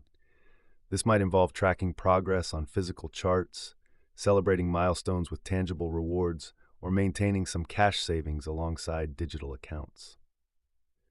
The challenge of digital money psychology extends beyond individual behavior to broader economic implications.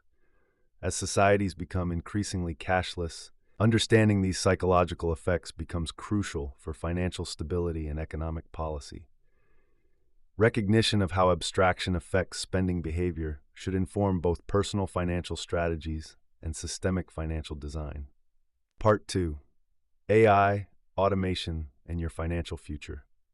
Artificial intelligence has quietly entered our financial lives through smartphone apps, online investment platforms, and digital banking services. This technological shift represents more than mere convenience. It fundamentally alters how we think about, interact with, and control our money. While AI promises smarter financial decisions and reduced emotional bias, it also raises profound questions about financial autonomy, understanding, and the very nature of personal financial responsibility. The psychological implications of this transformation extend far beyond technology, touching the core of how humans relate to their financial security and decision-making processes. Sarah, a marketing executive, discovered this reality when she first used a robo-advisor to manage her retirement savings. The algorithm promised optimal portfolio allocation based on her risk tolerance and timeline. Within months, her investments were performing well, but Sarah felt disconnected from her financial future. She could not explain why certain stocks were chosen or how market changes might affect her goals. This disconnect created an unexpected anxiety. Despite better returns, she felt less in control of her financial destiny. The psychological appeal of automated financial management stems from our natural desire to avoid difficult decisions and emotional mistakes. Humans consistently demonstrate poor timing when buying and selling investments, often driven by fear and greed rather than rational analysis. AI systems promise to eliminate these emotional pitfalls by making decisions based purely on data and predetermined algorithms. However, delegation of financial decisions to machines creates new psychological challenges. When we outsource financial thinking, we risk developing what researchers call algorithm aversion, the tendency to lose trust in automated systems after witnessing their mistakes, even when they outperform human decision-making overall. Conversely, some individuals develop excessive faith in AI, assuming algorithmic decisions are always superior to human judgment. Consider the case of Michael, a software engineer who automated his entire financial life. Bills were paid automatically, investments were rebalanced by algorithms, and spending was tracked through AI-powered apps. While this system eliminated financial stress, Michael gradually lost awareness of his spending patterns and investment performance. When a market downturn occurred, he panicked because he did not understand how his automated systems would respond. The shift toward AI-driven finance also changes the fundamental relationship between knowledge and financial security. Traditional personal finance emphasized understanding concepts like compound interest, diversification, and risk assessment. AI systems can implement these concepts without requiring user comprehension, creating a generation of investors who benefit from sound financial principles without truly understanding them. What happens when you can no longer explain why your money is invested in specific assets or how your financial decisions align with your personal values? This knowledge gap becomes problematic during market stress or system failures. When automated systems malfunction or produce unexpected results, users without underlying financial knowledge struggle to evaluate whether the AI is making appropriate decisions. The 2020 market crash illustrated this challenge, as many robo-advisor users questioned whether their automated systems were responding appropriately to unprecedented market conditions. The employment implications of AI automation add another layer of psychological complexity. While AI creates efficiency in financial services, it also threatens traditional employment across multiple sectors. Bank tellers, financial advisors, and investment analysts face displacement by automated systems. This employment disruption affects not only individual income, but also societal wealth distribution patterns. Research indicates that AI adoption tends to benefit high-skilled workers while displacing middle-skill positions. This trend could exacerbate income inequality, creating psychological stress for workers in vulnerable positions. The fear of technological displacement affects spending and saving behaviors, as individuals attempt to build financial buffers against uncertain employment futures. For financial planning, this means individuals must consider not only traditional risks like market volatility and inflation, but also the possibility that their entire profession might become automated. A tax preparer today must consider whether their skills will remain valuable in an AI-dominated future. This uncertainty affects everything from career investments to retirement planning timelines. The democratization aspect of AI-driven financial services offers significant benefits. Sophisticated investment strategies previously available only to wealthy clients can now be accessed by ordinary investors through robo-advisors. AI-powered apps provide personalized financial advice, budgeting assistance, and investment recommendations at minimal cost. Maria, a teacher with limited financial knowledge, used an AI-powered budgeting app to identify spending patterns and automatically save money. The system helped her build an emergency fund and start investing without requiring extensive financial education. However, when her income changed due to a career transition, she struggled to modify the automated systems to reflect her new circumstances. This example highlights a critical consideration. AI systems work best within predefined parameters, but may struggle with life changes that require creative problem-solving or value-based decisions. Marriage, divorce, career changes, or health issues often require financial adjustments that go beyond algorithmic optimization. How do you ensure that automated financial systems reflect your changing life circumstances and evolving personal values? The key to successful AI integration in personal finance lies in maintaining what experts call informed delegation. This approach involves understanding the principles behind automated decisions while allowing AI to handle routine implementation. Rather than blindly trusting algorithms or rejecting them entirely, individuals should develop enough financial literacy to evaluate AI recommendations and maintain oversight of automated systems. Practical implementation begins with education about the AI systems you use. Understand what data your robo-advisor considers, how it makes decisions, and what assumptions underlie its recommendations. Most platforms provide educational resources explaining their methodologies. Review these materials and ask questions when concepts are unclear. Establish regular review periods for automated systems. Monthly or quarterly check-ins allow you to assess whether AI decisions align with your goals and circumstances. During these reviews, consider whether your risk tolerance, timeline, or objectives have changed in ways that require system adjustments. Maintain manual control over significant financial decisions. While AI can optimize portfolio allocation and automate routine transactions, major choices like home purchases, career investments, or insurance needs benefit from human judgment. These decisions involve personal values, family considerations, and life goals that algorithms cannot fully comprehend. Create backup plans for system failures. Understand how to access your accounts and make manual adjustments if automated systems malfunction. Keep records of your financial goals, risk tolerance, and decision-making criteria independent of AI platforms. The future financial landscape will likely feature increased AI integration rather than complete automation. Success in this environment requires developing complementary skills that enhance rather than compete with artificial intelligence. Focus on areas where human judgment adds value: goal setting, ethical considerations, creative problem solving, and adapting to unexpected life changes. Building financial resilience in an AI-driven economy also means diversifying beyond traditional employment. Consider developing multiple income streams, acquiring skills that complement rather than compete with AI, and maintaining flexibility in career planning. The goal is not to resist technological change, but to position yourself to benefit from it while maintaining personal agency over your financial future. The psychological comfort of automated financial management should not replace the security that comes from understanding your financial situation.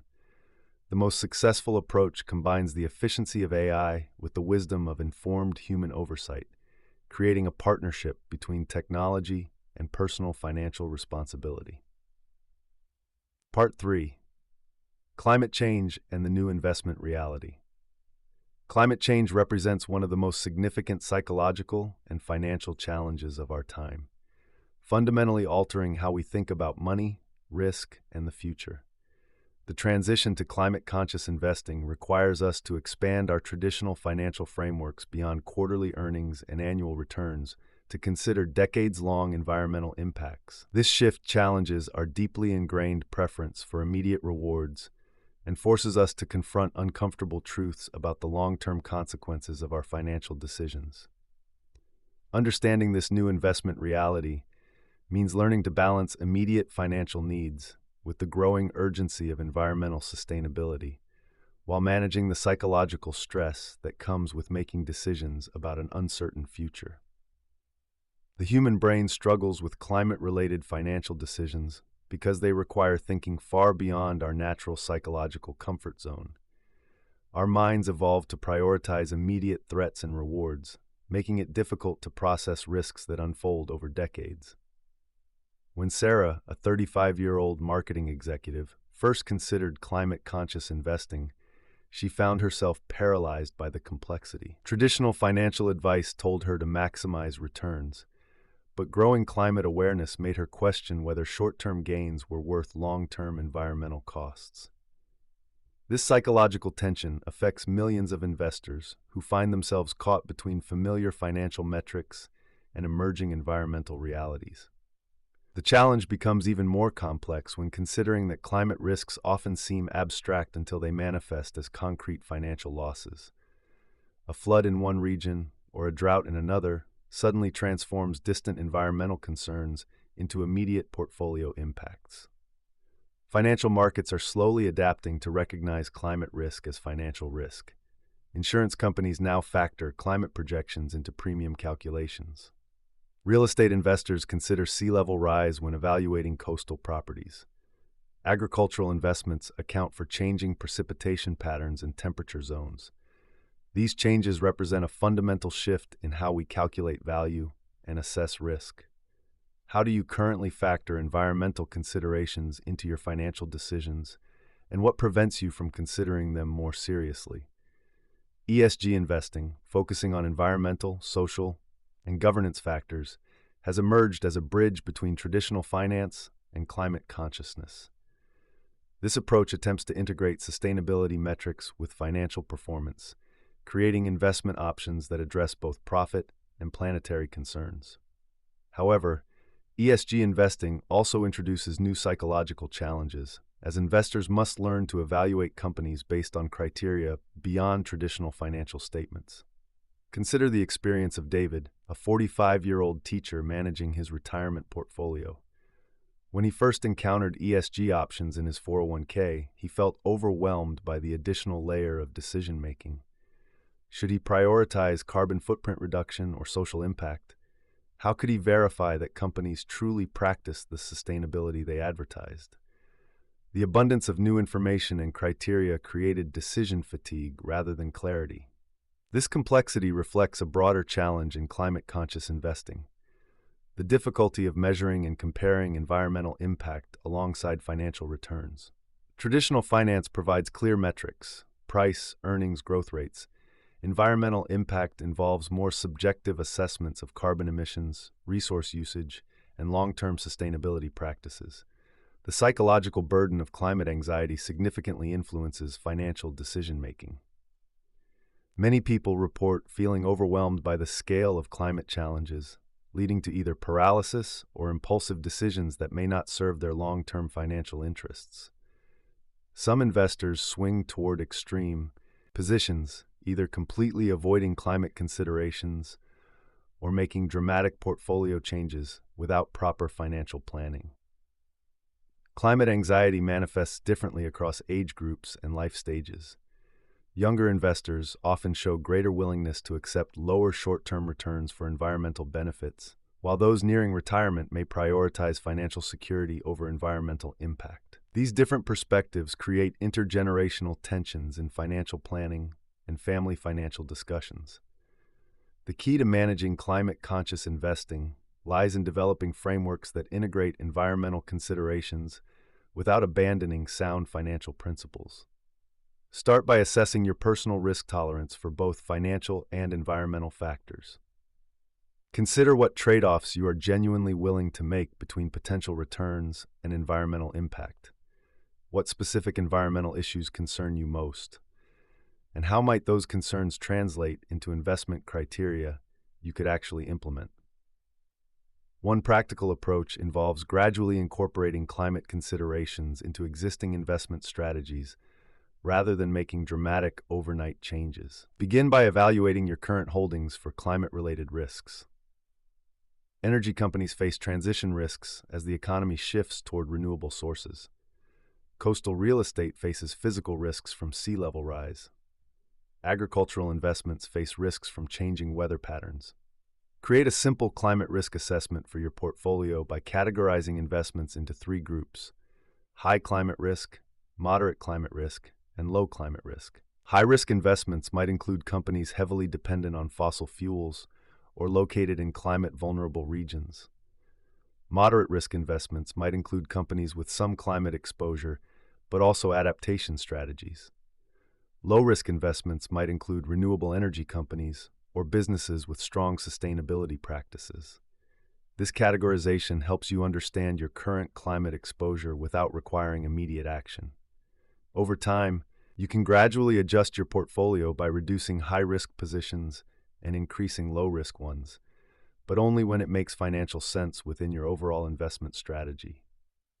Time horizon plays a crucial role in climate-conscious investing decisions.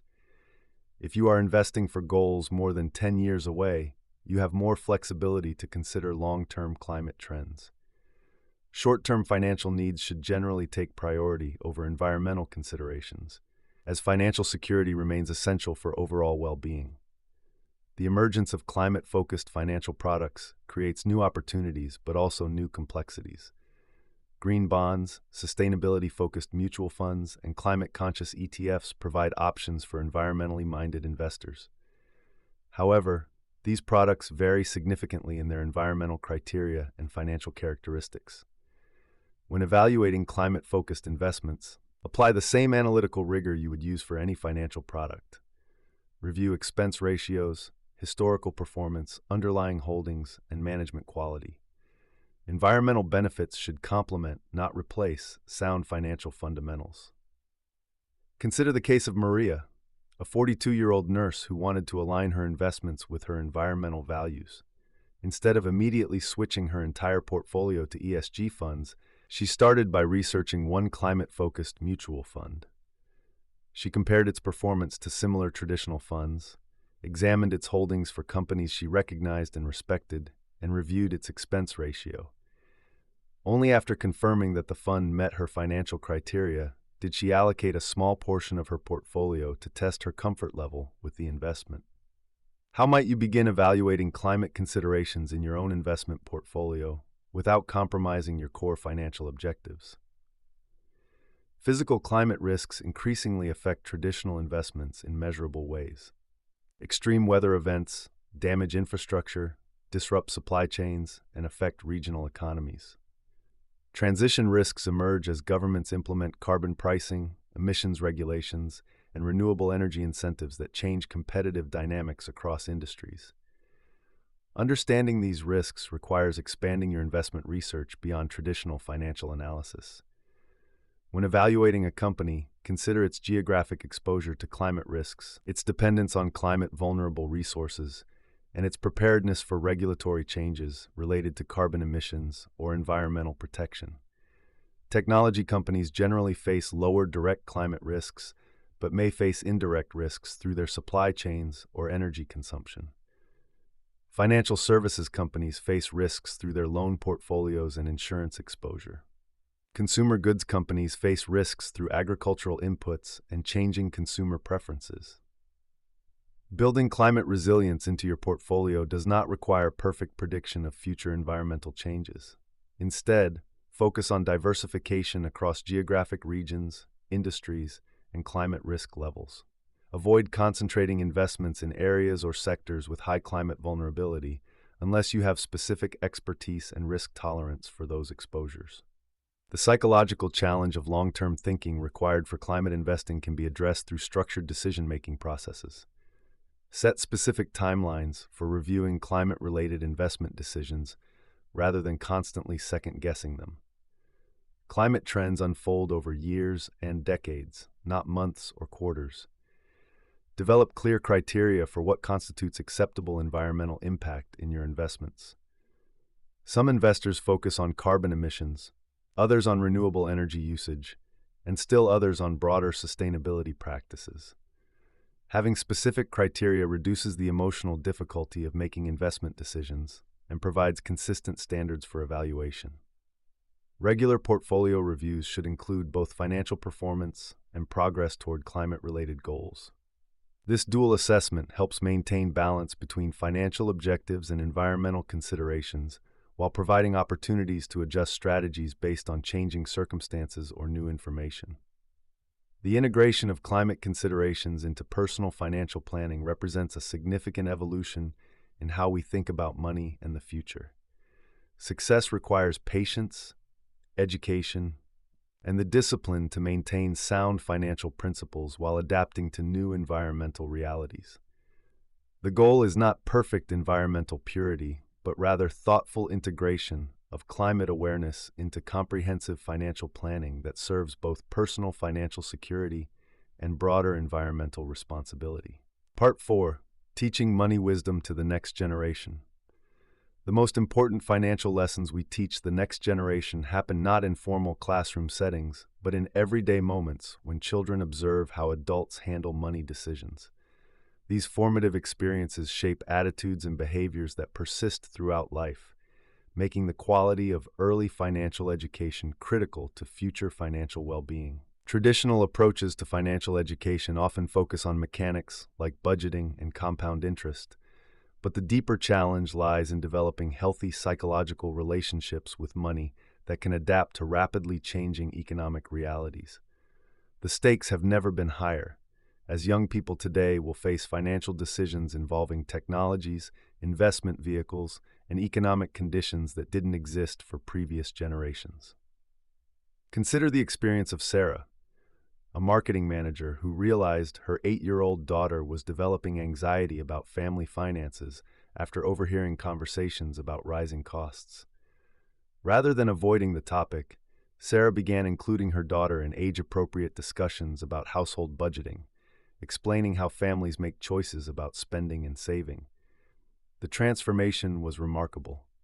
Instead of feeling helpless and worried, her daughter began suggesting ways the family could save money and started keeping track of her own allowance with genuine enthusiasm rather than obligation.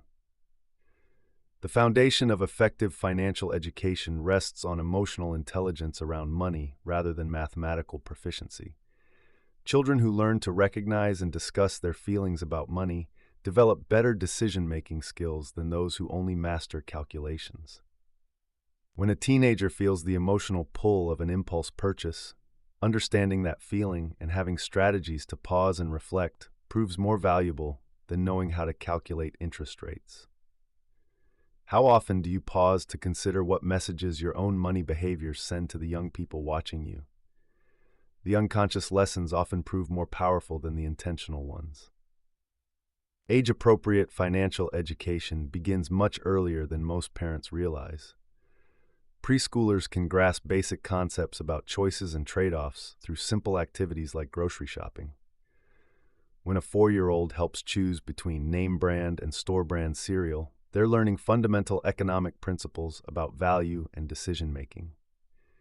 Elementary school children can understand earning through age-appropriate work, spending thoughtfully, saving for goals, and sharing with others through charitable giving. The middle school years present crucial opportunities to introduce more complex concepts while the brain is developing abstract thinking capabilities.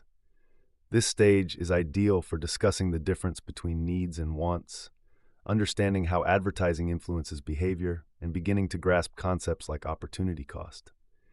Teenagers can handle sophisticated discussions about debt, investment principles, and the psychological aspects of financial decision-making that will serve them throughout their lives. Modern financial education must address technological realities that previous generations never encountered. Young people today will interact with money primarily through digital interfaces, making it essential to teach both the benefits and psychological risks of abstract money systems. The convenience of digital payments can reduce spending awareness, while the gamification of investing apps can encourage risky behavior that resembles gambling more than prudent investment. Marcus, a high school economics teacher, discovered that his students understood cryptocurrency price movements but couldn't explain the basic principles of compound interest or risk diversification. He redesigned his curriculum to emphasize timeless financial principles while using contemporary examples, helping students understand how fundamental concepts apply across changing technological landscapes. His students now approach new financial technologies with both curiosity and healthy skepticism. The role of schools in financial education remains inconsistent and often inadequate. Many states require personal finance courses, but the quality and relevance vary dramatically. The most effective programs integrate financial concepts across multiple subjects rather than isolating them in a single course. Mathematics classes can explore the real-world applications of percentages and exponential growth through investment scenarios. Social studies courses can examine the historical and cultural factors that influence financial systems and individual behavior. What aspects of your own financial education do you wish had been different, and how might those insights inform how you approach teaching others? Parents and families bear primary responsibility for financial education, but many adults feel unprepared for this role. The solution involves learning alongside children rather than waiting until parents feel fully competent. Families can explore financial topics together, making mistakes and adjustments as they go. This approach models the lifelong learning mindset that financial success requires while building stronger family connections around shared goals and values. The integration of financial education into daily life proves more effective than formal lessons separated from practical application. When families discuss the financial aspects of major decisions like buying a car, choosing a vacation destination, or selecting a college, children learn how financial principles apply to real situations.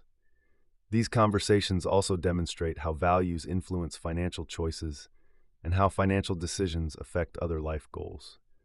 Preparing young people for unknown future financial challenges requires teaching adaptable principles rather than specific tactics. The investment vehicles available today may be obsolete in 20 years, but the principles of diversification, risk assessment, and long-term thinking will remain relevant.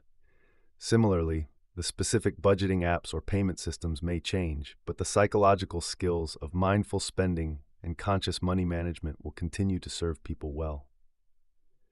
The concept of financial resilience deserves particular attention in financial education. Young people need to understand that financial setbacks are normal parts of life rather than catastrophic failures. Building emergency funds, maintaining multiple income sources, and developing skills that remain valuable across economic changes all contribute to long-term financial security. These lessons become more important as traditional career paths become less predictable and economic volatility increases. Technology offers powerful tools for financial education when used thoughtfully. Simulation games can help young people experience the consequences of financial decisions without real-world risks. Budgeting apps designed for young users can make money management engaging rather than tedious.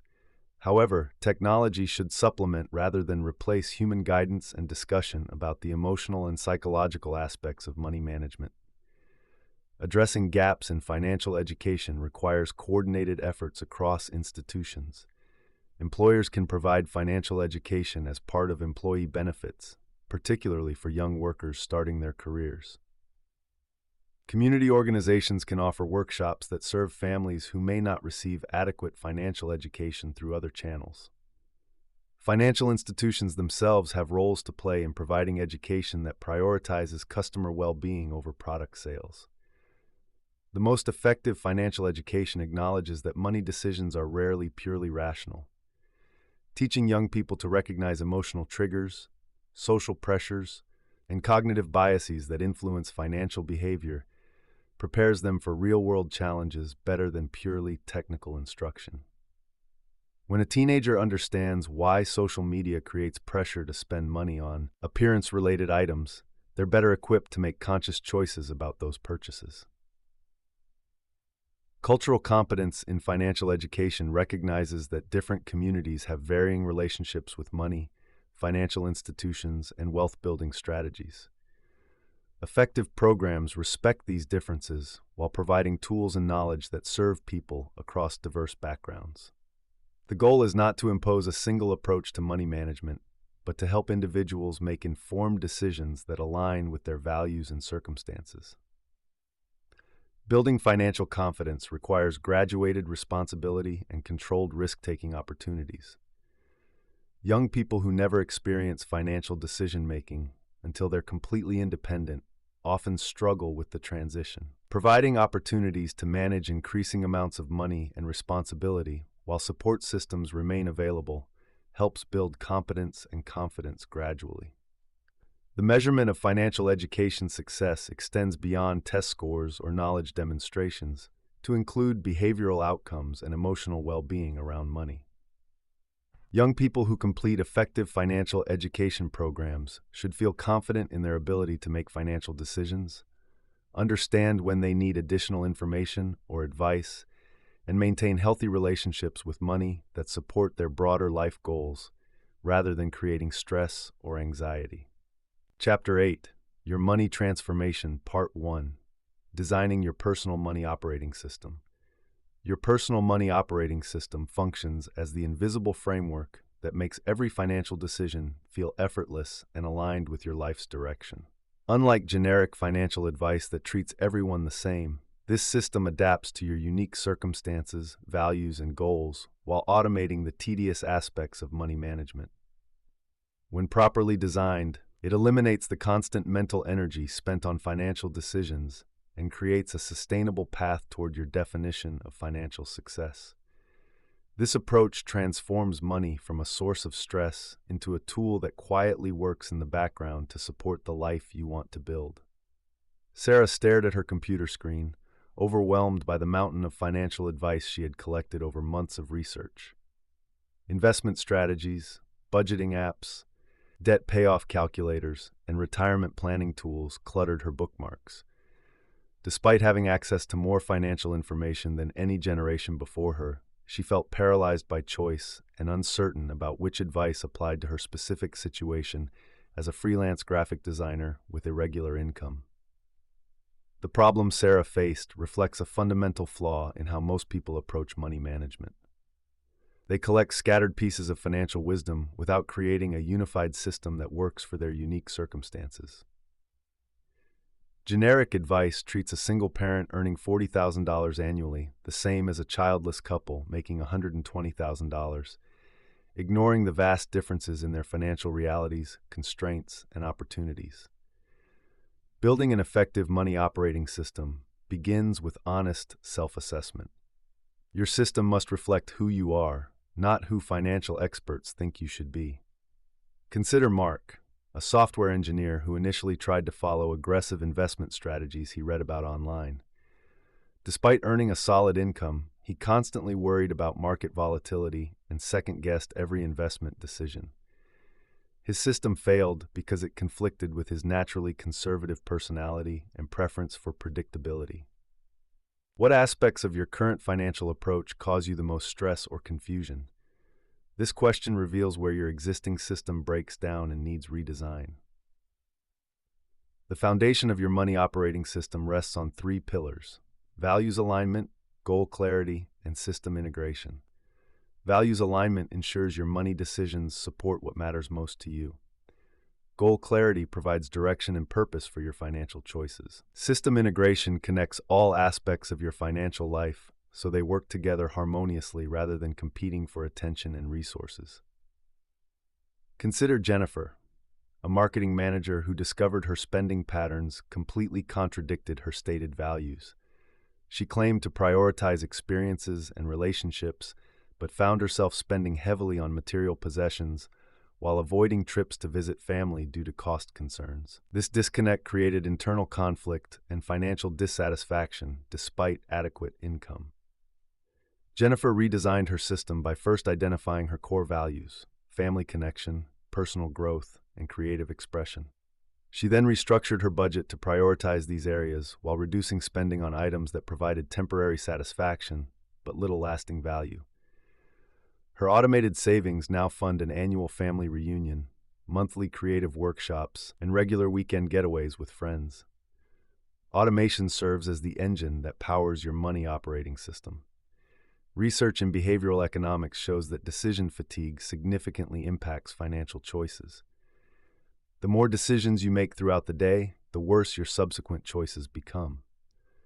By automating routine financial tasks, you preserve mental energy for important decisions while ensuring consistent progress toward your goals. David, a busy physician, transformed his chaotic financial life through strategic automation. Previously, he would forget to pay bills, miss investment contributions, and make impulsive purchases when stressed. His new system automatically transfers money to different accounts based on predetermined percentages of his income.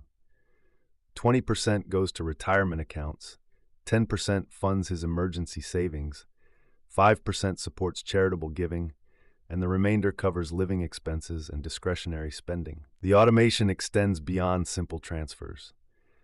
David's system includes automatic bill payments, investment contributions that increase annually with his income, and spending alerts that notify him when he approaches budget limits in specific categories.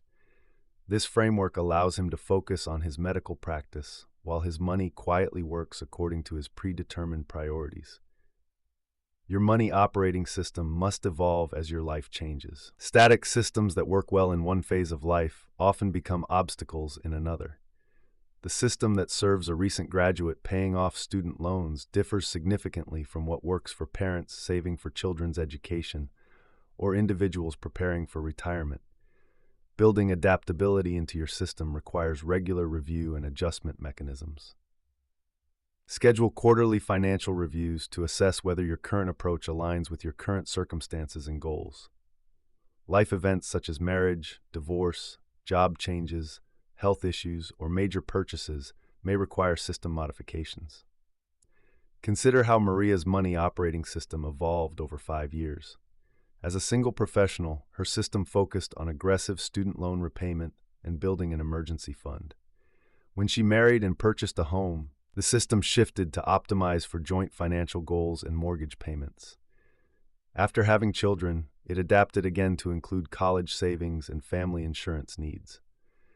Throughout these changes, the core framework remained consistent, while specific allocations and priorities adjusted to match her evolving circumstances. Integration represents the aspect most people overlook when designing financial systems. They treat budgeting, investing, insurance, and tax planning as separate activities rather than components of a unified approach. True integration means your investment strategy considers your tax situation, your insurance coverage protects your investment gains, and your spending plan supports your long-term wealth-building goals. How does your current approach to saving, spending, and investing work together, or do these areas operate independently? Integration often reveals opportunities for significant improvement that individual optimizations miss. Tom discovered the power of integration when he realized his aggressive 401k contributions were reducing his take-home pay to levels that forced him to use credit cards for routine expenses. While his retirement savings looked impressive, the high-interest debt was growing faster than his investment returns. His integrated solution involved reducing retirement contributions temporarily while aggressively paying off debt, then resuming higher contributions once the debt was eliminated. Your money operating system should reduce complexity rather than add it. Many people create elaborate tracking systems that require constant maintenance and attention. The most effective systems are simple enough to maintain consistently over time, while comprehensive enough to cover all aspects of your financial life. The key lies in finding the minimum effective dose of complexity. Track what matters most for your specific situation while ignoring metrics that don't drive meaningful decisions. A freelancer with irregular income needs different tracking mechanisms than a salaried employee with predictable monthly earnings. Consider implementing the 3-account system that works for many people. One account for fixed expenses, another for variable spending, and a third for savings and investments. Income gets automatically divided among these accounts based on predetermined percentages, simplifying money management while ensuring all areas receive appropriate attention. Building sustainable financial habits requires understanding the psychology of behavior change. Habits form through repetition and positive reinforcement, not willpower or motivation. Your money operating system should make good financial behaviors easier and more rewarding than poor ones. Start with small changes that feel almost effortless. Someone struggling with overspending might begin by implementing a 24-hour waiting period before purchases over $50. This simple rule creates space for reflection without feeling restrictive. Over time, this habit can expand to include larger amounts or longer waiting periods as the behavior becomes automatic. Environmental design plays a crucial role in habit formation. Arrange your financial environment to support the behaviors you want to develop. If you want to reduce impulse purchases, remove shopping apps from your phone's home screen. If you want to increase savings, set up automatic transfers immediately after payday when your account balance is highest. Regular system maintenance prevents small issues from becoming major problems. Schedule monthly reviews to ensure your automated systems are working correctly and your spending aligns with your plan. These reviews should be brief and focused on identifying necessary adjustments rather than extensive analysis of every transaction. Think of your money operating system as a living document that grows and improves over time. Start with basic automation and simple tracking, then gradually add sophistication as you gain experience and confidence. The goal is progress, not perfection. Your personalized money operating system transforms financial management from a constant source of stress into a reliable foundation for achieving your life goals. When properly designed and maintained, it works quietly in the background, making good financial decisions automatic while preserving your mental energy for the things that matter most to you. Part 2. The Daily Habits of Financially Wise People. Financial wisdom rarely emerges from grand gestures or dramatic changes. Instead, it grows quietly through small, consistent actions that compound over time. The most successful wealth builders share remarkably similar daily practices that require minimal effort yet produce extraordinary results. These habits operate below the radar of conscious decision-making, creating a foundation for financial success that functions automatically. Understanding how to build and maintain these daily patterns transforms money management from an ongoing struggle into a natural part of life. This section reveals the specific behaviors that separate financially successful people from those who struggle, along with practical strategies for implementing these habits regardless of your current income or situation. Consider the story of Maria, a teacher earning $45,000 annually who consistently saved 20% of her income while her colleague David, earning $75,000, lived paycheck to paycheck. The difference wasn't their salaries, but their daily money habits. Maria checked her account balance every morning during her coffee routine, automatically transferred money to savings on payday, and reviewed her spending weekly. David rarely looked at his finances and made financial decisions impulsively throughout the day. The psychology behind habit formation reveals why willpower alone fails in financial planning. Our brains are designed to conserve energy by automating repetitive behaviors. When we rely on motivation and conscious decision-making for every financial choice, we exhaust our mental resources quickly. Successful wealth builders understand this limitation and create systems that make good financial decisions the default option. The habit loop consists of 3 components: a cue that triggers the behavior, the routine itself, and a reward that reinforces the pattern. Financial habits follow this same structure. Take the simple practice of checking account balances daily. The cue might be morning coffee, the routine involves opening your banking app, and the reward comes from the sense of control and awareness this creates. Research demonstrates that people who check their financial accounts regularly make better spending decisions throughout the day. This awareness doesn't require complex analysis or lengthy reviews. A 2-minute glance at your checking account balance provides crucial context for spending decisions. When you know exactly how much money you have available, you naturally make more thoughtful choices about purchases. What specific trigger could you use to remind yourself to check your account balance each day? The key is connecting this new habit to an existing routine you already perform consistently. Successful wealth builders also practice automatic saving, but not in the way most people imagine. Rather than waiting until month end to save whatever remains, they save first and spend what's left. This reversal of sequence makes an enormous difference in outcomes. When saving happens automatically on payday, it becomes invisible and painless. When saving depends on leftover money, it rarely occurs consistently. The power of paying yourself first extends beyond the mechanical transfer of funds. It creates a psychological shift where saving becomes a priority rather than an afterthought. People who automate their savings report feeling less financial stress and more confidence about their future security. Start with small amounts if necessary. Even $25 per week builds meaningful momentum and establishes the habit framework. As your income grows or expenses decrease, you can easily increase the automatic transfer amount. The habit matters more than the initial dollar amount. Another crucial daily practice involves mindful spending moments. Before making any purchase over a predetermined threshold, financially wise people pause and ask themselves specific questions.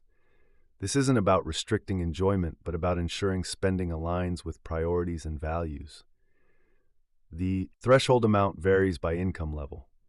Someone earning $40,000 might pause before spending $20,000, while someone earning $100,000 might use $50 as their reflection point.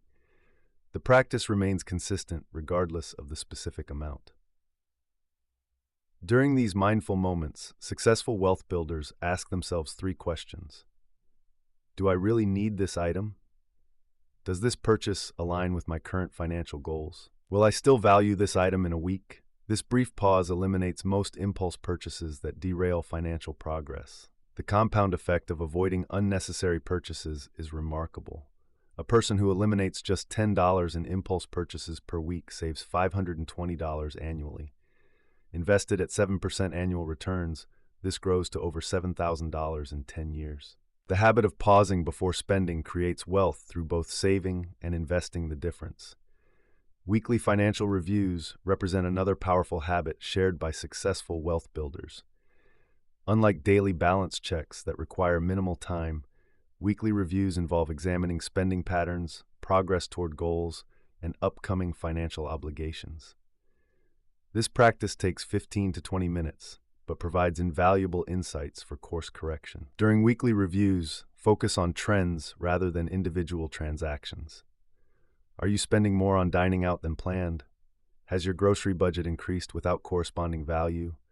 Are you making progress toward your savings goals? These patterns become visible only through regular review and reflection.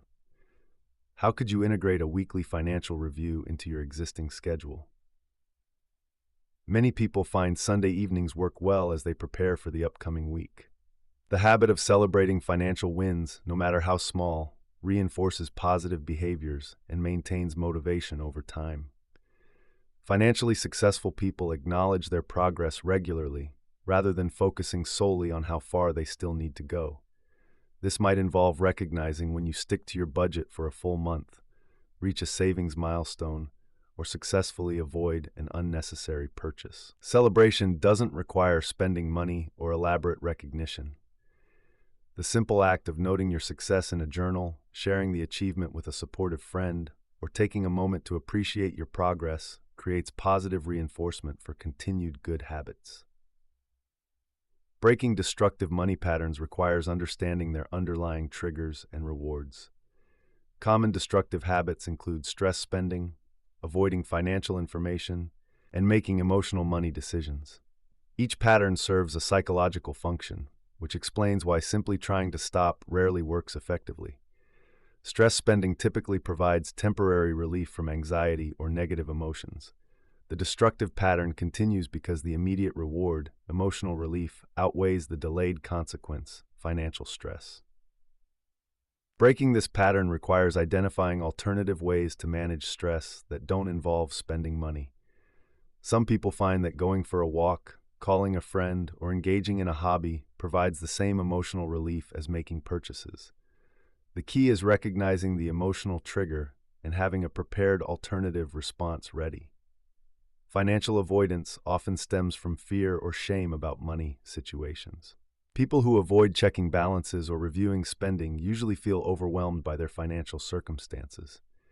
This avoidance actually increases anxiety over time, as uncertainty compounds the original problem. The solution involves starting with very small steps toward financial awareness. Instead of avoiding all financial information, commit to checking just your checking account balance daily. Once this becomes comfortable, gradually add more elements like reviewing credit card balances or tracking monthly expenses. Environmental design plays a crucial role in maintaining positive financial habits. Successful wealth builders structure their physical and digital environments to support good financial decisions. This might involve removing shopping apps from phones, setting up automatic transfers, or creating visual reminders of financial goals. Consider how your environment currently supports or undermines your financial goals. Do you receive promotional emails that encourage unnecessary spending? Are your savings accounts easily accessible for impulse withdrawals? Small environmental changes often produce significant behavioral improvements. The practice of financial mindfulness extends beyond formal habits into moment-to-moment awareness of money decisions. This involves noticing the emotions and thoughts that arise around spending, saving, and earning money. Financial mindfulness helps you respond thoughtfully to financial situations rather than reacting automatically based on emotions or social pressure. Developing financial mindfulness starts with simply noticing your internal experience during money-related activities. How do you feel when paying bills? What thoughts arise when considering a significant purchase? This awareness creates space between impulse and action, allowing for more intentional financial choices. Remember that building financial habits is a gradual process that requires patience and consistency. Start with 1 or 2 practices that feel manageable given your current situation and lifestyle. As these become automatic, you can gradually add additional habits. The goal is creating a sustainable system that supports long-term financial success without requiring constant effort or attention. The daily habits of financially wise people share a common theme. They make good financial decisions automatic while maintaining awareness and intentionality around money. These practices work regardless of income level because they focus on behavior patterns rather than specific dollar amounts. By implementing these habits gradually and consistently, you create a foundation for financial success that compounds over time, ultimately transforming your relationship with money from a source of stress into a tool for achieving your most important life goals. Part 3. Course correcting when things go wrong. Financial setbacks are inevitable parts of every person's money journey, yet how you respond to these challenges determines whether they become learning experiences or sources of lasting financial trauma. The ability to course correct effectively separates those who build long-term wealth from those who remain stuck in cycles of financial struggle. This section provides proven strategies for recovering from money mistakes, maintaining psychological resilience during difficult periods, and transforming setbacks into stepping stones toward financial success. You'll discover how to assess damage objectively, create realistic recovery plans, and build systems that prevent similar problems while preserving your confidence and motivation for the journey ahead. When Sarah lost her job during the 2020 pandemic, she faced a moment that many people experience but few discuss openly. Despite having an emergency fund and following sound financial advice, she found herself burning through savings faster than expected. The psychological impact hit harder than the financial loss itself. She questioned every financial decision she had made, wondering if her entire approach to money was fundamentally flawed. Sarah's experience illustrates a critical truth about financial setbacks. The emotional component often proves more damaging than the actual financial loss. When money problems arise, our brains activate the same stress responses that helped our ancestors survive physical threats. This response, while useful for immediate danger, can impair the clear thinking needed for financial recovery. The first step in effective course correction involves distinguishing between temporary setbacks and fundamental strategy problems. Temporary setbacks typically result from external circumstances beyond your control, such as job loss, medical emergencies, or economic downturns. These situations require tactical adjustments rather than complete strategy overhauls. Consider Mark, a small business owner who faced significant revenue losses during economic uncertainty. Rather than abandoning his long-term investment strategy, he reduced his monthly contributions temporarily while maintaining his accounts. He recognized that his core financial approach remained sound despite the temporary cash flow challenges. Fundamental strategy problems, by contrast, stem from flawed assumptions or approaches that consistently produce poor results. These might include inadequate risk assessment, unrealistic expectations, or misalignment between financial strategies and personal circumstances. Recognizing this distinction prevents you from making hasty decisions that compound existing problems. How often do you find yourself questioning your entire financial approach when facing a single setback, rather than evaluating whether the core strategy remains sound? The psychology of financial failure reveals why many people struggle to recover from money mistakes. When facing financial difficulties, people often experience shame, embarrassment, and loss of confidence. These emotions can lead to two equally destructive responses: complete avoidance of financial planning or obsessive micromanagement that creates additional stress. Research in behavioral psychology shows that people who recover successfully from financial setbacks share common characteristics. They view mistakes as information rather than personal failures. They maintain long-term perspective while taking appropriate short-term action. Most importantly, they resist the urge to make dramatic changes based on temporary emotions. Lisa's story demonstrates this principle in action.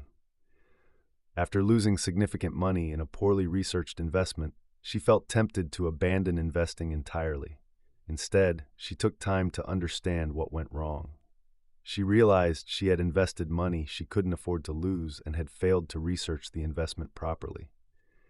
Rather than giving up on investing, she adjusted her approach by limiting speculative investments to a small percentage of her portfolio and committing to thorough research before making any investment decisions. Creating an effective financial recovery plan requires systematic assessment and realistic planning. Start by taking inventory of your current financial situation without judgment. This means calculating your net worth, analyzing cash flow, and identifying all sources of financial stress. The damage assessment process should be thorough, but not obsessive. Spend adequate time understanding your situation, but avoid repeatedly recalculating numbers or dwelling on past mistakes. Once you have clear numbers, focus your energy on forward-looking solutions. Recovery planning works best when broken into 3 phases: stabilization, rebuilding, and prevention. During stabilization, focus on stopping further financial bleeding. This might involve reducing expenses, increasing income, or restructuring debt payments. The goal is creating breathing room to think clearly and plan effectively. The rebuilding phase involves gradually returning to your long-term financial goals while maintaining the lessons learned from your setback. This phase requires patience, as recovery often takes longer than people expect. Setting realistic timelines prevents discouragement and maintains motivation during the recovery process. Prevention involves implementing systems and safeguards to reduce the likelihood of similar problems. This might include building larger emergency funds, diversifying income sources, or creating better monitoring systems for your finances. What specific safeguards could you implement today to protect against the types of financial setbacks you're most concerned about experiencing? Support systems play a crucial role in financial recovery, yet many people resist seeking help due to pride or embarrassment. Professional help becomes particularly valuable when you feel overwhelmed or when setbacks involve complex financial instruments or legal issues. Financial advisors can provide objective perspective when emotions cloud judgment. They can help distinguish between necessary changes and panic-driven reactions. However, not all financial help requires professional intervention. Trusted friends or family members who demonstrate financial wisdom can provide valuable support and accountability. Tom discovered the value of support systems after a series of poor financial decisions left him with significant debt. Rather than struggling alone, he joined a local financial planning group where members shared experiences and accountability. The group provided both practical advice and emotional support, helping him maintain motivation during the difficult recovery period. The key to using support systems effectively lies in choosing people who combine empathy with practical wisdom. Avoid advisors who either dismiss your concerns or encourage panic-driven decisions. The best support comes from people who can acknowledge the difficulty of your situation while helping you focus on constructive solutions. Building resilience for future challenges requires understanding that setbacks are normal parts of financial life rather than signs of personal failure. People who maintain long-term financial success experience multiple setbacks throughout their lives. Their advantage lies not in avoiding problems, but in recovering effectively when problems arise. Resilience building involves both practical and psychological components. Practically, maintain diversified income sources, adequate emergency funds, and conservative debt levels. These measures won't prevent all financial problems, but will reduce their severity and provide more options for response. Psychologically, resilience requires maintaining perspective during difficult periods. Remember that financial setbacks, while stressful, rarely represent permanent situations. Most people recover from financial difficulties within reasonable timeframes when they take appropriate action and maintain consistent effort. Consider keeping a financial recovery journal during challenging periods. Document both the practical steps you're taking and your emotional responses to the situation. This practice helps maintain objectivity and provides valuable reference material for future challenges. The process of course-correcting financial mistakes ultimately strengthens your overall financial position by building experience and resilience. Each successfully navigated setback increases your confidence in handling future challenges. This confidence, combined with practical lessons learned, creates a more robust approach to financial management. Recovery from financial setbacks requires balancing immediate needs with long-term goals. While addressing current problems, maintain connections to your broader financial objectives. This might mean temporarily reducing retirement contributions rather than stopping them entirely, or finding ways to maintain some investment activity even during tight periods. The most successful financial recoveries preserve forward momentum while addressing current challenges. This approach prevents the discouragement that comes from feeling like you're starting over completely. Instead, you maintain progress toward long-term goals while handling temporary obstacles. Remember that course correction is a skill that improves with practice. Each experience with financial challenges provides valuable information about your responses, strengths, and areas for improvement. This knowledge becomes part of your financial toolkit, preparing you for future success even during difficult periods.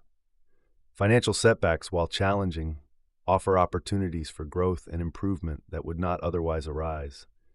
By approaching these situations with systematic thinking, appropriate support, and maintained perspective, you transform temporary difficulties into lasting strengths that support your long-term financial success. Part 4. Living rich on any income.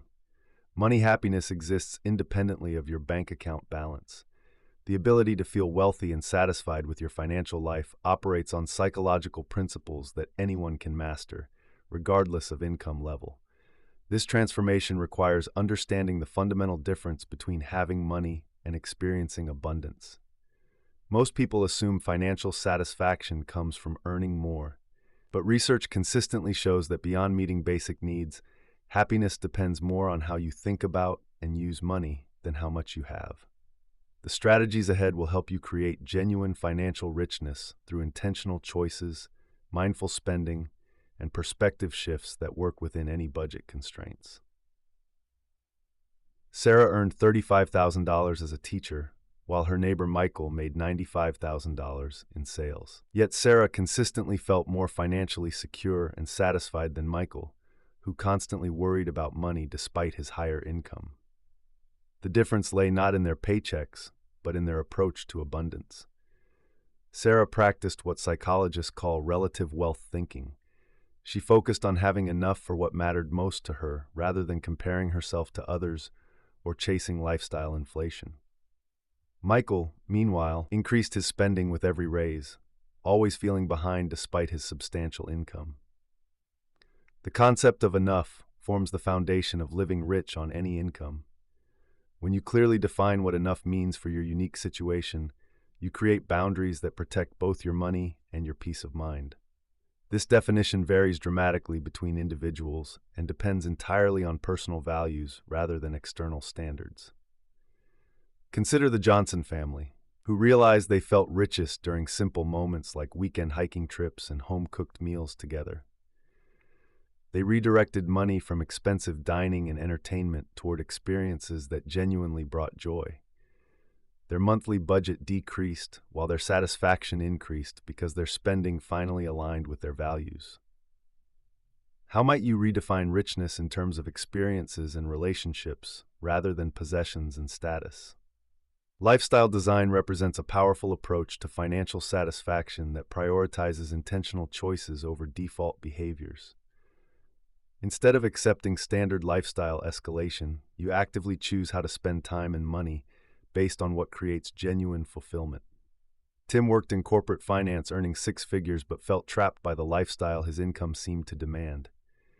Expensive clothes, frequent dining out, and premium subscriptions consumed most of his paycheck despite bringing little joy. He redesigned his lifestyle around his actual interests in reading, cooking, and outdoor activities. By eliminating spending that didn't align with these values, he reduced his expenses by 40% while increasing his daily satisfaction. The practice of mindful spending involves pausing before purchases to ask whether they support your defined version of richness. This simple habit prevents impulse buying while ensuring your money flows toward things that genuinely matter. Research from behavioral economists shows that people who practice gratitude regularly report higher financial satisfaction regardless of income changes. Gratitude shifts attention from what you lack to what you already have, creating a psychological foundation for abundance thinking. Maria started a weekly practice of listing 3 things she appreciated about her financial situation, even during tight months. She noticed her anxiety about money decreased, while her creativity around stretching dollars increased. This mindset shift helped her find satisfaction in her current circumstances while still working toward financial goals. The gratitude practice works because it trains your brain to notice abundance rather than scarcity. When you consistently acknowledge what's working in your financial life, you build confidence and reduce the stress that often leads to poor money decisions. Simple pleasures often provide more lasting satisfaction than expensive ones, yet many people overlook them in pursuit of costly experiences. The key lies in developing appreciation for accessible joys that don't strain your budget. David discovered that his happiest memories involved activities costing less than $20, cooking new recipes, exploring local parks, having deep conversations with friends over coffee, and reading books from the library. He began intentionally scheduling these activities instead of defaulting to expensive entertainment options. This approach requires training yourself to notice and savor simple experiences. Research shows that people who practice mindfulness around everyday activities report higher life satisfaction than those who constantly seek novel, expensive experiences.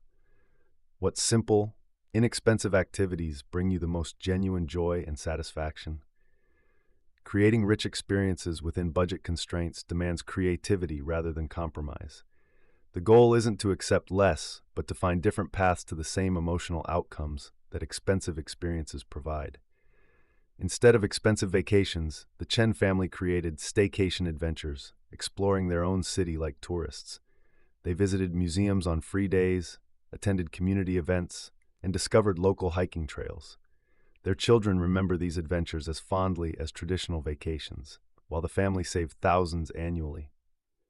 The psychological principle behind this success involves focusing on novelty and connection rather than cost. Rich experiences share common elements. They create memories, involve people you care about, engage your senses, and provide opportunities for growth or discovery. Building financial abundance requires shifting from scarcity thinking to sufficiency thinking. Scarcity thinking assumes there's never enough and constantly compares your situation to others. Sufficiency thinking recognizes when you have enough for your current needs and values. Jennifer practiced sufficiency thinking by regularly reviewing her financial priorities and celebrating progress toward her goals. Instead of focusing on what she couldn't afford, she acknowledged what her current income made possible. This perspective helped her make confident financial decisions without constant second-guessing. The transition from scarcity to sufficiency requires consistent practice. Start by noting moments when you feel financially secure or satisfied, even briefly. These moments provide evidence that abundance is possible within your current circumstances.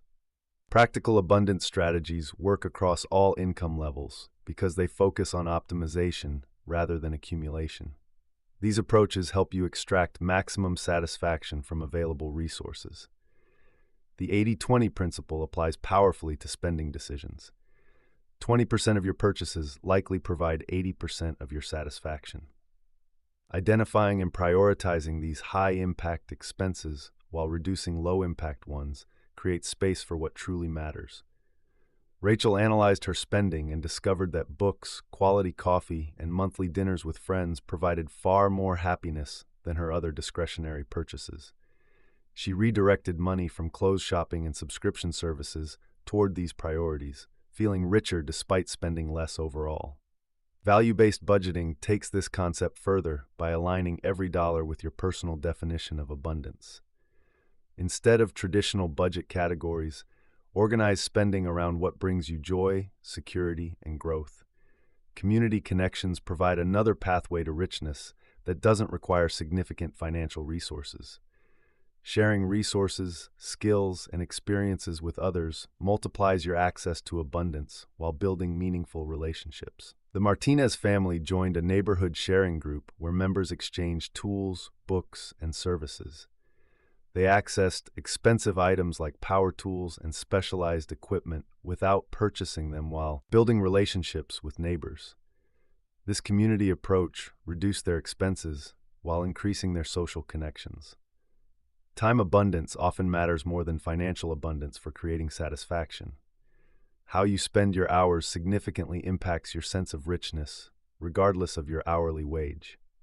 Consider how wealthy individuals often struggle with time poverty despite financial abundance, while others with modest incomes create rich, fulfilling lives through intentional time management. Creating systems that automate positive financial behaviors helps maintain abundance thinking without constant effort. These systems ensure your money flows toward priorities even when willpower fluctuates. Set up automatic transfers to savings accounts nicknamed with your goals: emergency peace of mind, adventure fund, or future freedom. Seeing these accounts grow provides ongoing evidence of progress and abundance. The psychology of financial satisfaction ultimately depends more on alignment than accumulation. When your spending, saving, and earning align with your deepest values, you create a foundation for feeling wealthy regardless of external circumstances. How might you restructure your financial life to better reflect what truly matters to you? This alignment creates a sustainable foundation for financial satisfaction that grows stronger over time, rather than requiring constant increases in income or consumption to maintain happiness.